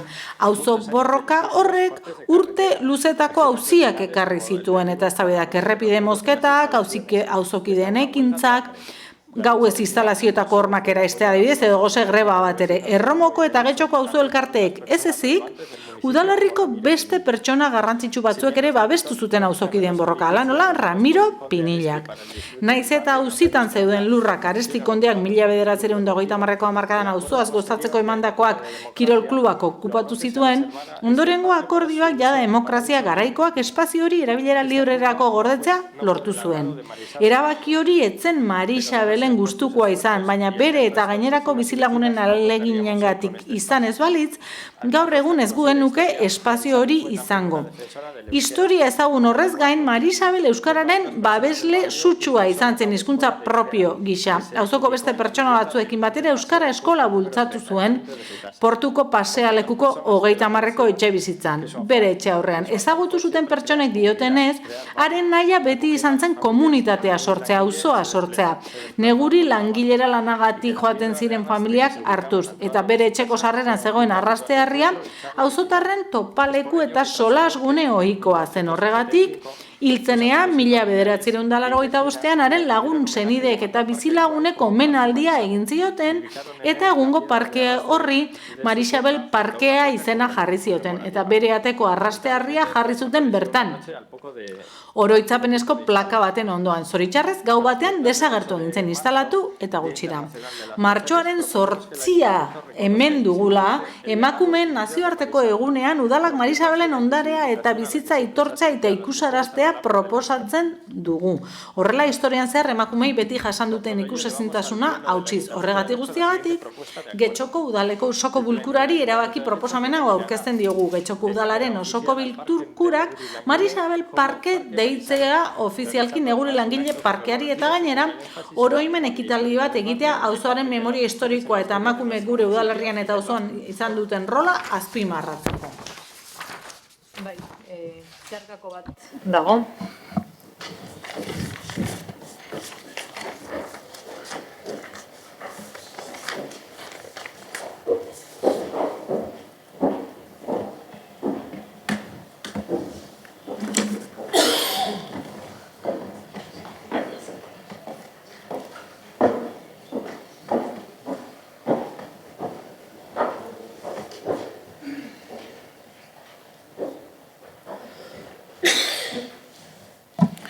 Proponemos una enmienda transaccional para sustituir... Zeharkoko emendakin bat aurkezten dugu, puntu bakarra ordezkatzeko Getxoko udalak nomenklatorren eta bizilagunen partaidetzaz aztertuko du Marisabelen aintzatespen hori Neguri langile auzoan izan zuen rola eta espazio publikoaren babesa nabarmentzeko.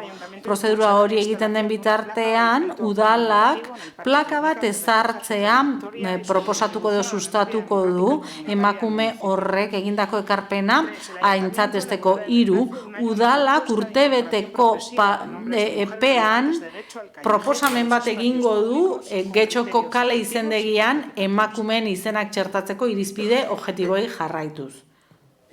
Bueno, nos da pena que quede fuera la propuesta concreta de... Egia esan, sentitzen dugu, parkearen proposamena kanpo geratzea, baina ondo iruditzen zaigu, onartzen dugu, lehenengo urratsak izan daitezen, onartzen dugu, bai. Pues defentsara pasako zara, mesez. Bueno, lo primero que me parece importante dejar claro es que lehenengo argitu nahiko nukena da, ez dela Podemosen proposamen bat, herritarren proposamen bat da, Neguri langileko auzokideen elkartekoa, aspaldi sortutako proposamena da, eta herria ekimenez sustatu zen. Mozio gisa aurkeztuta nahi izan dugu, bide instituzionala eman, eztabaida politiko bat egin dadin eta osoko bilkuran onar dadin guztiok ezagutzen dugu, egungo Gernika parkea, urte luzez eta oraindik bizilagunek Marisabel parke deitzen diote, hori izan zen bizilaguna haien borondatea, 1986ean, Marisabelen heriotzaren lehenengo urteurrenean, plaka bat jarri zutenean, arraste harria jarri zutenean parke hartan. y la acompañaron con una placa Eta plaka ere jarri zuten, oroitzapenezko plaka hori.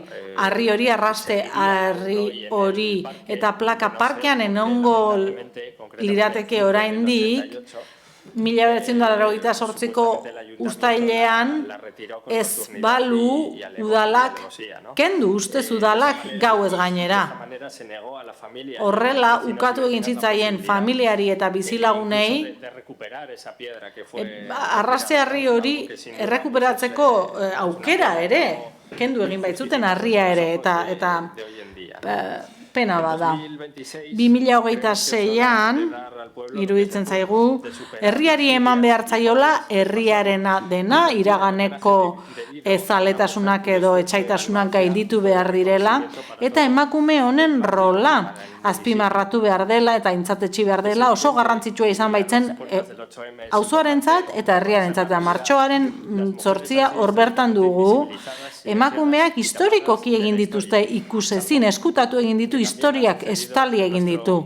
Eta gura udalerrian ere gauza bera gertatu da, bidegabekeria matxista bat da, gutxinaka zuzentzen ari dena, baina asko dago oraindik egiteko.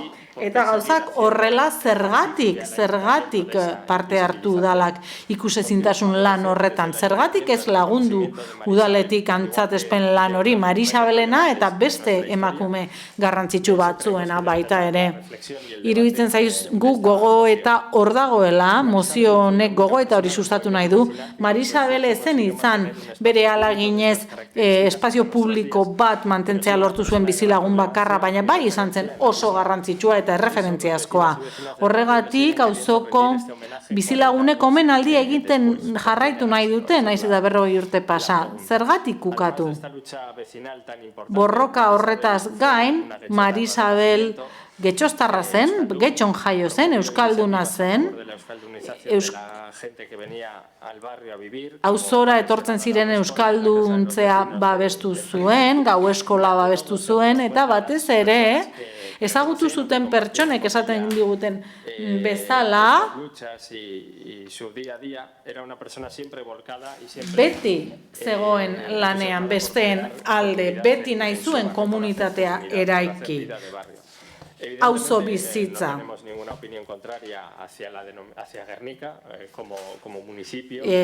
Ez daukagu ezer Gernikaren aurka, udalerri polita da, garrantzitsua, baina iruditzen zaigu garrantzi handiagoa duela kaleetan eskerrak ematea eta aintzatestea bertako historia markatu zuten emakumeen izenak, eta horien artean dago Marisabelena. Díaz Andrea. Eskerrik asko, desde el Grupo Municipal Socialista agradecemos. Alderdi sozialistatik eskertzen dugu zeharkako emendakinaren babesa, guk ekimen hau babestuko dugu, ze iruditzen zaigu Elisabet Arzubiaga neguri langileko memoriaren parte dela eta Getxoko historia komunitarioaren parte.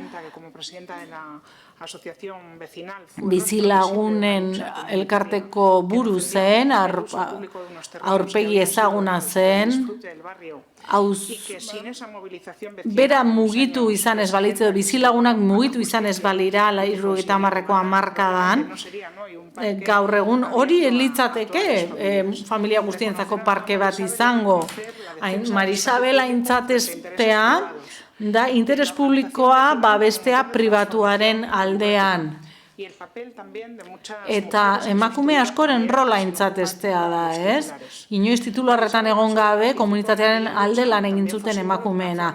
Marisabel simbolo bat ere izan zen komunitatearen sortzearen eta auzoa sortzearen simbolo. Eta euskararen babesarena ere bai. Eta horrek merezi du oroitzea eta aintzatestea.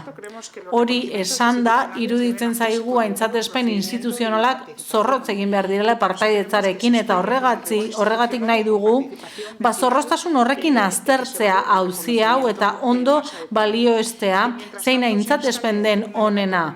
bitartean ondo ontzat ematen dugu oroitzazpenezko elementu bat egotea Gernika Parkean, eta gero proposamen egituratu bat egitea. Egia da udalak baduela konpromiso bat kale berrietan eta espazio berrietan emakumeen izenak jartzeko, hor badugu zor historiko bat, baina garrantzitsua iruditzen zaigu hor hausnarketa lana egitea, gogoeta lana egitea ikusteko zein emakumek ordezkatzen gaituzten eta zein izan daiteken lan hori ondoen egiteko modua. Zergatikan aurkeztu dugu zeharkako hau, iruditzen zaigulako helburua ez dela bakarrik Marisabel aintzatestea, helburua dela memoria demokratikoa eraikitzea. Mozioaren espirituarekin erabat ados gaude, hau da, ikusezin egindako emakumeak ikusgarri egitea, horrekin erabat ados gaude, eskerrak berriz ere zeharkakoa onartu izanagatik, eta espero dugu beste talde batzuek ere bat egitea. Eskerrik asko.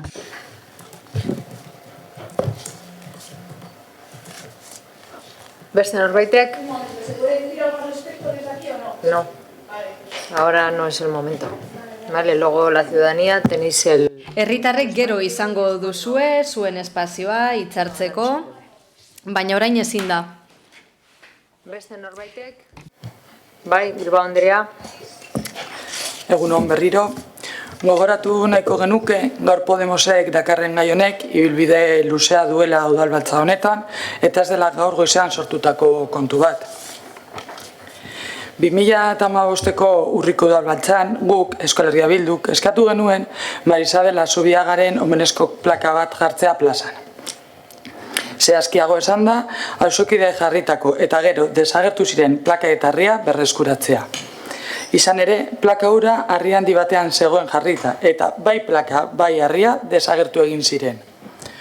Mozio horren helburua herritarren ekimen espontaneo bati aitortza instituzionala ematea zen.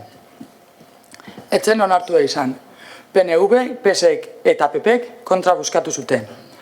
Aitzakia modura izan zen izendegi aldatzeko irizpide bateratuak behar zirela.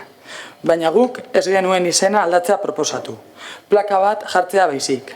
Hala ere hori izan zen erantzunaren ardatza. Argudio hori entzunda 2019ko azaroan urrats bat gehiago eman genuen eta zuzenean izen aldaketa proposatu genuen. Oraingo hartan PNVk eta PPek kontra buskatu zuten berriro. Beraz, espero dugu oraingoan beste alderdi batek proposamena ekartzeak bidea irakitzea, edukia ez delako berria, justizia egitea da kontua, eta entzun dugunaren arabera badirudi horrela gertatuko dela. Marisabel Azubiaga ez da izen huts bat. Neguri langileko beste auzokideekin batera guztiona zen lurzorua herriarentzat berreskuratzeko borrokatu zuen emakumea da. Baina bere ekarpena ez zen horretara mugatu. 1998an, bai euskarari kanpainaren testu inguruan, ikastola herriko bat sortu zuen bere etxearen aurrean. Portu pasealekuko bi etxetxo elkartutan. Auzoko gazte batzuekin batera, pupitre eta arbela batzuk jarri eta borondate handiz hasi ziren euskara eskolak ematen. Helburua argia zen, auzora iritzitako familia migratzailei eta haien seme-alabei gure hizkuntza ikasteko eta auzoan integratzeko aukera ematea. Hori ere bada Getxoren historia. Getxo humil, solidario eta konprometitu baten historia. Herritarrek modu naturalean eta espontaneo batean eskertu nahi izan zioten bere ekarpena, plaka bat jarriz, harri handi baten gainean. Eskutuan eta azalpenik gabe desagertu ziren harria eta plaka horiek. Gukek eskatzen duguna ez da ezer birezirik. 1998an egindako huts bat konpontzea baizik. Zor historiko eta moral bat kitatzeko urrats bat ematea. Parkean plaka bat jarriz eta parkeari Marisabel izena emanez. Hori da herriaren memoria. Eta memoria hori ez da berez mantentzen. Zaindu egin behar da. Horregaitik, plaka jartzea ez da iraganera begiratzea soilik. Etorkizuna begiratzea da. Kale izendegian presentzia ematea ez da simbolo huts bat, gure historiaren partea den Getxo hori aitortzea da. Getxo humilaren eta bidezkoago baten alde borrokatu zutenen izana eredutzat hartzea. Gu historia hori ez dadila isildu nahi dugu. Urrengo belaunaldiek jakin dezatela hemen izan zirela herriaren alde borrokatu zuten emakumeak. Eta gaur ere justizia egiteko garaiz gabiltza. Eskerrik asko. Eskerrik asko. Beste norbaitek, Zurrialek Erika jauna. Bai, eskerrik asko eta egunon berriro ere. Elkarrekin Podemosek proposatu du Gernika Parkearen ordez Marisabel Parkea izendatzeko. Guk hasiera batean emendakina aurkeztu aurretik 2019ko osoko bilkurako gauza bera bozkatzekoa ginen. Proposamena bera zen. Hau da, guk uste dugu berdintasun kontseilua izan behar dela plaken izenak jartzea arduratu behar dena. Egia da Alderdi Sozialistaren emendakinak hobetu egiten duela testua eta beraz gure boto aldatu egingo da. Baina bukatu aurretik positiboa iruditzen zaigu, zer-nolako garrantzia ematen zaien pertsona hauei gure udalerrian, baina bai komentatu nahi du gauza bat, eta hau pertsonalki diot, Nik uste du kontu familiar eta geografikoengatik ni izango naiz parke horretan denbora gehien igaro duen pertsona. Bertako bizilagunak Marisabel Parka deitzen diote, baina batzuek ezin dugu orokortu. Nik ez du zalantzan jartzen bizilagun batzuek horrela deitzen diotenik. Baina badaude beste bizilagun batzuk egungo izen ez deiten diotenak. Beraz, zer eskatu behar dut, ez orokortu. Eskerrik asko. Eskerrik asko. Ozio Anderea. Eskerrik asko, alkate Anderea. Kontu hau, ez da berria esan duzuen lez bezala, aurreko agintalietan ere eztabaidatu eginda eta gure taldearen jarrera koherentea izan da denboran zehar. Hasteko, Marisabel Arzubiagaren figura eta 70ko hamarkadako auzo mobilizazioan izan zuen papera aitortu nahi dugu. Auzoarekin duen konpromisoa, implikazio komunitarioa eta euskararen defentsa zonalde horretako memoria kolektiboaren parte dira.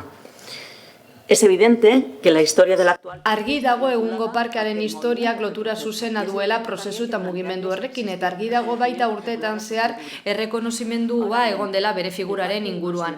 Baina parkea ez da izenik gabeko espazioa, ofizialki 87 izena eman zitzaion kontestu historiko zehatz batean, eta esanei simboliko batekin.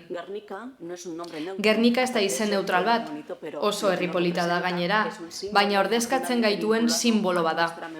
Gure memoria kolektiboaren parte. Eta horrek gure herria markatu zuen. Izen ofiziala aldatu nahi badugu karga simbolikoa duenean ez da edonolako erabakia. Instituzionalki hartutako erabakia da izen hori, eta jada gure ondare simbolikoaren parte da. Gainera, udal honek 2005ean osoko bilkura batean akordio bat hartu zuen. Emakume garrantzitsuen izenak eman nahi zizkien sortu berri ziren espazioei. Berdintasun baldintzetan. Hau da, jada badago esparru instituzional bat zentzu horretan aurrera egiteko. Are gehiago, hori egin izan dugu hirigintzako garapen lanekin. Espazio publiko berrietan izena jartzen da irizpide horiek aintzat hartuta. Eta iturri barrin daukagu horren adibidea. Hau ez da ezagutza falta, konpromiso falta, ez hori ze. Emakume garrantzitsuak ikusgarri egiten jarraitu nahi dugu, baina horrek ez duzan nahi memoria bat beste batengatik ordezkatzen dela, baizik eta modu koherentean dihar dugula. Eta koherentziagatik eta respetuagatik, aurreko akordiokiko respetuagatik, gure botoa kontrakoa izango da. Eskerrik asko. Beste norbaitek? Benito jauna. Sí. Bueno, en primer lugar... Bai, bueno, lehenik eta behin eskerrak eman nahi dizkiet mozio hau babestuko duten alderdi guztiei, alderdi sozialistari baita transakzional hori aurkeztagatik, eta hasiera batean esan bezala onartu dugu, pausu konkreto batzuk markatzen dituelako, ez da, hasierako proposamenaren bidetik. Eta zentzu horretan, ongi etorria da. Eta oso garrantzitsua da baita ikusta pauso horiek ematen hasiak garela. EH Bilduren bozeramaileak esandakoa ikusita, aurreko mozioak aipatu ditu eta nik ez saiatu nintzelako mozio horiek bilatzen, ze aurrekari zeuden eta nik ez nuen aurkitu gauza rarorik. Suposatzen dut ez nuela bilaketa ondo egin, baina orain bai, orain badaukat informazioa aurrera gokorako. Nik uste dut, hain zuzen ere, kontua ez dela Gernika izena eta Marisabelena kontra jartzea. Gernika herriak berak ere badu bere historia eta leku bati Gernika deitzen bazaio zerbaitengati da. Baina, kasu zehatz honetan, uste dugu espazio bikaina dela duen espazioagatik. Eta Marisabeli omenaldi egiteko toki ona dela. Eta horrela lortuko genuke akordio hori betetzea, ez da, osoko bilkuran adostu zen zerbait izan zen, ikusgarritasuna ematea adostu zen gure udalerriko emakume esanguratsuen. Beraz, nik uste dut hori argi geratu behar dela. Baitaren, niri garrantzitsua iruditzen zait hori argi ustea. Nola nahi ere, ez dakit mozio aurrera aterako den ala ez, boto batzuk ez zaizkit argi geratu, baina edonola ere, uste dut udalak jarraitu behar duela zentzu horretan pausoak ematen. Díaz Andrea. Eskerrik asko, el objetivo de la presentación... transakzionala aurkeztu izanaren helburua azken finean zen, adostasun bat bilatzea, eta hori ikusi dugu askotan eztabaidatu izan dugu, legegintzaldi desberdinetan, kontu berdinarekin egon gara, eta, gehiago dugu gutxiago azertatu dugu transakzional horretan, baina oro har gehienak ados gaude, eta EAJak esan du, garrantzia eman behar zaie Maisabel bezalako emakumeen ibilbideari. Hori ere garrantzitsua da eta zentzua du EAJaren bozeramaileak esan bezala, honek badu lotura memoriarekin eta kontu ez da memoria bat beste batekin kontra jartzea. Gu beti egin izan dugu lan horrela eta oso garrantzitsua da aurrera egitea lan egiteko moduan, parte hartzea oinarri hartuta eta beti ere goraipatuz emakume garrantzitsuak egon direla Getxon gure lurraldean eta hoiek gure kale izandegian egon behar dira.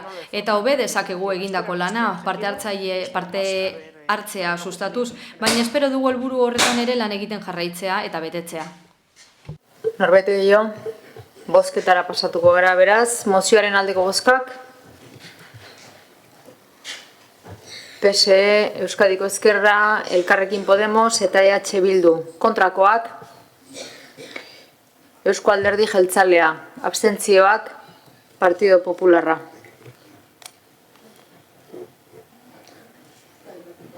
Errepikatu behar da. Bai. Beraz, aldeko bozkak, bigarren aldiz, Elkarrekin Podemos, EH Bildu, PSE Euskadiko Ezkerra. Kontrakoak, Eusko Alderdi Jeltzalea, abstentzioak, Partido Popularra. Beraz, mozioa bertan bera geratzen da. 21. puntura pasatuko gara, Elkarrekin Podemos udaltaldearen mozioa Larraña Zubi eskola ixtearen aurkari buruzkoa.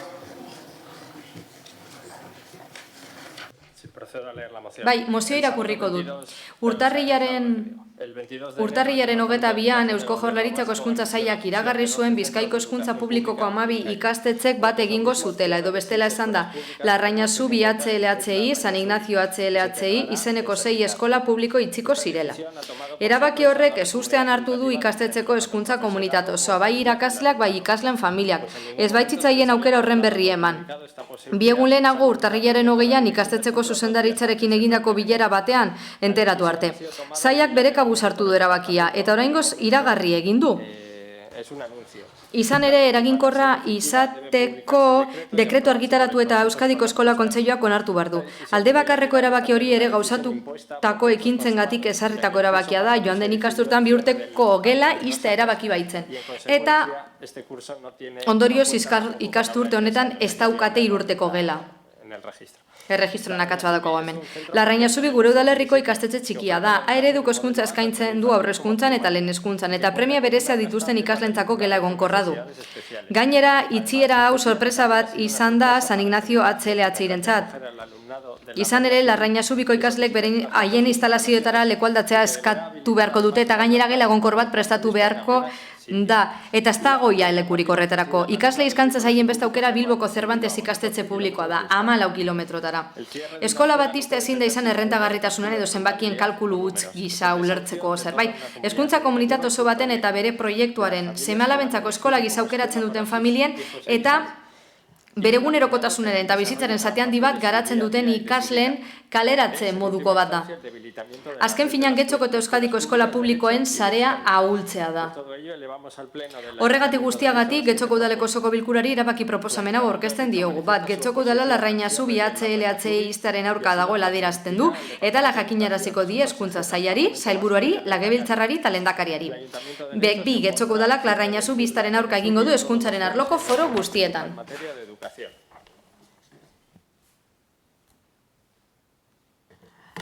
Zeharkako bat dago.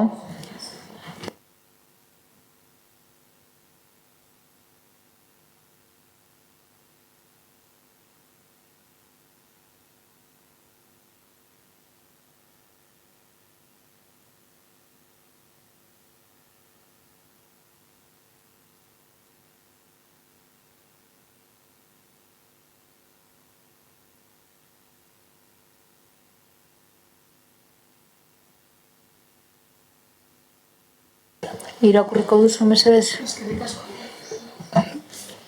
El Ayuntamiento de Getxoko udalak honako hau erabaki du.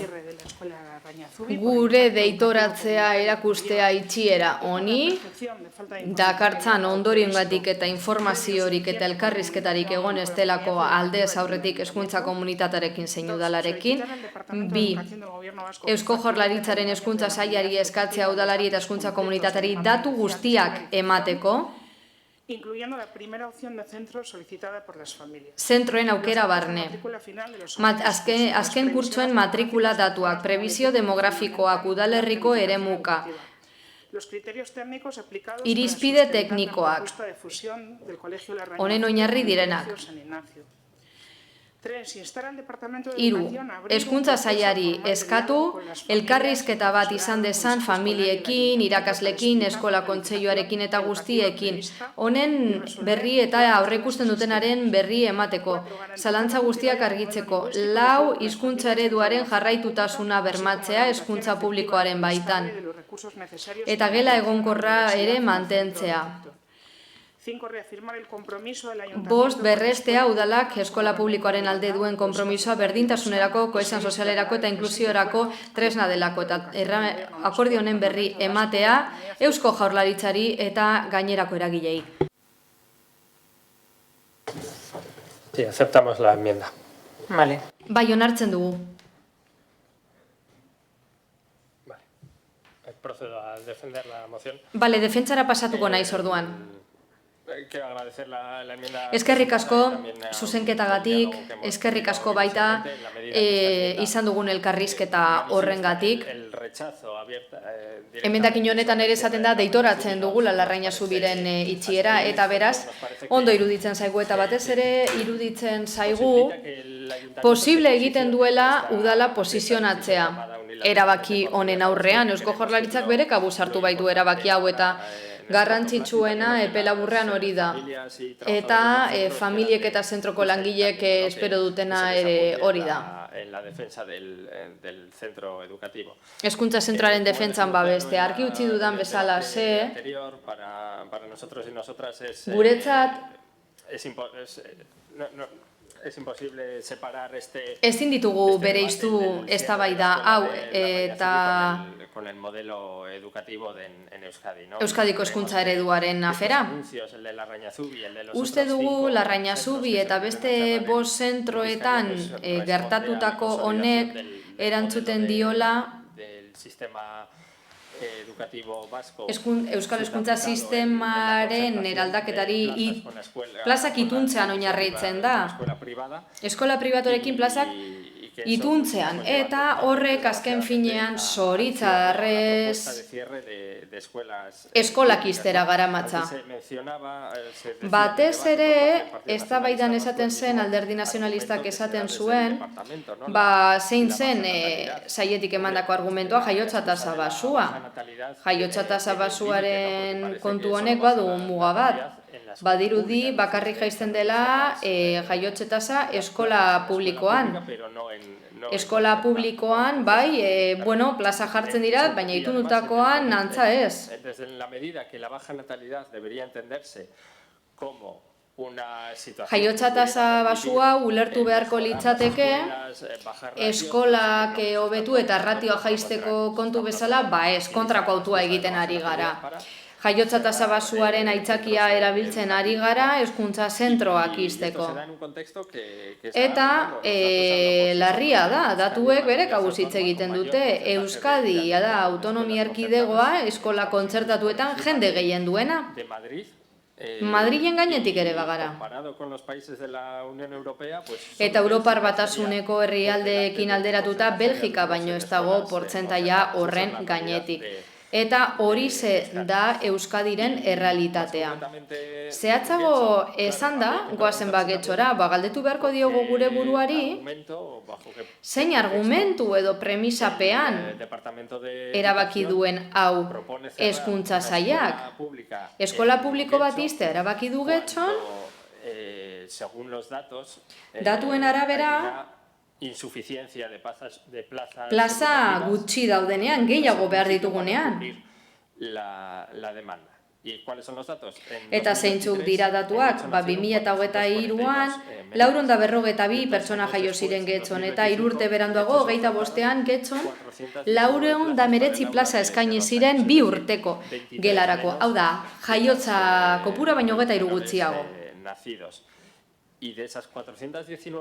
Eta 419 plaza horietatik garrantzitsua da baita ere kontutan izatea zer nolako banaketa egiten den. Izan ere, 189 eskola publikorako dira eta gainerakoak itundutako zentroetan. Hau da, plazen 155 2 urteko gelaren kasuan, getxoren kasurako itunpeko eskoletarako da. Beraz, behar izana dago, plaza gehiago izateko bai, baina behar izana dago baita ere, oso behar izan handia, hain zuzen ere, jaiotza tasari erantzun alizateko sare publikotik. Guztio, baldi badaukagu gure seme-alaba nahi dugun lekuan matrikulatzeko eskubidea, getxon hori ez da betetzen. Eta eskola publikoan ez dago plaza nahikorik.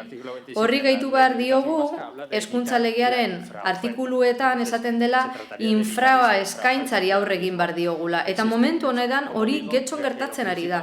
Esan bezala uste dut orain garrantzitsuena da udaletik familien alde egitea, irakasleen alde egitea baita ere, eta sailari erabakia deitoratzen dugula jakinaraztea. Eta nola ez, interesgarri iruditzen zaigu baita ere, datuak eskatzea, transakzionaleko datu guztiak, bazterketa bat egin ahal izateko eta erabakia ulertzeko, baina momentu honetan uste dugu garrantzitsuena deitoratzea dela. Eskerrik asko. Díaz Andrea. Eskerrik asko. Bueno, lehen esan dugu zer uste dugun honen inguruan, baina berriro aukera dugunez, aprobetxatuko dugu. Argi utzi nahi dugu, gure udal taldetik ulertzen dugula familien kezka, argi eta garbi ulertzen dugu irakasleen kezka, hoietako askok lana galduko dute eta hezkuntza komunitatea oro har ere Larrañazubiren inguruan kezkatuta dago. Hau bezalako erabaki bat ezin da egitate itxi bat izan, golpera datorrena eta prozesu bat ireki gabe gainera, argitaratu da eta listo, ez da informazioa erkatzeko aukerarik izan. Eskola batez ari garenean ez gara zifrez bakarrikari, hezkuntza proiektu batez, komunitate bati buruz ari gara, nortasun bati buruz. Hala argi utzi nahi dugu oso garrantzitsua den zerbait. Udal talde sozialista honetatik ez dugu jarduten mozioaren proposatzaileen arabera, bizik eta edukiaren eta interes orokorraren arabera. Ez gara politika kartara egiten ari, baizik eta arduraz ari gara. Alderdi Popularraren mozioan punto bat zegoen, eta horregaitik etzaiguna gustatu, eta horregaitik ez dugu honetzi. Baina, ardura beragatik orain ez dugu erabilera partidista bat egingo gai honen inguruan, uste dugu garrantzitsua dela. Eta orain ez dugu konfrontazio ere bilatuko, ez gara hezkuntza sailaren aurka joango, hezkuntza plangintza arloan zilegitasuna edo kompetentzia beraiek dute, beraiek dira agintaritza eskuduna, baina eskuduntza argi bat egoteak ez du esan nahi erabakiak bere horretan hartu behar direnik. Guk ez dugu banalizatuko familien kezka. Guztiz kontrakoa. Familiak serio hartzen ditugu eta uste dugu orain garrantzitsuena dela datuak lortzea, gardentasuna bermatzea eta hitz egitea. Hemen bi kontu garrantzitsu daude mahai gainean. Bata, eskola segregazioa, segregazioaren aurkako borroka, beste gauza bada hori nola egiten den, eta gero datu demografikoak ditugu. Datu demografikoak argiak dira. Ezin dira zalantzan jarri, jaiotza tasak behera egin du. Getxo hori eragin dio Euskadiri urtebeten, azken urte honetan, aurre hezkuntzaren kasuan, 122 ikasle gutxiago ditugu gure udalerrian.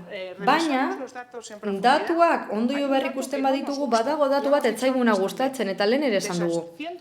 122 plaza hoietatik, galdutako hoietatik, 100 eskola publikora joan dira, eta 22 bakarrik itunpeko eskolatara. Beraz, eskola publikoa ari da jaitsieraren 182 hori bere gain hartzen.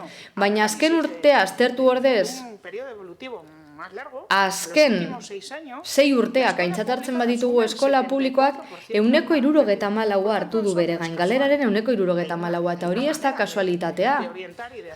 Gauzak egiteko modu bat ikusten dugu honetan. Beraz uste dugu datu hauek aintzat hartu behar direla.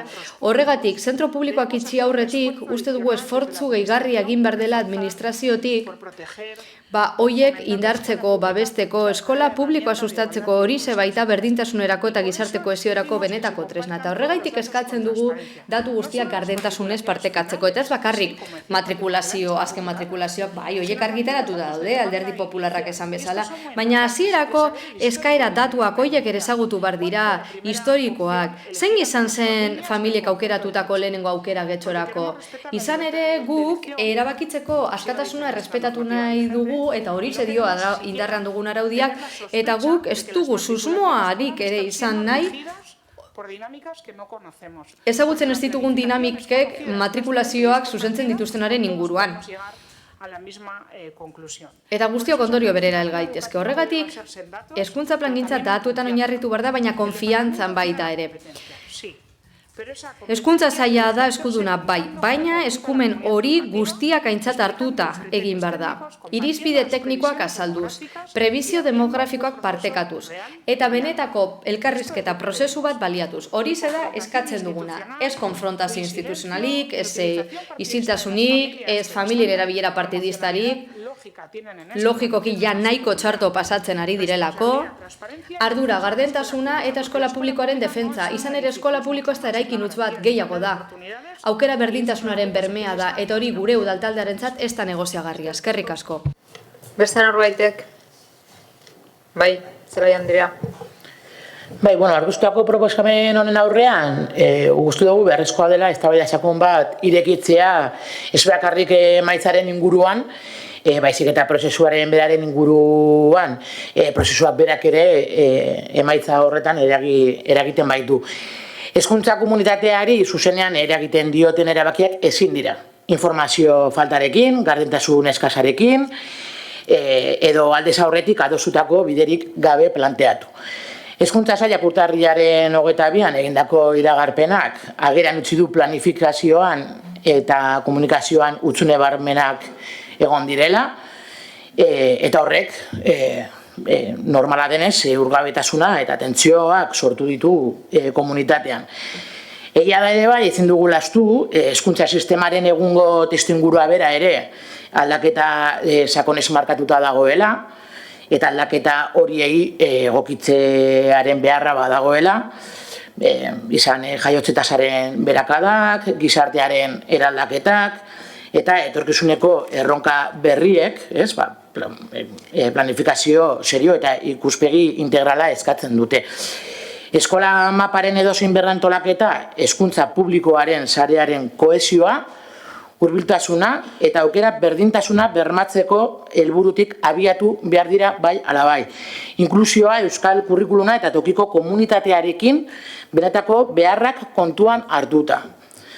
Gainera, gogoratu behar da, esan dugu hainbat alditan orain eta lehen, iragarpena oraindik administrazio prozesu baten barruan dagoela, dagokion dekretua argitaratu behar da eta Euskadiko Eskola Kontseiluaren onespena jaso, eta testuinguru honetan guk uste dugu udalaren zeregina ez dela soilik posizionamendu politiko bat adieraztea.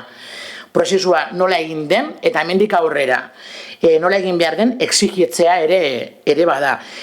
Informazioa garaiz partekatzea, eragile guztiak entzutea eta alternatibak modu serioan aztertzea ezinbesteko baldintzak baitira. Are gehiago, kontuan hartuta proposatutako integrazioak ondorio praktikoak dituela, harrera egingo lukeen ikastetxeak gaur egun ez du gela egonkorrik, horrek zalantzak jartzen du inklusio baldintzak eta espazioen egokitasuna behar bezala planifikatu diren ala ez. Fusioak edo berrantolaketak planteatzen direnean, helburua ez luke izan behar baliabideak murriztea edo ikastetxeak ixtea, baizik eta kalitatezko hezkuntza proiektu berrituak eraikitzeko aukera izatea, eta hori prozesu partekatu baten eskutik dator. Horrek ezan nahi du, horrekin batera, ratio egokiak bermatu behar direla, azpiegiturak hezkuntzaren proiektuaren arabera egikutu behar direla, baina batez ere, tokiko hezkuntza proiektuaren arabera, eta tokiko hezkuntza komunitatearekin partekatu behar dela, parte hartze hori sustatu behar dela. Prozesuak ezin dira, modu vertikalean egin.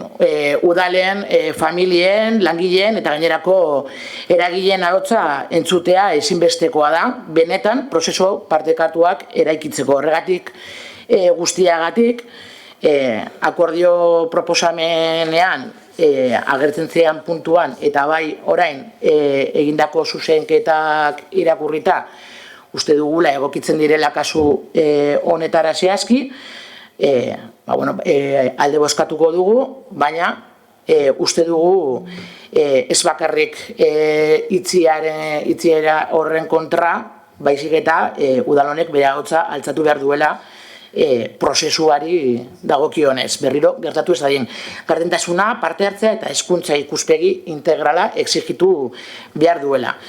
Etorkizuneko edozein erabakik komunitatearekin adostutako bide horria izan behar du bai ala bai eta hezkuntza publikoaren sendotzea izan behar du ardatz nagusia zalantzarik gabe. Eskerrik asko. Bai, Eglizu Andrea. Sí, buenas tardes. Arratsaldeon, berriz ere.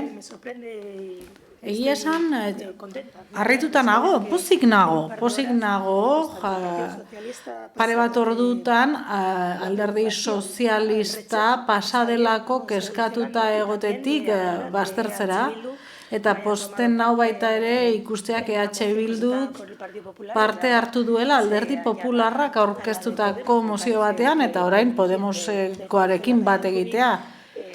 Iruditzen zait, Larraña Zubi eskolari dagokionez, ikuspegi zabala izan behar dugu. Ñabardura txiki bat, langileen gaiarekin lotuta, etengabe esaten da, langileek beren lanpostua bermatuta izango dutela, ikastetxe berrian, Sanik Nazion, ez dakit ratioen kontuak nola funtzionatuko duen, ze uste dut, Larraña Zubiko aurretatik bi bakarri daudela izen eman da Sanik Nazion.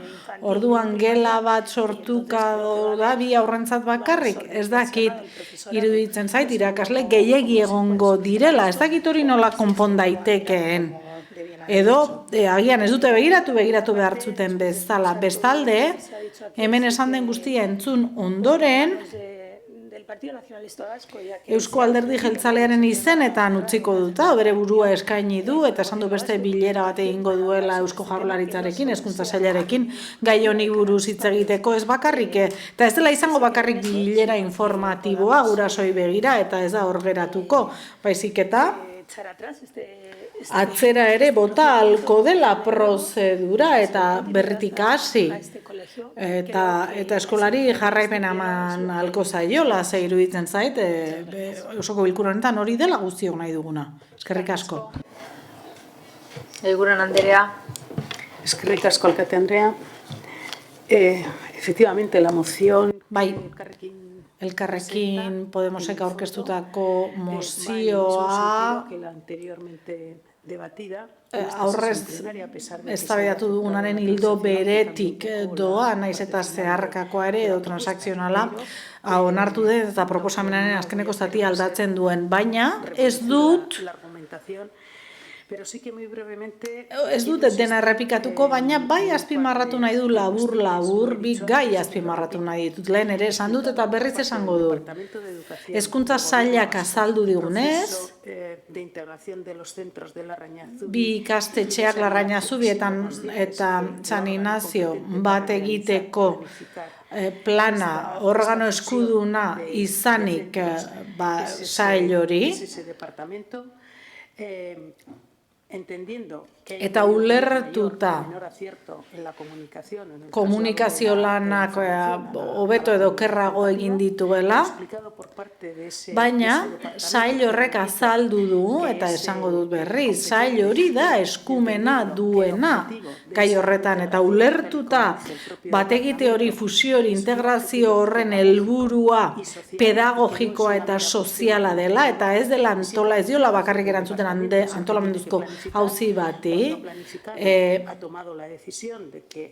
departamentuak sailak antolatzen jarri denean iritzi du hori dela neurri egokiena integrazio pedagogikoaren helburuari erantzuteko. Eta orduan ulertzen dugu buru belarri ari direla lanean gai horretan eta hemen zalantza batzuk aurkeztu dira, besteak beste mozioaren aurkezleak aurkeztu ditu, pentsatzen dut horiek ebatzuko dituela, aztertuta dutela, pentsatzen dugu ala egingo duela, beraiek dute, sailak du eskumena, sailari dagozkio lan horiek, eta ez dut uste sailarekiko mesfidati izateko arrazoirik dugunik.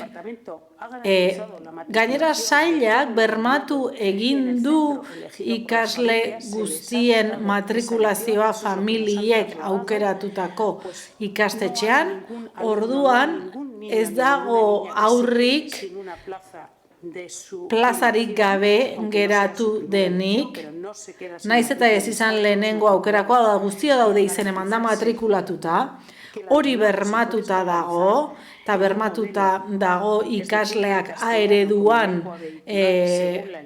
sartu halko direla, beren gurasoen nahiei jarraikiz, hori bermatu da baita ere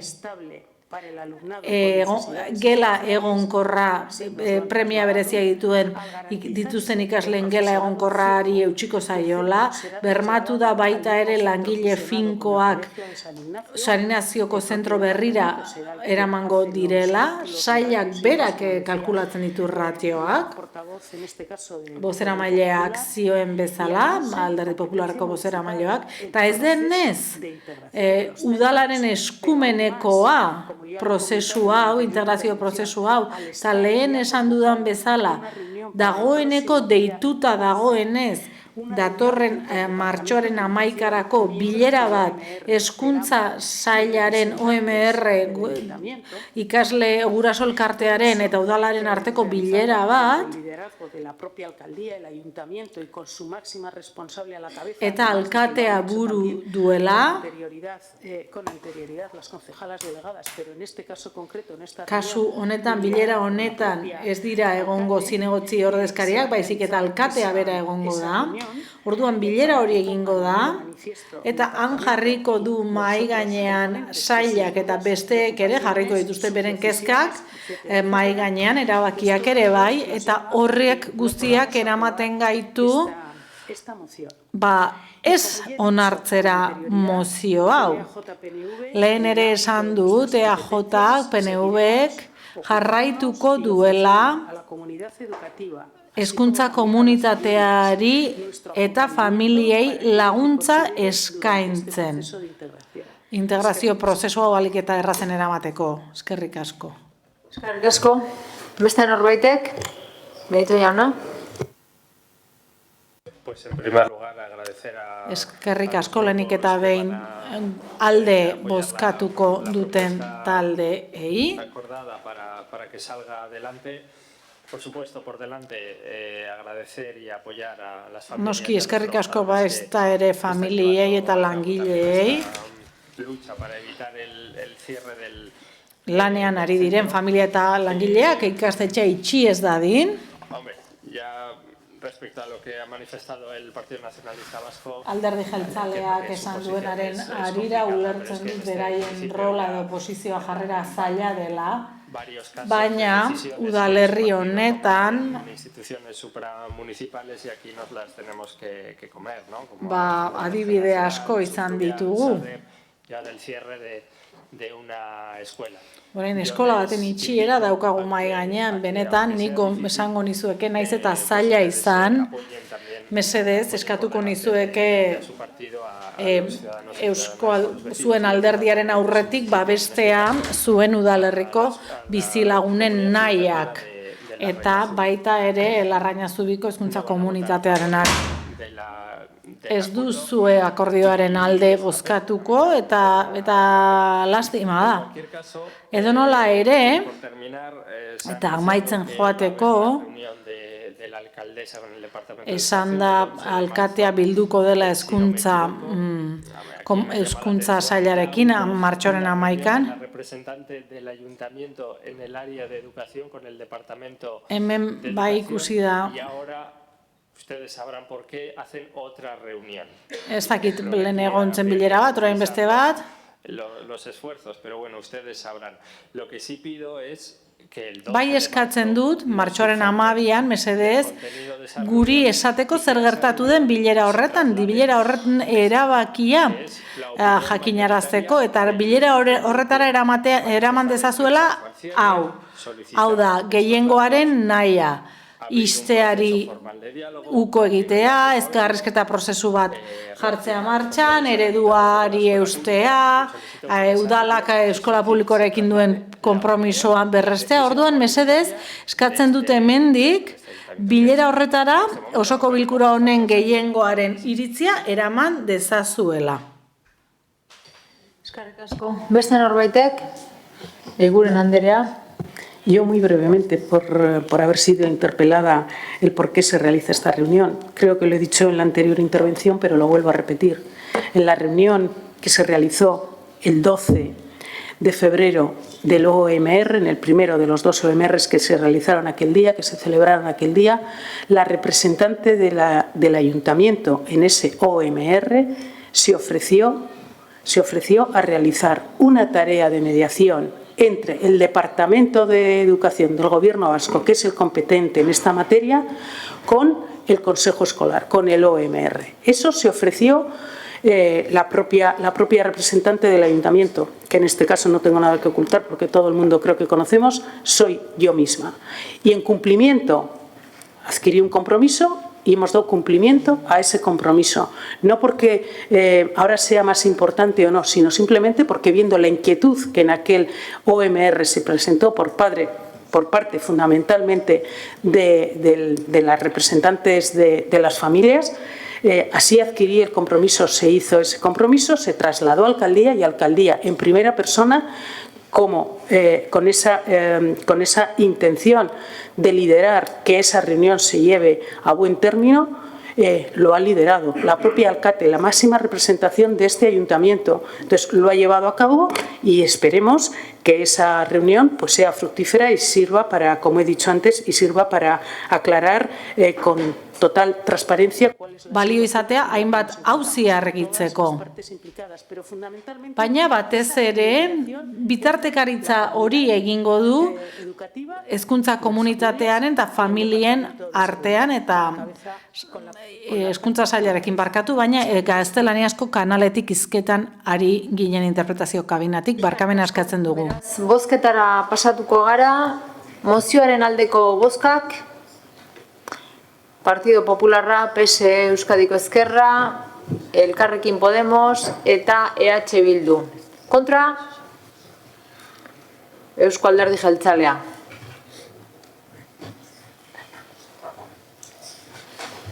Eta honez beste, galde eskaeren atalera pasatzen gara, ez dakit galde eskaerarik badago, Benito jauna. Sí, a ver, es un detalle, pero... Detalle txiki bat da, baina gaur gertatu dena ikusita, garrantzitsutzat jotzen dut esatea. Ni udal honetan sartu nintzenean, deigarria egin zitzaidan, funtzionamenduari dagokionez, bozketen ondoren, deigarria egin zitzaidan, alkateak bozketaren ondoren ez esatea emaitza, ez nion garrantzirik eman, baina gaur gertatu dena ikusita, bozketa bat errepikatu behar izan dugula. Mesedez eskatuko nuke edo gomendatuko nioke edo nizuke zuri, alkate Andrea, bozketen ondoren emaitza esatea, onartua, ez onartua. Beste norbaitek? Ez? Orduan herritarren atalera pasatu baino lehen 10 minutuko etenaldia egingo dugu. Baina etenaldia egin aurretik nik bai galdetu nahi dut, haremos un receso de 10 minutos, como otras veces antes de entrar en la parte de la ciudadanía. Lo que sí me gustaría... Bai, gustatuko litzaidake jakitea zenbat pertsonak parte hartuko duzuen ondoren. Gai berarekin, edo beste gai batzuk dira.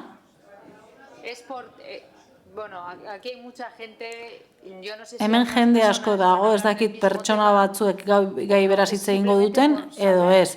Jakiteagatik da, jakitearren, besterik ez. Ondo dago, ni antolatzeko da. Ez naiz ari esaten ez denik egingo, galdetu bakarrik egin dut. Eso es. Ezin dugu interpretatu, mikrotik kanpo hitz egiten ari direlako. Perfecto. Gracias. Perfecto. Perfecto. Perfecto. Perfecto. Eso es lo que quería saber, ¿sí? Porque creo que aquí hay otros temas, simplemente. Hori jakin nahi nuen, ze uste dut beste alde honetatik beste gai batzuk daudela. Perfecto. Oso ondo.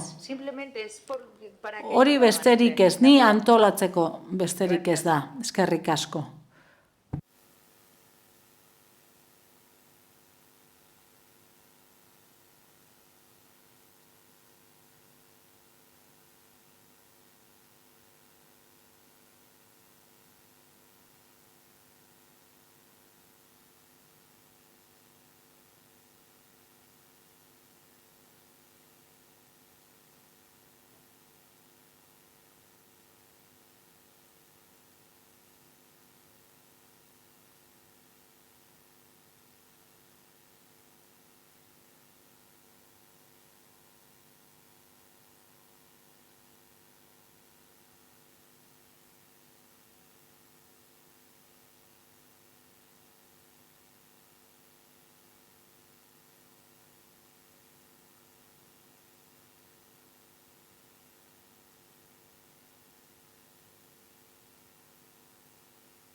Puntualtasun pixka bat, mesedez. Eskerrik asko. No, yo no.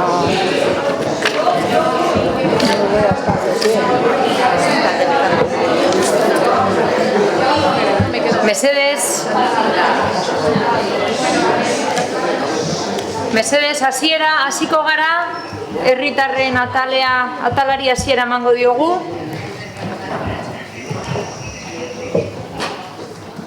Bai, hasiera emango diogu.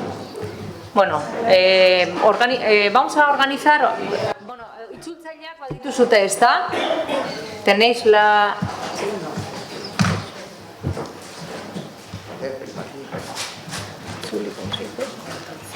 ¿Tenéis la traducción simultánea? No. Vamos a organizar la participación ciudadana porque sois... Goazen ba, antolatzera. Taldeka egingo dugu, bale? Gaika, baina guztiok parte hartuko duzue, baina gaika joango gara, bale? Taldeka.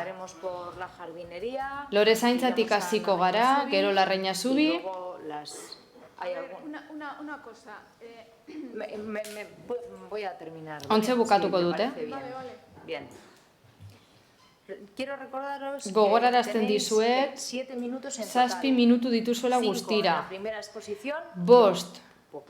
lehenengo txanda, gero nik erantzuten dut eta gero 2 replikarako. Edo 7 minutuak osorik erabil ditzakezue, 5 eta 2, edo 7 guztira. Zorrotza izango naiz denborarekin oraingo honetan, beste batzutan denbora gehiago gusten dut, baina oraingo honetan ez, jende asko garelako. Bien. Ondo? Los concejales cuando participan en Zinegotziek osoko bilkuran parte hartzen dutenean ere, denborarekin egiten dute. Se suele utilizar el mismo sistema. Eta sistema bera erabiltzen dugu herritarrentzat. En nuestra normativa. Araudien ala jasota dagoelako. Vale, a 2.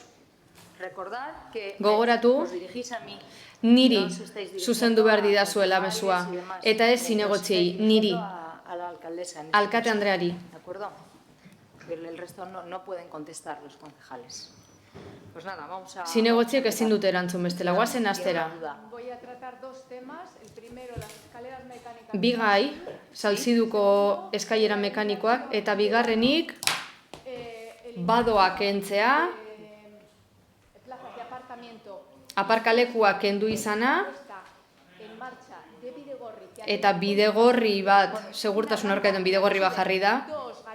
Bien, luego me va a tratar 2 temas. Bigai landuko dituzu orduan. Mugikortasuna eta arrapalak. Muy bien. Oso ondo. Por la jardinería. Goazen Lore zaintzatik astera. Yo misma. Nombre, me vais diciendo. Hasi, izen abizenak esan. Sí, Margarita González. Ya os conozco, pero me seguís diciendo, ¿vale? Margarita González naiz. Bueno, vamos a ver. Hay unos cuantos temas por los que criticar y protestar ante el ayuntamiento. Badaude hainbat gai udalaren aurrean kesatzeko eta kritikatzeko, baina bat keskatzen nau, Lore zaintzak. Jakin nahi dugu zein lore zain ditugun gure udalerrian, badirudielako ez dutelakon behar besteko prestakuntza. Edo egiten duten jarduera udalak aginduta da. Esku hartze batzuk, jarriko ditut adibide gisa, gure ustez okerra direnak, bat. Masimo Agirre kalean, zuhaitz handiei sustraiak ebaki zizkien. Aire zabalan utzi zituzten, agarrerik gabe. Hasieran markatu egin ziren tratamendu bat egiteko, baina ez da zer egin. Errazagoa da ezer ez egitea eta haizearen zain egotea erori arte. Gauza bera gertatzen da zugazarten. 2. Kale nagusian oraindik ere zailtasun asko daude aparkatzeko. Farolek estorbu egiten zuten kotxetatik jaisterakoan eta orain zuhaizka batzu jarri dira bidean bertan. Beste bat, zuhaitza jarri dituzue galtzadan. Zein helbururekin? Aparkalekuak kentzea edo autoei itzala egitea ez dugulako ulertzen. Beste espaloian kendu zen izkiku zuen zuhaitza landakatzeko eskatu genuen eta kasurik ez, plastikozko jardinera batzuk jarri dituzue. Oso jasangarriak, Estorbatu baino ez dute egiten. Aste honetan berriro ere beste bat suntzitu dute, espaloia oso estu geratu delako eta beraz, ibilgailu handiek zailtasuna dituzte aparkatzeko eta giratzeko. Hori gertatzen da plangintza kaosa denean. 3. Txurruka. Banana zuhaitzak inauzi dituzte oso modu agresiboan. Orain zuhaitzek adarrak izango dituztare gehiago. Ezin dira tonpoi horren luzeak utzi edo enborretik hurbile baki, gainera horre bezalako inausketa lanak egiteko negua amaiera edo udaberri hasiera da. Sabiarik ez galtzeko eta hobeto zikatrizatzeko. Inongo irizpide profesional gabe inausten dute eta udaletik esan digute Txurrukako beste leku batzutara eraman direla zuhaitz batzuk. Herritarrek ala eskatuta, baina hori ez da egia. Herritarrok bakarrik eskatu dugulako inausketa lanak egiteko eta mantentzeko eta ez leku aldatzeko. 4. Aiboa. Harrituta gaude. Izugarrizko inausketa lanak egin dira. Eta beti bezala esan duzu zergatik. Zuhaitzak ustelduta omen zeuden, baina zer dena batera?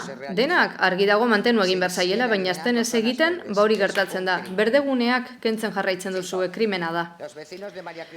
Maria Kristinako bizilagunek ere inausketa lanak eskatu dituzte, eta espero dugu ezagutza pizkatekin egitea eta ez hoiek suntzitzen. 6.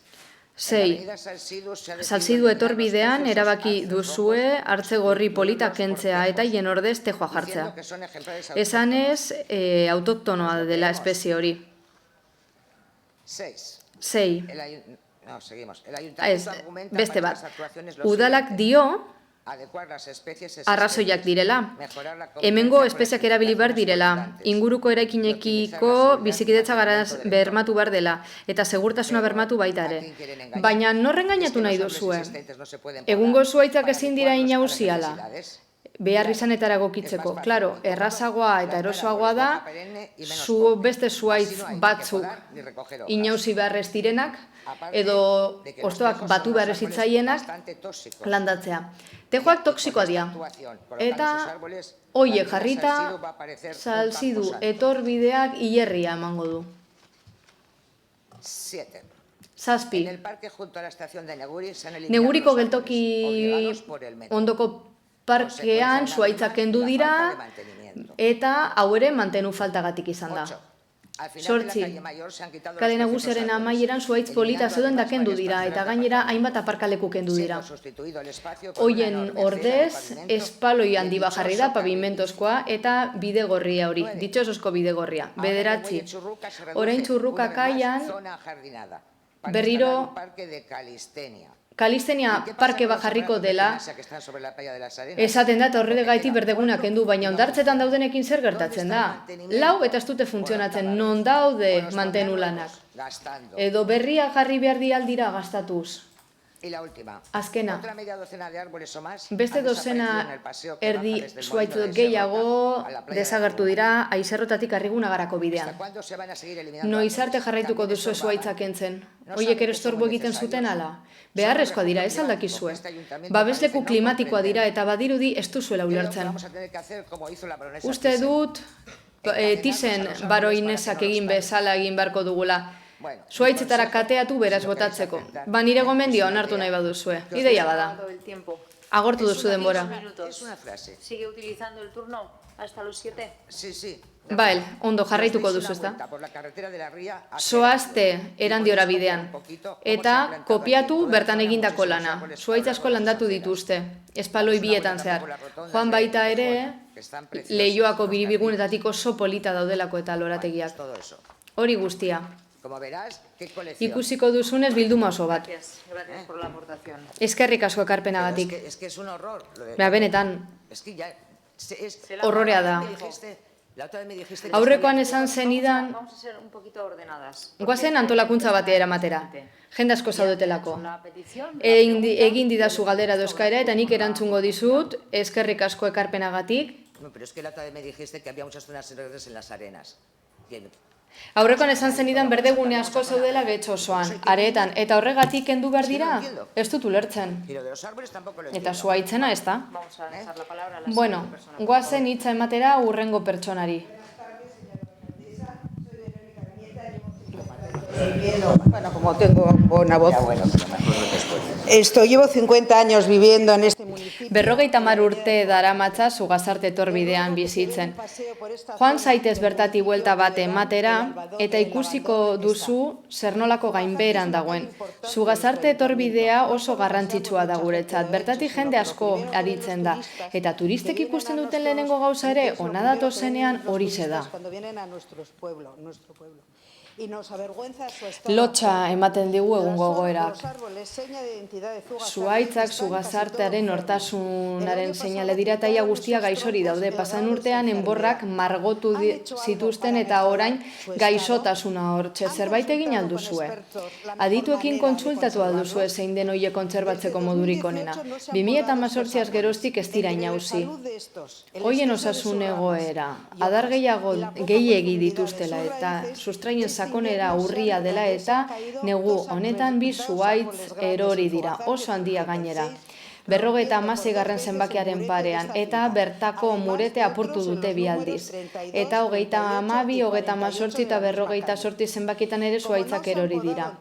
Ez direnez inauzi urtauetan guztietan, adarra apurtuak daude zuhaitzetan eta horiek edozein momentutan eror daitezke. Momentura arte sorta izan dugu eta ez da ezer txarri gertatu, baina gertaliteke eta udala izango litzateke horren arduradun. Zuhaitz hauen frondositateari dagokionez batez ere udaberrian eta udan, egunean zehar zuhaitzek ez dute argia etxeetara pasatzen uzten eta gauetan farolen argia estaltzen dute. Beraz, ilun geratzen da eremua eta kale hau ez da seguru modura ikusten. Noizko aurre ikusten duzue zuhaitz horiek inaustea eta nola inauziko dira pasea leku hau beti bezala mantendu alizateko? Zugazarte ingurua ere oso egoera txarrean dago. Belarri gabe, lurra toki guztietatik eta darrak kendu gabe, eroritako ostoak ere arazo dira.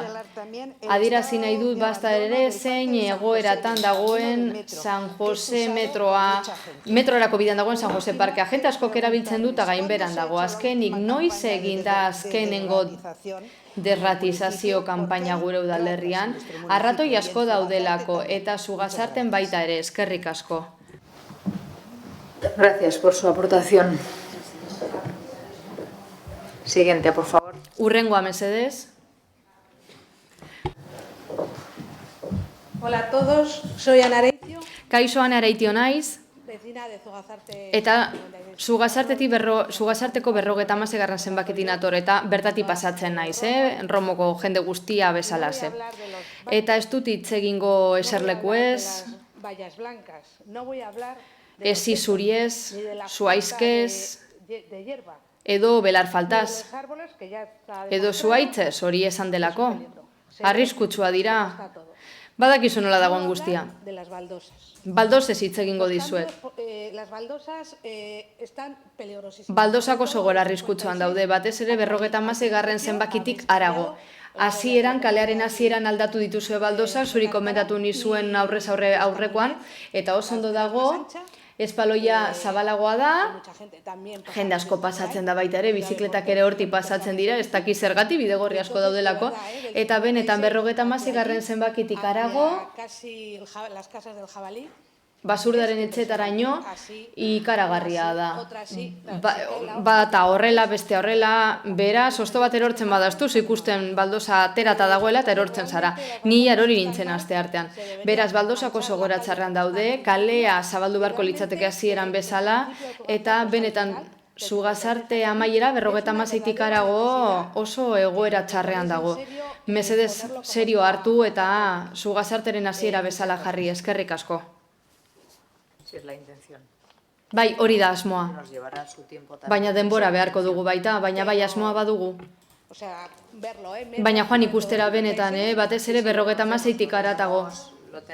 Bai, apuntatuta daukagu. Eskerrik asko. Sí, yo agradezco la... Nik eskertzen dut ekarpena.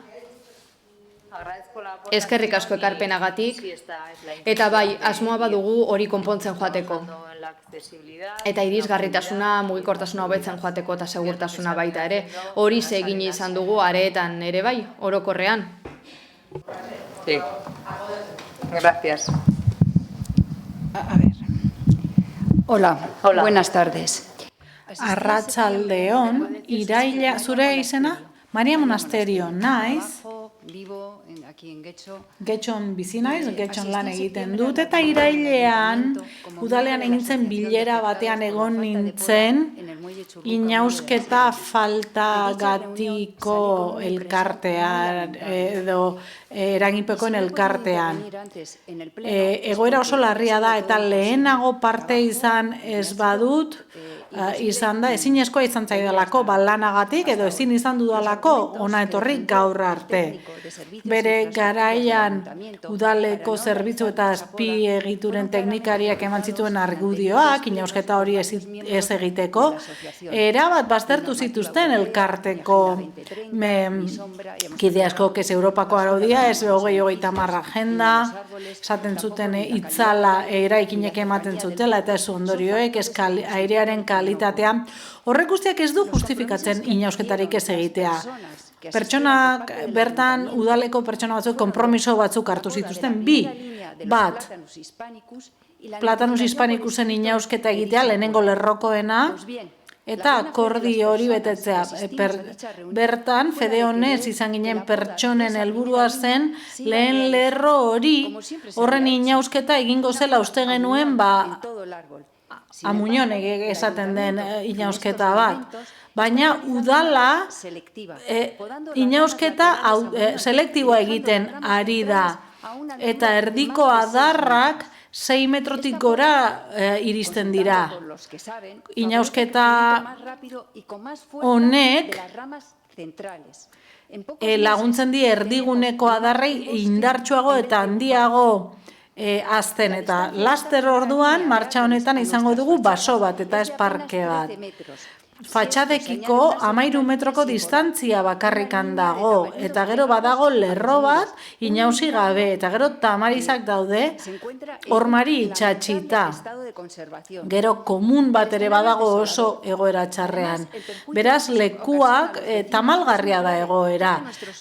Bizilagunei kalte handiak eragiten dizkie, eta gure etxeek ez dute argirik jasotzen, ezin dugu zerua ikusi. Oso argi esan nahi dut. Pozoitutako inausketa bat da. Bizilagunek ez dute onartzen. Eta gainera nahi dugu idazkia helaraztea, hori izan baitzen konpromisoa. Erdizkako egiak, betegabeko konpromisoak, engainoak. Udalaren irudia tamalgarria da. Bilera horretan galdetu nuen nork planteatzen dituen gure lorategiak, eta ote duen Getxoko udalak paisajismo egiten duen arduradunik. Egia esan, azken urteetan lorezaintzaren kudeaketa oso desantolatua da, erdipurdikoa, ez dago irizpiderik, ez dago harmoniarik, ez dago bateratasunik, eta larriena da gure paisaia ondarea ez dela errespetatzen. Eraikin ondarea garrantzitsua da, baina horrekin batera doa paisaia ondarea, eta hori galtzen ari gara.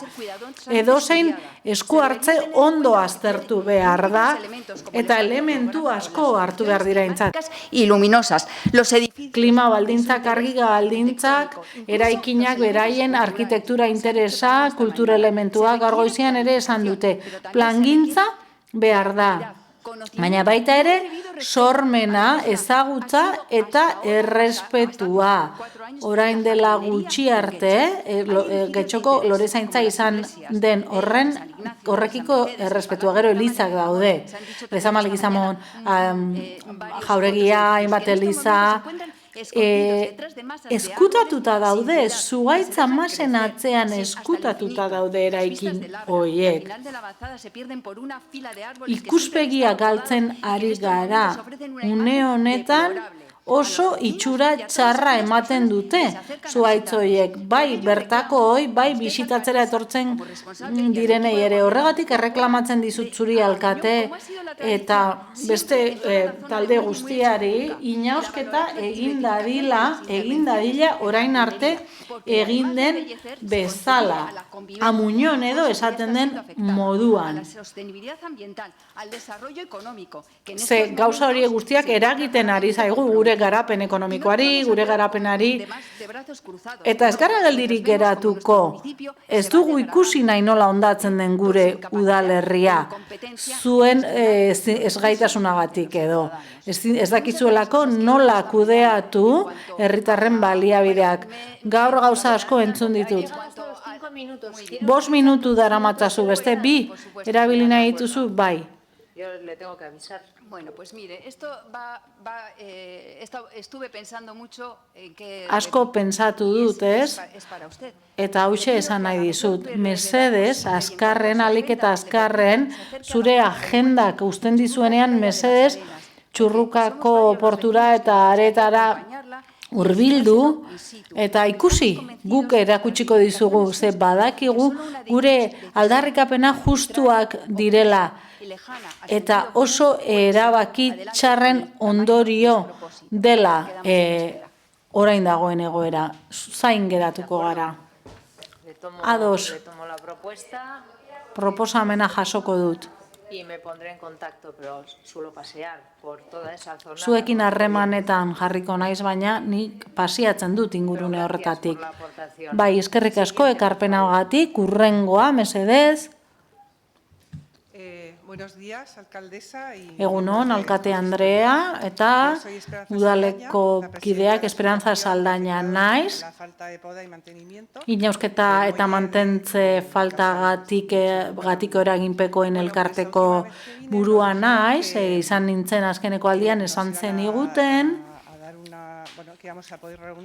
Bilera bat deituko zenutela, aukera hori izango genuela, eta guk mezu bat, email bat bidali genuen, otsailaren 2an, 10ean erantzun ziguten deituko zen igutela, eta deiaren zain gaude. Udaberriak aurrera darrai, eta garrantzitsua iruditzen zaigu, jakinaraztea, helaraztea, ez gaudela, ados inausketa irizpidearekin, ez dugu Bizkaiko Parke itxusieraren sari irabazi nahi. Eta mesedez, inausketa lanak urtarrilaren 22an hasi ziren, eta handik 2 astera, lorazainak desagertu egin ziren, eta garabi bat utzi ziguten. Agian kalistenia egin nahi dutenek, egingo dute, ez du, zentzurik. Hau Algortako beste parke batean ere gertatu da, lanak bertan bera geratu dira, eta guk eskatzen dugu, mesedez, mantentze lan horiek egitea, ez dago mantentze lanik, turistak iristen ari dira, eta lotxa ematen digu, pensatuko dute, mankarrotan gaudela, ez?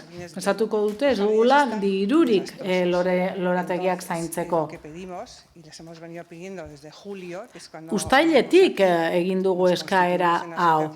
Elkarte egin ginen ez divertimendu bat delako, divertigarria ere ez da ona etortzera, baina ikusita inork ez digula kasurik egiten, idatzitako kexei ez diela inork kasurik egiten, erabaki dugu hau sortzea eta ona etortzea ni makuluarekin nator, ebakuntza egin diate belaunean, baina hemen nago, ze oso garrantzitsua da gogoraraztea, ezin dela udalerri bat horrela abandonatu. Ez dagoela lorezainik eta egiten dutenek ez dakitela lorezaintzaz. Mesedez deitu lehengo lorezainei, beraiek ondo zekiten eta nola egin beraien lana. Eskerrik asko ekarpenagatik. Inausketa eskatu zenuten, hasi gara inausketarekin, argi dago ez dela zuen gustokoa inausketa hori, baina eskatu duzuen bilera bai egingo da. Ez eskatu, bilera hori egingo da. Ez bada egin, agenda kontuengatik da. Baina propias agendas. Alderdi politikoak eta teknikoak bere agenda du eta ez da erraza hainbat jende koordinatzea, baina egingo da bilera hori eta emango zaizu egoeraren berri. Atzo plentzian izan ginen ikusteko zer nola dijoakien eta oso ondo dijoakie inauzita dituzte zuaitzak amuñon lehen bezala, horrela jendeak paisaiaz goza dezake, horrela zuaitzek ez dituzte eraikinen ikuspegiak estaltzen, eta ingurumena beti bezala egon dadin. Ez dugu hemen Euskal Herrian inoiz izan lehorterik, Saharan bezala. Orduan ikusi behar dugu nola egiten duten besteek, plentziak 10 eta guk huts. Leioa ere oso ondo dago, eta Erandio, eta baita Sopela ere. Muy bien. Siguiente.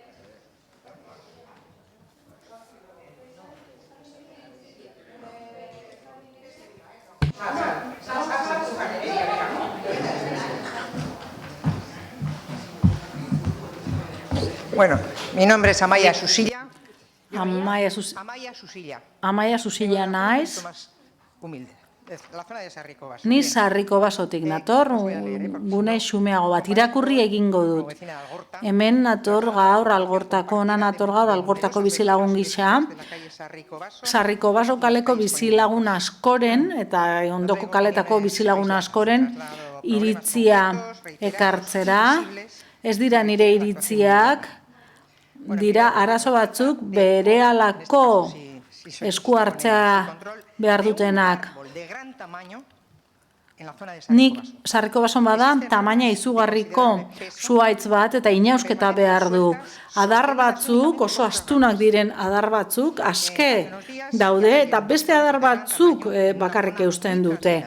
Duela gutxi, jende asko pasatzen den leku batean, pare bat adar erori ziren eta arrisku eder bat da hori. Enborrak erori dira, orduan ez da urrutiko aukera bat. Zer egingo dugu itxoin? Zauritu bat egon dadin edo egon arte itxoin? Arriskua begibiztakoa denean eta ezer egiten ez denean, arazoa begibiztan dago. Berehala jardun dadin eskatzen dugu. Hainbat zuhaizka lehorrak daude, hainbat eskai. Aurrekoan emakume batek ebaki bat egin zuen zangoan.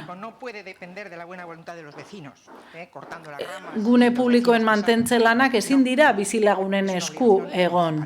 Udalaren esku egon behar dira, udalaren bete beharra dira, 3.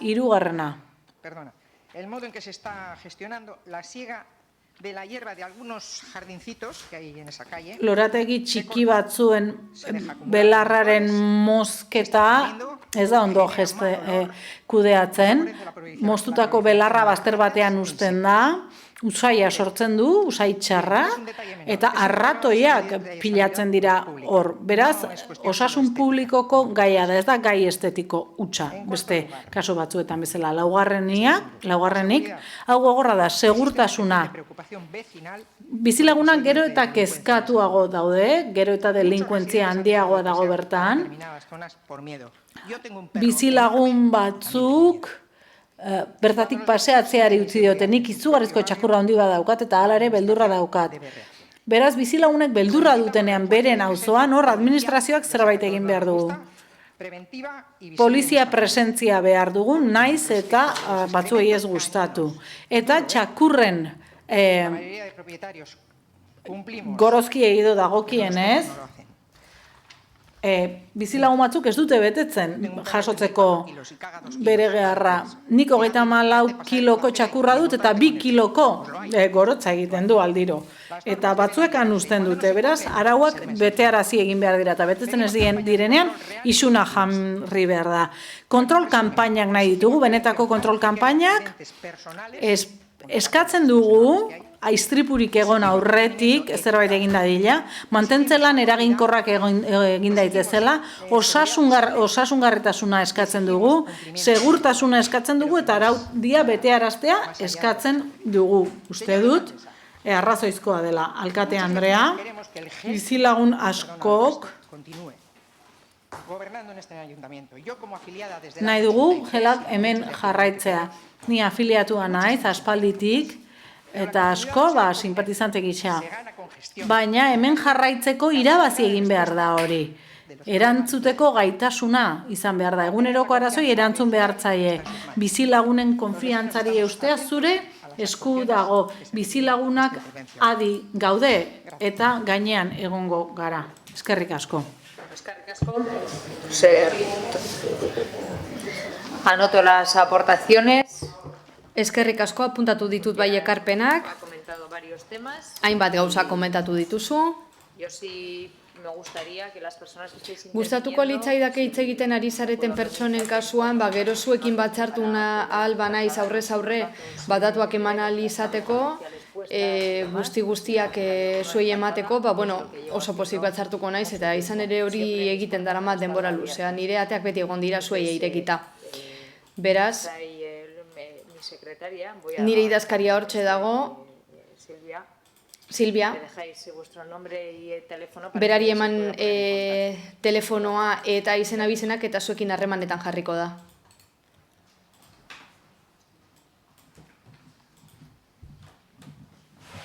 Hola, señora alcaldesa. Kaixo alkate Andrea. Señores y señores concejales. Zinegotziok Begoña naiz eta Getxon bizi naiz. Bigarren osoko bilkura da hau, natorrena. Lehen aldiz etorri nintzen pasaden urteko uztaila amaieran, eta hitz egin nuen hain zuzen ere honen inguruan. Naturak, paisaiak eta giroak beren osotasunean gure aldartearekin duten zerikusia, osasun mentalarekin. Ikusita jendeak orain arte zer esan duen, benetan harrituta nago. Baina zentzu negatiboan, izan ere oraindik ere pentsatzen dut desoreka bat dagoela eta ez dagoela koherentziarik jarduketetan. Ez da modu koherentean jarduten, ez dago irizpide koherenterik, behintzat kanpotik ikusita hori da ikusten duguna. Hau esan da, ni hona etorri naiz, de 400 firmas de vecinos. Lauron sinadura jaso ditudala bizilagunen partetik. Basagoiti etorbidekoa dira. La plaza de María Cristina. María Cristina plazakoak. Plaza delako. Ez da parkea edo begiratokian idakidala. Eta San Ignacio ingurutik baita. 400 firmas. Lauren sinadura laurun pertsona dira. Guk eskaera bat zuzendu dugu Getxoko udalari zuzenduta. Toki horietako zuhaitzen arira. Basagoiti etorbidean baino ez da esku hartu. Zuhaitza moztu dira, eta ez da modu eztabaidagarrian, baina ez naiz horretan sartuko. Teknizismo gehiegi direlako, eta hemen esan den guztia eta gero ez dute ezer errepikatu nahi. Saiatuko naiz nolabaiteko laburpen bat egiten. Izan ere, deigarria iruditzen zait, hau ez dela prestatua izan. Hemen kointziditu dugu eta eremu desberdinetako jendea gaude hemen. Udalerriko eremu desberdinetako pertsonak batu gara hemen, kasualitatez, eta lorezaintza bezain gai garrantzitsua haude beste batzuk ere, baina bitxia bada ere, Getxoko parte desberdinetatik etorritako jendea elkartu gara hemen, gai beraren inguruan. Irizpide falta, koherentzia falta, erantzun falta, nabaritugu desastre badaudalau. Eta gure aldartea, osasun mentala, basuek ikusiko duzue, baina ziurrenik gero eta pertsona gehiago egongo dira osasun mental okerragorekin, tratamendu beharrarekin. Hau esan da, ez da esku hartu, bai, Basagoiti etorbidean esku hartu da, eta ni bizina zen lekuan, bai, esku hartu da, baina ez María Cristina plazan, edo San Ignazion. Baina María Cristina plazaren kasu zehatzean oso eskaera zehatza daukagu. Modu formalean eskatu dugu bilera bat, hain zuzen ere urtarrilaren 29an idatziz eskatu genuen, eta oso idatzi generiko bat aurkeztu genuen, al usuario... Herritarrei arreta emateko bulegaren bitartez, Torrene kaletik lauren sinadurak barne hartuta. Sí, sí, al Ayuntamiento de Guecho. Udalari zuzenduta. Desde la atención al usuario, señora alcaldesa, ya no tengo... Nik saketik, bueno bai, Ellas sabrán que 3 personas recibieron dicho... esan zidaten 3 pertsone jaso zutela, nik ez dakin nortzu diren, galdetu. Galdetu zuk zure inguruan, ez bazaituzte jakinaren gainean izan sentitzen dut. Ez da nire gauza. Nik badakit zein 3 pertsonari heldu zitzaien digitalki, mezu hori baina ez dut esango uste dudalako ez dela lekua. Ulertzen baitut hori jada jakin behar zenutela. Eta ez zait ondo iruditzen eta ez da nire estiloa orain izenak ematea. Nik uste dut hori zuk zeuk egin beharreko zerbait dela. No se preocupe que lo investigaré. Hau berriro koordinazio faltaren adibide da. Sentitzen dut baina hala da. Bueno, nosotras el día 17 del 2 del 26 2026ko otsailaren 17an berriro eskatu genuen Lorezaintzako arduradunarekin biltzeko aukera izatea kezken berri emateko eta lehen eskutik ezagutzeko aurreikusitako plangintza eremu konkretu honetarako, esate baterako Maria Cristina plazarako. Momentura arte ez dugu erantzunik jaso. Urtarrilaren kasurako ez dugu erantzunik jaso, eta hilabetetik gora pasa da, eta administrazioaren isiltasuna errespetu falta iruditzen zait, batez ere ia 4 sinadura tartan direnean, ez 50 edo 60. Eta hori, momentura arte ez dugu erantzunik jaso. Zuhaitzaren egungo egoerak arazoak sortzen ditu, eta horrek zuzeneko eragina du inguruko etxebizitzetan. Maria Cristina plazan. Zuhaitz adarrak haize asko egiten duenean, otsailaren 14 bezalaxe, leihoetan jotzen dute, eta pertsianetan izugarrizko kolpeak ematen dituzte. Banana zuhaitzen kasuak ondo tratatzen ez badira, Maria Cristina plazan zein basagoitikoak gaixori daude, eta hostoak jaisten direnean beltz jartzen dira, eta onjo ez betetzen dira. Izen badute onjo horiek. Beraz, parkea asko bat eginda dago. Plazea hobeto esan da. Alergiak ere eragiten dituzte, ondo zaintzen badira alergia handiak daude. Hosto asko erortzen zaizki eta belztu. Intsektu asko daude zuhaitzoietan eta etxe bizitzetaraino sartzen dira txintxeak, erle asiatikoak, poliziari deitu behar izan dugu behin baino gehiagotan.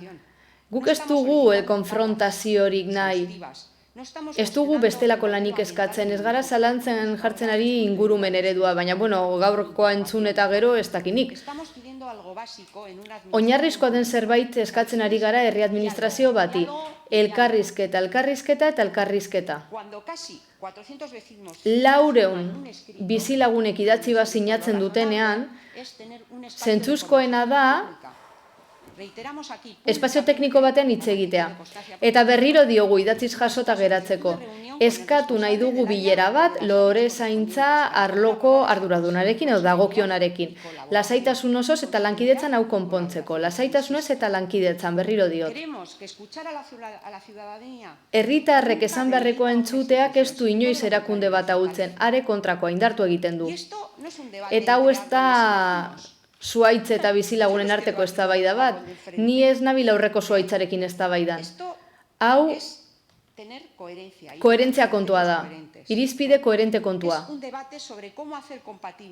Nola izan daitezke bateragarri eta koherente ingurumen politika eta egunerokotasuna. Horixe da kontua. Hemen gaude lankidetzan aritzeko, eta orain zuen txanda da. Eskerrik asko. Eskerrik asko. ¿Alguien más de jardinería? Lorezaintza arlotik besten norbait zuhaitzen inguruko zalantzekin, orain erantzungo dizuet guztiei batera. A la vista está, no lo voy a negar. Ez dizuet ukatuko, argi dago, hay un desacuerdo importante. Izugarrizko desadostasunak daudela lore zaintza zerbitzuaren kudeaketaren inguruan. Lo sabéis, que se han tenido problemas con la jardinería. Eta badakizue arazoak egon direla lore zaintzarekin, badakizue baita neurri berriak hartu ditugula, kontratu berri badugula, behintzat beste sistema batzuk probatu alizateko eta lore zaintza zerbitzu hobetu alizateko. Izan ere esan duzu, ez da, koordinazioa, koherentzia eta plangintza nahi ditugu. Eta horretarako egin dugu kontratu berria, koherentzia, lankidetza eta plangintza berria izateko. Hori kudeatzen ari gara. Ardura hori dugulako. Hori bai.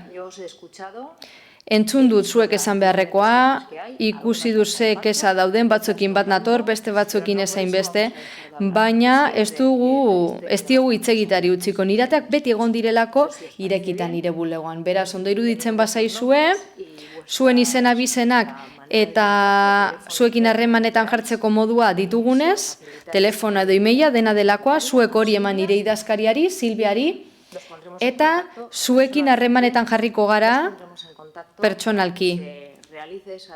Bilera horiek egiteko, eta momentu honetan zinegotzi berri bat izango dugu ingurumen arlorako, eta ingurumen arloko zinegotzi horrekin egingo ditugu bilerak, eta esango dizuegu zein egoeratan dagoen auzo bakoitza. Inausketari dagokionez, zuaitzei dagokionez, eta bar. Ados? Eskerrik asko. Hurrengoa?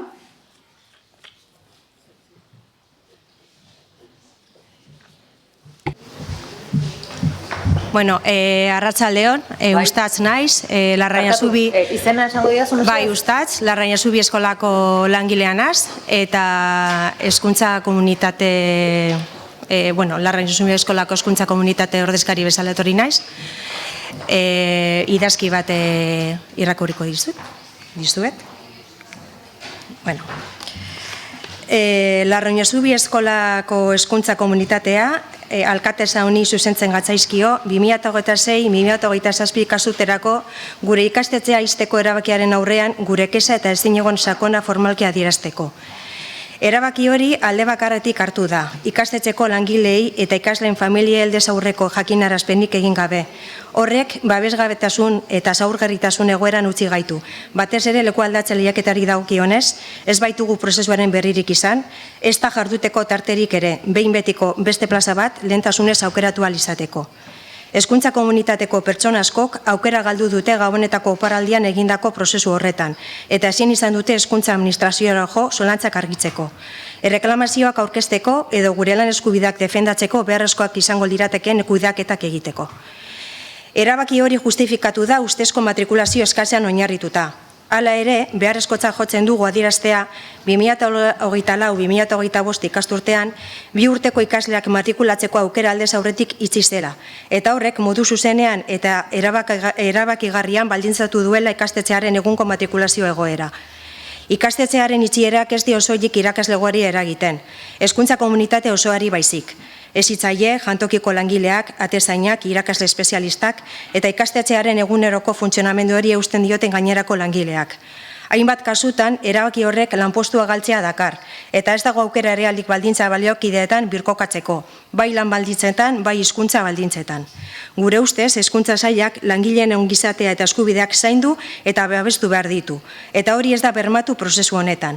Itxiera kudeatzeko moduaren ondorio gisa, funtzionario batzuek behin betiko destinoa galdu dute, beste batzuek behin-behineko destinoarekin jarraitzen dute, eta kasu jakin batzuetan, bigarren hezkuntza eskokizuna duten lanpostuak lortzeko aukera mugatu da, inplikatutako pertsone konkortasun profesionalari eta pertsonalari larriki eraginez.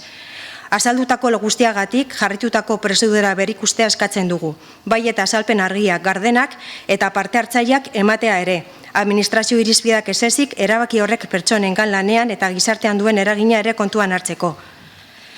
Adeitasunez, bakarrik ere esan nahi nuke gero familiek parte hartuko dutela eta langilok bat egiten dugula euren aurkeztuko duten argudio ezberdinekin eta eskerrik asko. Eskerrik asko. Egun ondan horik. Bueno, denak parte hartzen duzutenean erantzungo dizuet, bale? Bueno, hoy es la segunda vez que estoy en este pleno, han transcurrido... Bigarren aldiz nago hemen, pleno honetan, osoko bilkura honetan. Larraña Zubiriburu, Julia Martínez izena dut. Ez duzuz Larraña Zubiriburu hitz egin behar? Ez. Eskailera mekaniko ez? Eta nik eskertuko nizuke ordenari jarraitzea. Nik uste du Larraña Zubiren ondoren. Zen bazarete, 3? Bai.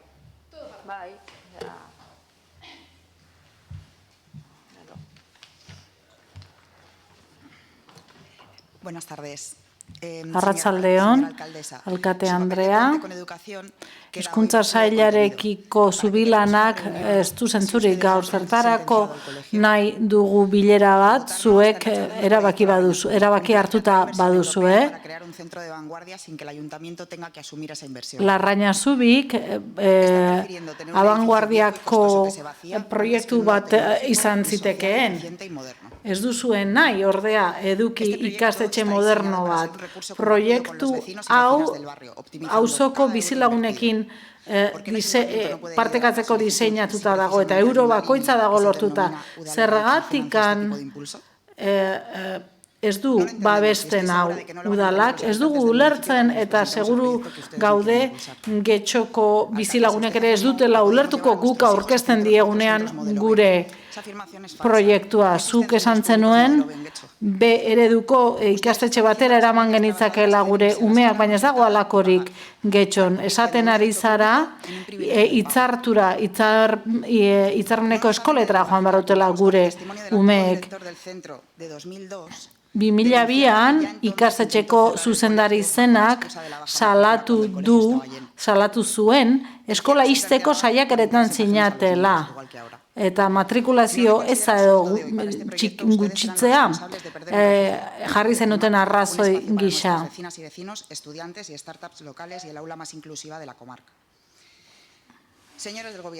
Gobernuko jaun-andreak itxiera hau gauzatzen baduzuen, naiz eta proiektua mahai gainean egon eta finantzak eta mahai gainean egon, historiak jasoko zaituzte, eskola publikoaren aurka egin zuen eraso zuen gobernu gisa. Guztioi erantzungo dizuet batera. Gero izango dut txanda bat, erantzun txanda bat? Eskerrik asko ekarpenagatik, ezin zaitut erantzun, ez badidazu ematen zuk erantzun bat. No estoy haciendo. Lo que quiero es contestar en bloque. Pues me gustaría contestarla después a usted. Bien. Gracias.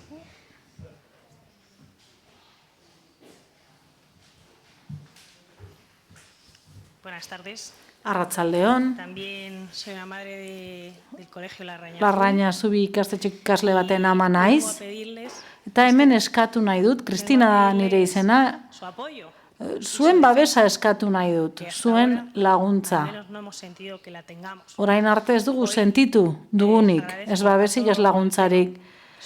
Gaur eskerrak eman nahi dizkiot osoko bilkurari, guztio jaso gaituzue, hartu gaituzue, lagundu gaituzue, entzun gaituzue. Eta zuen babesa eman diozue eskola bitxi bati. Baina ez dugu zure babesik, alkate Andrea, zergatik. Zergatik ez gaituzu babesten. Zergatik ez gaituzu babesten. Ez dituzu babesten familiako, Larraña Zubiko familiak. Nik gaur hainbat arrazoi emango ditut. Ezetz eman duzue, eskola publikoari ezetz esan diozue. Itxiko duzue ikastetxe bat, mota guztietako familiei ematen diena. Zuek fusio bat egite deitu diozue, baino itxiera bat da. Eta ez dago adostasunik hezkuntza komunitatearekin.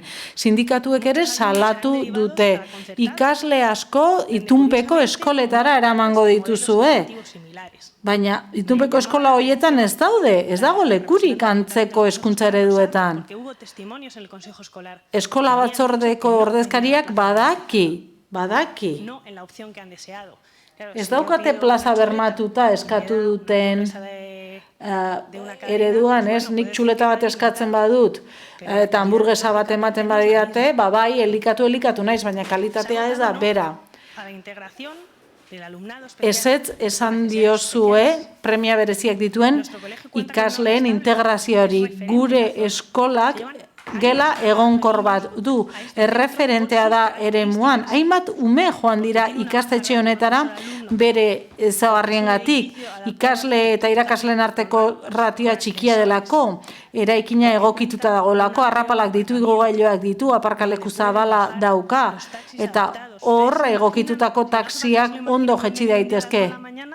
Etorri goizeko 9:00 egun batean eta ikusi gurpilduna ulkian dauden aurrak nola jaisten diren taxitik, arrapalan, imaginatzen duzue hori saninazion? tiene un parking, teniendo que entrar el Parking vehículo dentro del bat patio, dauka. con un parking aparte, que no se nos ha enseñado cuando Ez hemos digute ido al erakutsi parkina ikastetxeek ikustera joan garenean. ¿Por qué no? Zergatik ez gauza guzti hauei. Non dago onura? Gainera, que supone para los niños de sekulako nahasmendua da premia bereziak dituzten aurrentzat iruditzen zaigu, barita magiko batekin sortzen ditugula aula egonkorrak, baina familia hauek ezin izan dute ikusi ez dagoelako, errutinak hausten ditu, kostua dago, ikaskuntza kostua, aldaketa horiek guztiek kostu bat dakarte, aurra hauen bizi dinamika aldatzen dutelako errotik. Eta inork ez du txostenik egin onurei buruz. Ze onura dakartza San Ignaziora aldatzeak? Ez da profesionalen iritzia jaso, baina daturik ere ez da eskaini. Gastuaren efizientzia ere hor dago. Larraina Zubiko gela egonkorra orain dela gutxi bera berritu zen. Gastu publikoko 30.000 eurorekin zertarako, urtebetez erabiltzeko, edo gutxiago. Eta ez bozkatu diozue eskola publikoen aniztasunari, hau ez da pertsona marginalen geto bat, eta hori entzun diot hezkuntzako ordezkariari, hainbat jatorritatik gatozen pertsonak gara, hainbat lanbide ditugu, hainbat diru sarrera, baina normalean etortzen den jendeak egokitzapen arazo bat izaten du eta harrera bikaina egiten diote. Ikasle ohi baten testigantza irakurriko dizut, ikus dezazun. Estimada Asociación de Familias de Larraña Zubi y Larraña Zubiko familien elkartean ni ikasle izan nintzen bertan 2002tik 2008ra. Eta erabat astoratuta nago jakin dudanean gure eskola itxi nahi duela Eusko Jaurlaritzak. Albisteak hurbiletik jarraitzen ari naiz eta nire babesa eman nahi dizuen neurri hau bidegabekoa da, ez dauka justifikaziorik. Ni ikasle ohia izan da, esan dezaket, kalitate izugarri handiko hezkuntza eman zidala. Karrera ibilbide trinkoa egin dut, doktoregoa egin dut, eta orain ingenieritzako irakaslea naiz unibertsitatean. Bikaintasuneko hezkuntza bat jaso nuen, nire ama hizkuntzan, nire ingurunean, eta irakasle bikainen eskutik. Faktore horiei esker izan dut nik arrakasta bizitzan, eta nire ibilbidean. Testigantza honek jarraitzen du, baina sinaduran honako hau dio. Bere babesa daukagula eta bere indarra ere badaukagula. Beraz, nire galdera errepikatuko dut. Zergatikan ez gaituzu babesten, zergatik ez. Bien. ¿Alguna persona más? Gracias. Beste inorrek parte hartu nahi du, eskerrik asko ekarpenagatik. Yo creo que más o menos se oye, ¿no? Se escucha bien. Entzuten da. Pues hola alcaldesa, y yo me llamo Kaixo. Inigo Larroque Aranguren naiz. Me llamo Inigo Larroque Aranguren. Inigo Larroque Aranguren naiz. Soy padre de 3 niños de Larraña Zubi. Eta 3 haur ditut Larraña Zubin. Del derecho al modelo A. Eta ereduan ikasteko eskubidearen alde egiten dut. Ze desberdinak izan gaitezke eta hezkuntza desberdin ulertu. Laburra izaten saiatuko naiz, Juan Ramón Jiménezen poema bat irakurriko dut. Nos casaste, está aquí mi mujer precisamente, y nos leíste un poema de Khalil Gibran y hoy te lo devuelvo, no con mala uva, pero vamos, es decir, es un, ¿sí? Bueno, un poco igual. Y voy a leer el poema, dice así. Poema bat irakurriko du Juan Ramón Jiménezena. No querían matar los iguales Eta porque era distinto. Si veis un pájaro distinto, tiradlo. Si veis un monte distinto, caedlo. ez dugu itzuliko poema hau iruditzen zaigulako ezingo genukela maila bereko itzulpen bat eman euskaraz. Ez dugu denborarik ondo aztertu eta itzultzeko. Si veis un hombre distinto, matadlo. Y el sol y la luna dando en lo distinto, altura, olor, largor, frescura, cantar, vivir distinto de lo distinto. Lo que seas que eres distinto, monte, camino, rosa, río, pájaro, hombre, si te descubren los iguales, huye a mí, ven a mi ser, mi frente, mi corazón distinto. Suficiente, creo. Eskerrik asko.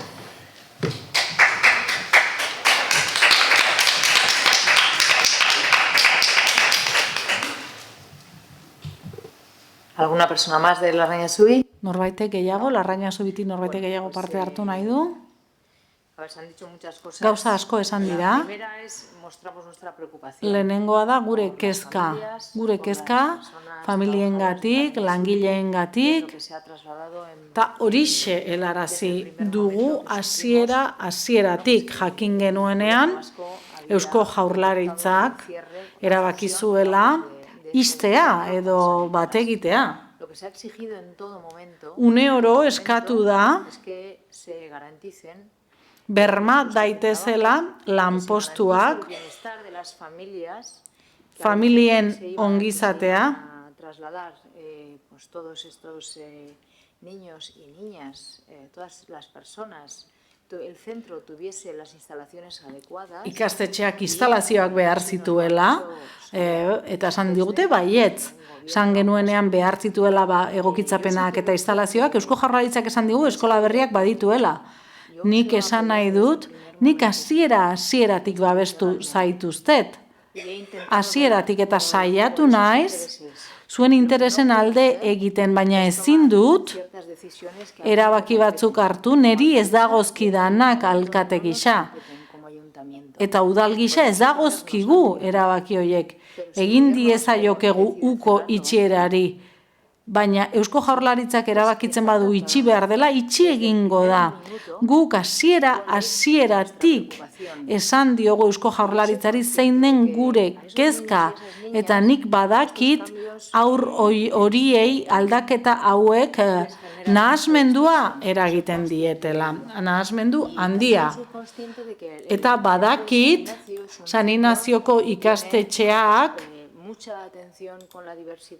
aniztasunarekiko arreta handia duela, behar bereziekiko, esan digute, egongo dela bertan gela bat behar dituen ezaugarriekin, aurra hauek behar duten atentzioa izan dezaten, eskolak baditu bere patioak, bere aparkalekoak, autoak sar daitezke aparkalekoan, eta lasaitasun oso zigota jetxi daitezke, ze horretarako prestatuta dago ikastetxea.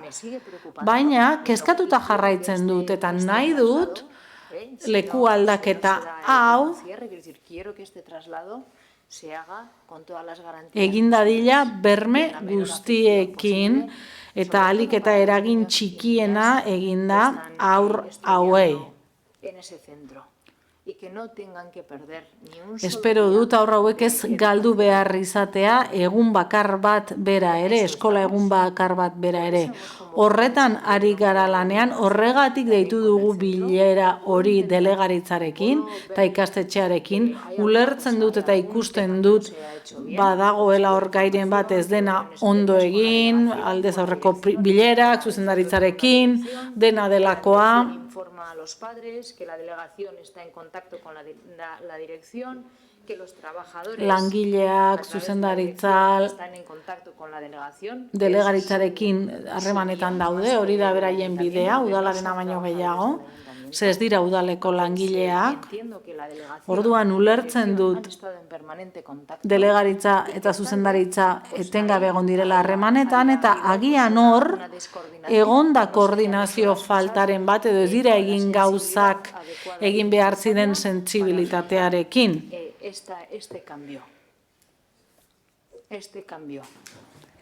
Aldaketa honi behar bezala aurre egiteko, baina behin Eusko Jaurlaritzak erabakia hartuta eta ezagututa udalak ze erabaki hartu duen, hasieratik jarri gara harremanetan delegaritzarekin eta hasieratik eman diogu gure kezkaren berri.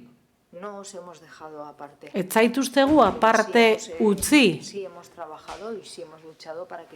Baina bai borrokatu dugu bermatzeko aldaketa honek aldiketa eragin txikiena izango duela batez ere aurrengan. Ikastetxe horretan ikasten duten aurrengan. Hori da esan dezakedana. Baina hori ez dago nire esku.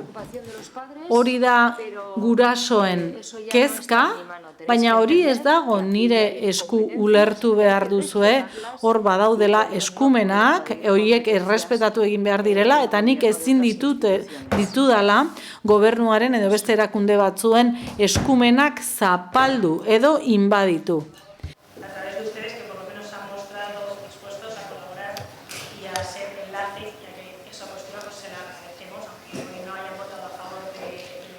Sí, por coherencia con las competencias.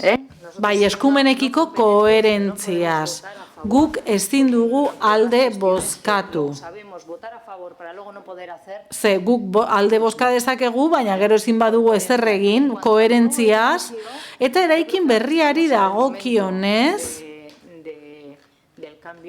orain gaude aldaketa unean, eta sentsibilitate handiz kudeatu behar da.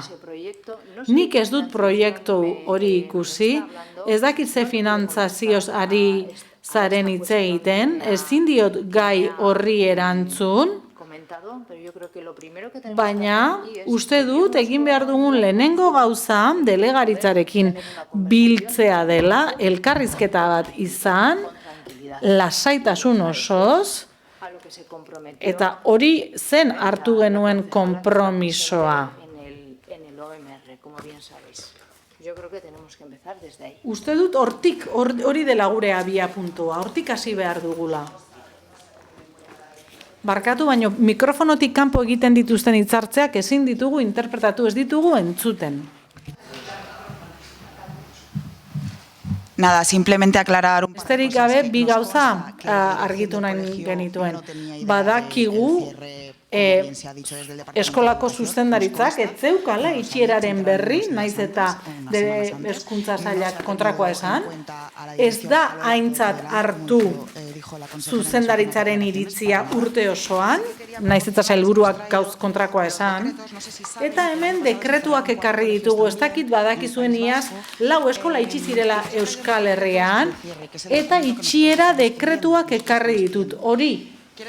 Dokumentu hori ari gara eskatzen, dekretu horiek argitaratzen dira eskola itxita dagoenean. Eskola hauek ez zituzten ateak ireki irailaren batean, baina dekretuak iazko abenduaren 5ean argitaratu ziren atzera eraginarekin, baina dagoeneko eskolak itxita zeuden, orduan ezin dira gauzak konpondu. Zer pentsatzen duzue, nola ikusten duzue jarduteko modu hori? Nik berriz ere esango dut. Eusko Jaurlaritzak bere eskumenak ditu, bere prozedurak ditu, ez da nire eskumena, gu udaletxean gaude, udalean gaude, kezkatuta gaude, gure komunitatea gatik eta ikasleen gatik, gurasoen gatik, eta saiatuko gara gauzak ahalik eta sentsibilitate handienarekin egin daitezela, ze argi dago ez dela sentsibilitaterik egon, edo egonda, baina ez guztiei gustatzen zaien bezala. Ikusi beharko litzateke zein den gobernuaren bertsioa. Ez naiz hor sartuko. De gobierno, ya que no es... Ez dut gobernuaren funtzionamendua zalantza jarriko, ez delako nire eskumena, eskerrik asko. Gauza bera, mikrofonoan egiten ez diren hitzartzeak ezin ditugu interpretatu. No, es que no queramos, es que no podemos. No es que no... Perfecto, pero entonces también, como uno puede pensar, y ahora hablo a título personal, que también hay motivaciones políticas en todo esto, al final... Agian pentsa daiteke arrazoi politikoak daudela. Podría estar incluso la Constitución española. O sea, quiero decir, si vamos subiendo, o la Unión Europea. Vale, perfecto. Simplemente también lo dejo para ¿no? A ver si se garantiza el modelo A como opción distinta. Eso también puede estar. Vale. Ahora sí. Ahora sí. Orain bai. Gracias. Eskerrik asko. Gracias por esperar. Eskerrik asko itxaroteagatik. Como digo que hoy es la segunda vez que estoy aquí, la primera Esan du lehen, bigarren aldia da hemen nagoela, aurrekoan apirilean izan itzen hemen. Pero a día de hoy, bueno, usted... Salziduko eskaileren mekanikoen funtzionamendu kaskarragatik. El año pasado... Iaz, konpromiso hartu zenuten, arazoa konpontzeko, baina gauzak berdin jarraitzen dute, bai, berdin. 10 hilabete igaro dira eta ez duzue ezer egin. Kudeak eta kaskarronek eta erantzukizun gabezia honek erakusten du ez duzula inolako errespeturik herritarrekiko, ez empatiarik eta bereziki adinekoekiko. Adibidez, nire amak mugikortasun murriztua dauka bere 86 urterekin eta beraz, errespetu falta da. Seguru, ez daukazu lidergorik izan zenuen, lidergoa seguru konponduko zenukeela, dagoenako konpontuta egongo litzatekeela, eskailera mekaniko hauen arazoa. Beste kudeak eta kaskar bat da, kendu egin dituzula izalde bat kaleko aparkalekuak eta bertan bidegorri bat jarri duzula. Eta bidegorri horrek izalde bateko eta 59 beko bizilagunen segurtasunen aurka egiten du. Zergatik arrapala bera partekatzen dutelako. Garaje batzuetarako arrakala partekatzen dute. Zuk erantzukizun kaskarrez jokatu zenuen, orain inork ezin du geratu arrapalaren parean, eta orain bidegorria dagoenez, bizikletak geratzen dira. Hor, autoak garajetatik igotzen direnean, eta noski garajeek geldituta geratzen dira, bizikletak daudelako. Hor, nik hori bizi izan dut, eta esan bezala gidariaren segurtasunaren aurka egiten du. Eskatzen dut beraz, de la subida de dicha rampa de los garajes de Izalde 1 y de su bloque. Bado bat eskatzen dut, hor, eta kendu dadila bidegorria, eta berriz jardaitezela aparkalekuak lehen zauden bezala. Por su inacción, por no haber ekintza gabeziagatik, zure konpromisoak ez betetzeagatik, iaz zin egin zenuen, konpromiso batzuk hartu zenituen, eta eskatzen dizut dimisioa. Kargua uz dezazula sentitzen dut, baina hitzak besterik ez dituzu egiten zuk esaten. Ekintzak bat ere ez, nola izan dezakezu? Nola izan dezakezu algortan eskailera mekanikoak 10 hilabetez funtzionatu gabe? Mesedez, eman zure lekua eta izendatu ja beste alkate bat, bere konpromisoak beteko dituena. Bueno, eskerrik asko por... Perdone, ¿no me puede responder de por qué no ha solucionado el tema de las escaleras? Vale. ¿Me puede permitir dejarles... Ez didazu erantzungo? Ba, bai. Ez pentsatzen nuen etzenuela erantzungo. Yo suelo responder. Nik erantzuten dut. Vale. Bueno.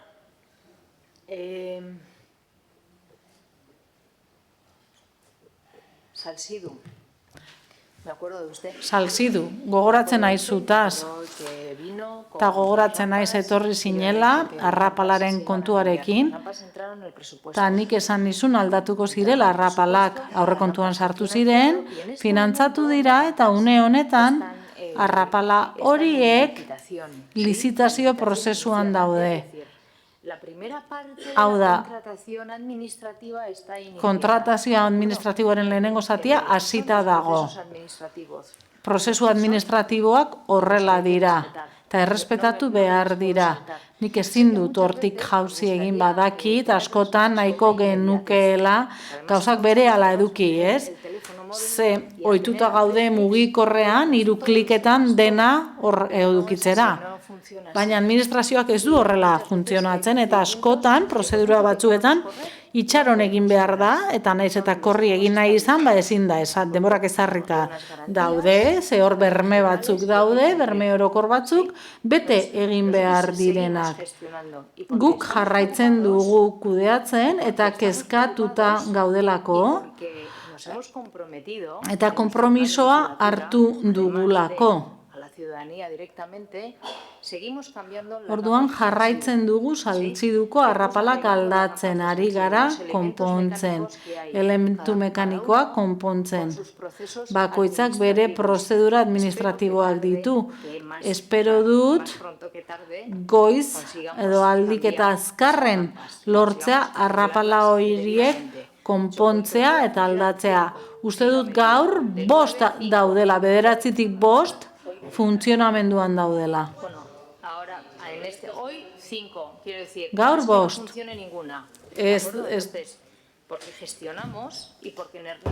Guk kudeatzen dugu eta erantzule gara, eta betetzen ditugu gure akordioak eta erabakiak. Ez dugula berehala egiten? Ba ez ala da. Ez da berehalako gauza bat, baina horrela da. Zergatikan ematen duain luze lizitazio batek. Al amiguismo, al amiguete, a la de calidad, ¿no?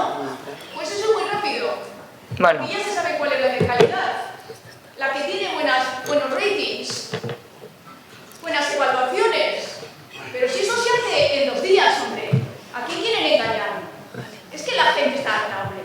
La gente está harta. La gente por pereza, por desconocimiento, por muchas cosas no viene. Jendea nazkatuta dago, jendea ez da ona etortzen, baina jendea nazkatuta dago. Egin alba duzu zergatik ez duzu egiten. 10 hilabete ez alda nahikoa.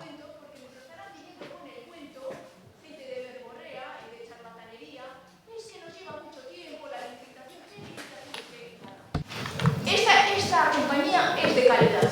Vamos a dar calidad a la ciudadanía. Queremos un servicio de 24 horas. Nahi dugu kalitatea, 24 orduko zerbitzua, mantenua.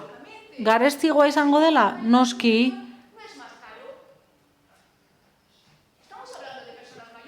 Adineko pertsonez hitz egiten ari gara. Algortan 22.000 adineko pertsona daude. Orduan non geratzen dira pertsona horiek etxean sartuta?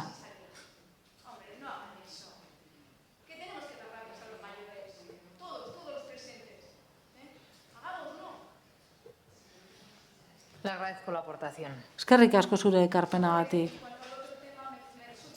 Eta beste gaia? Yo aquí no le puedo decir. Bidegorriak segurtasun publikoaren aurka egiten du. Guk mugikortasun, irisgarritasun eta segurtasun politika gauzatzen ditugu eta jarraituko dugu egokitzen gure kaleak eta premiei erantzuten. Se le ha acabado el tiempo. Denbora bukatu zaizu. Me ha hecho la réplica. Respetamos los tiempos, por favor. Gracias.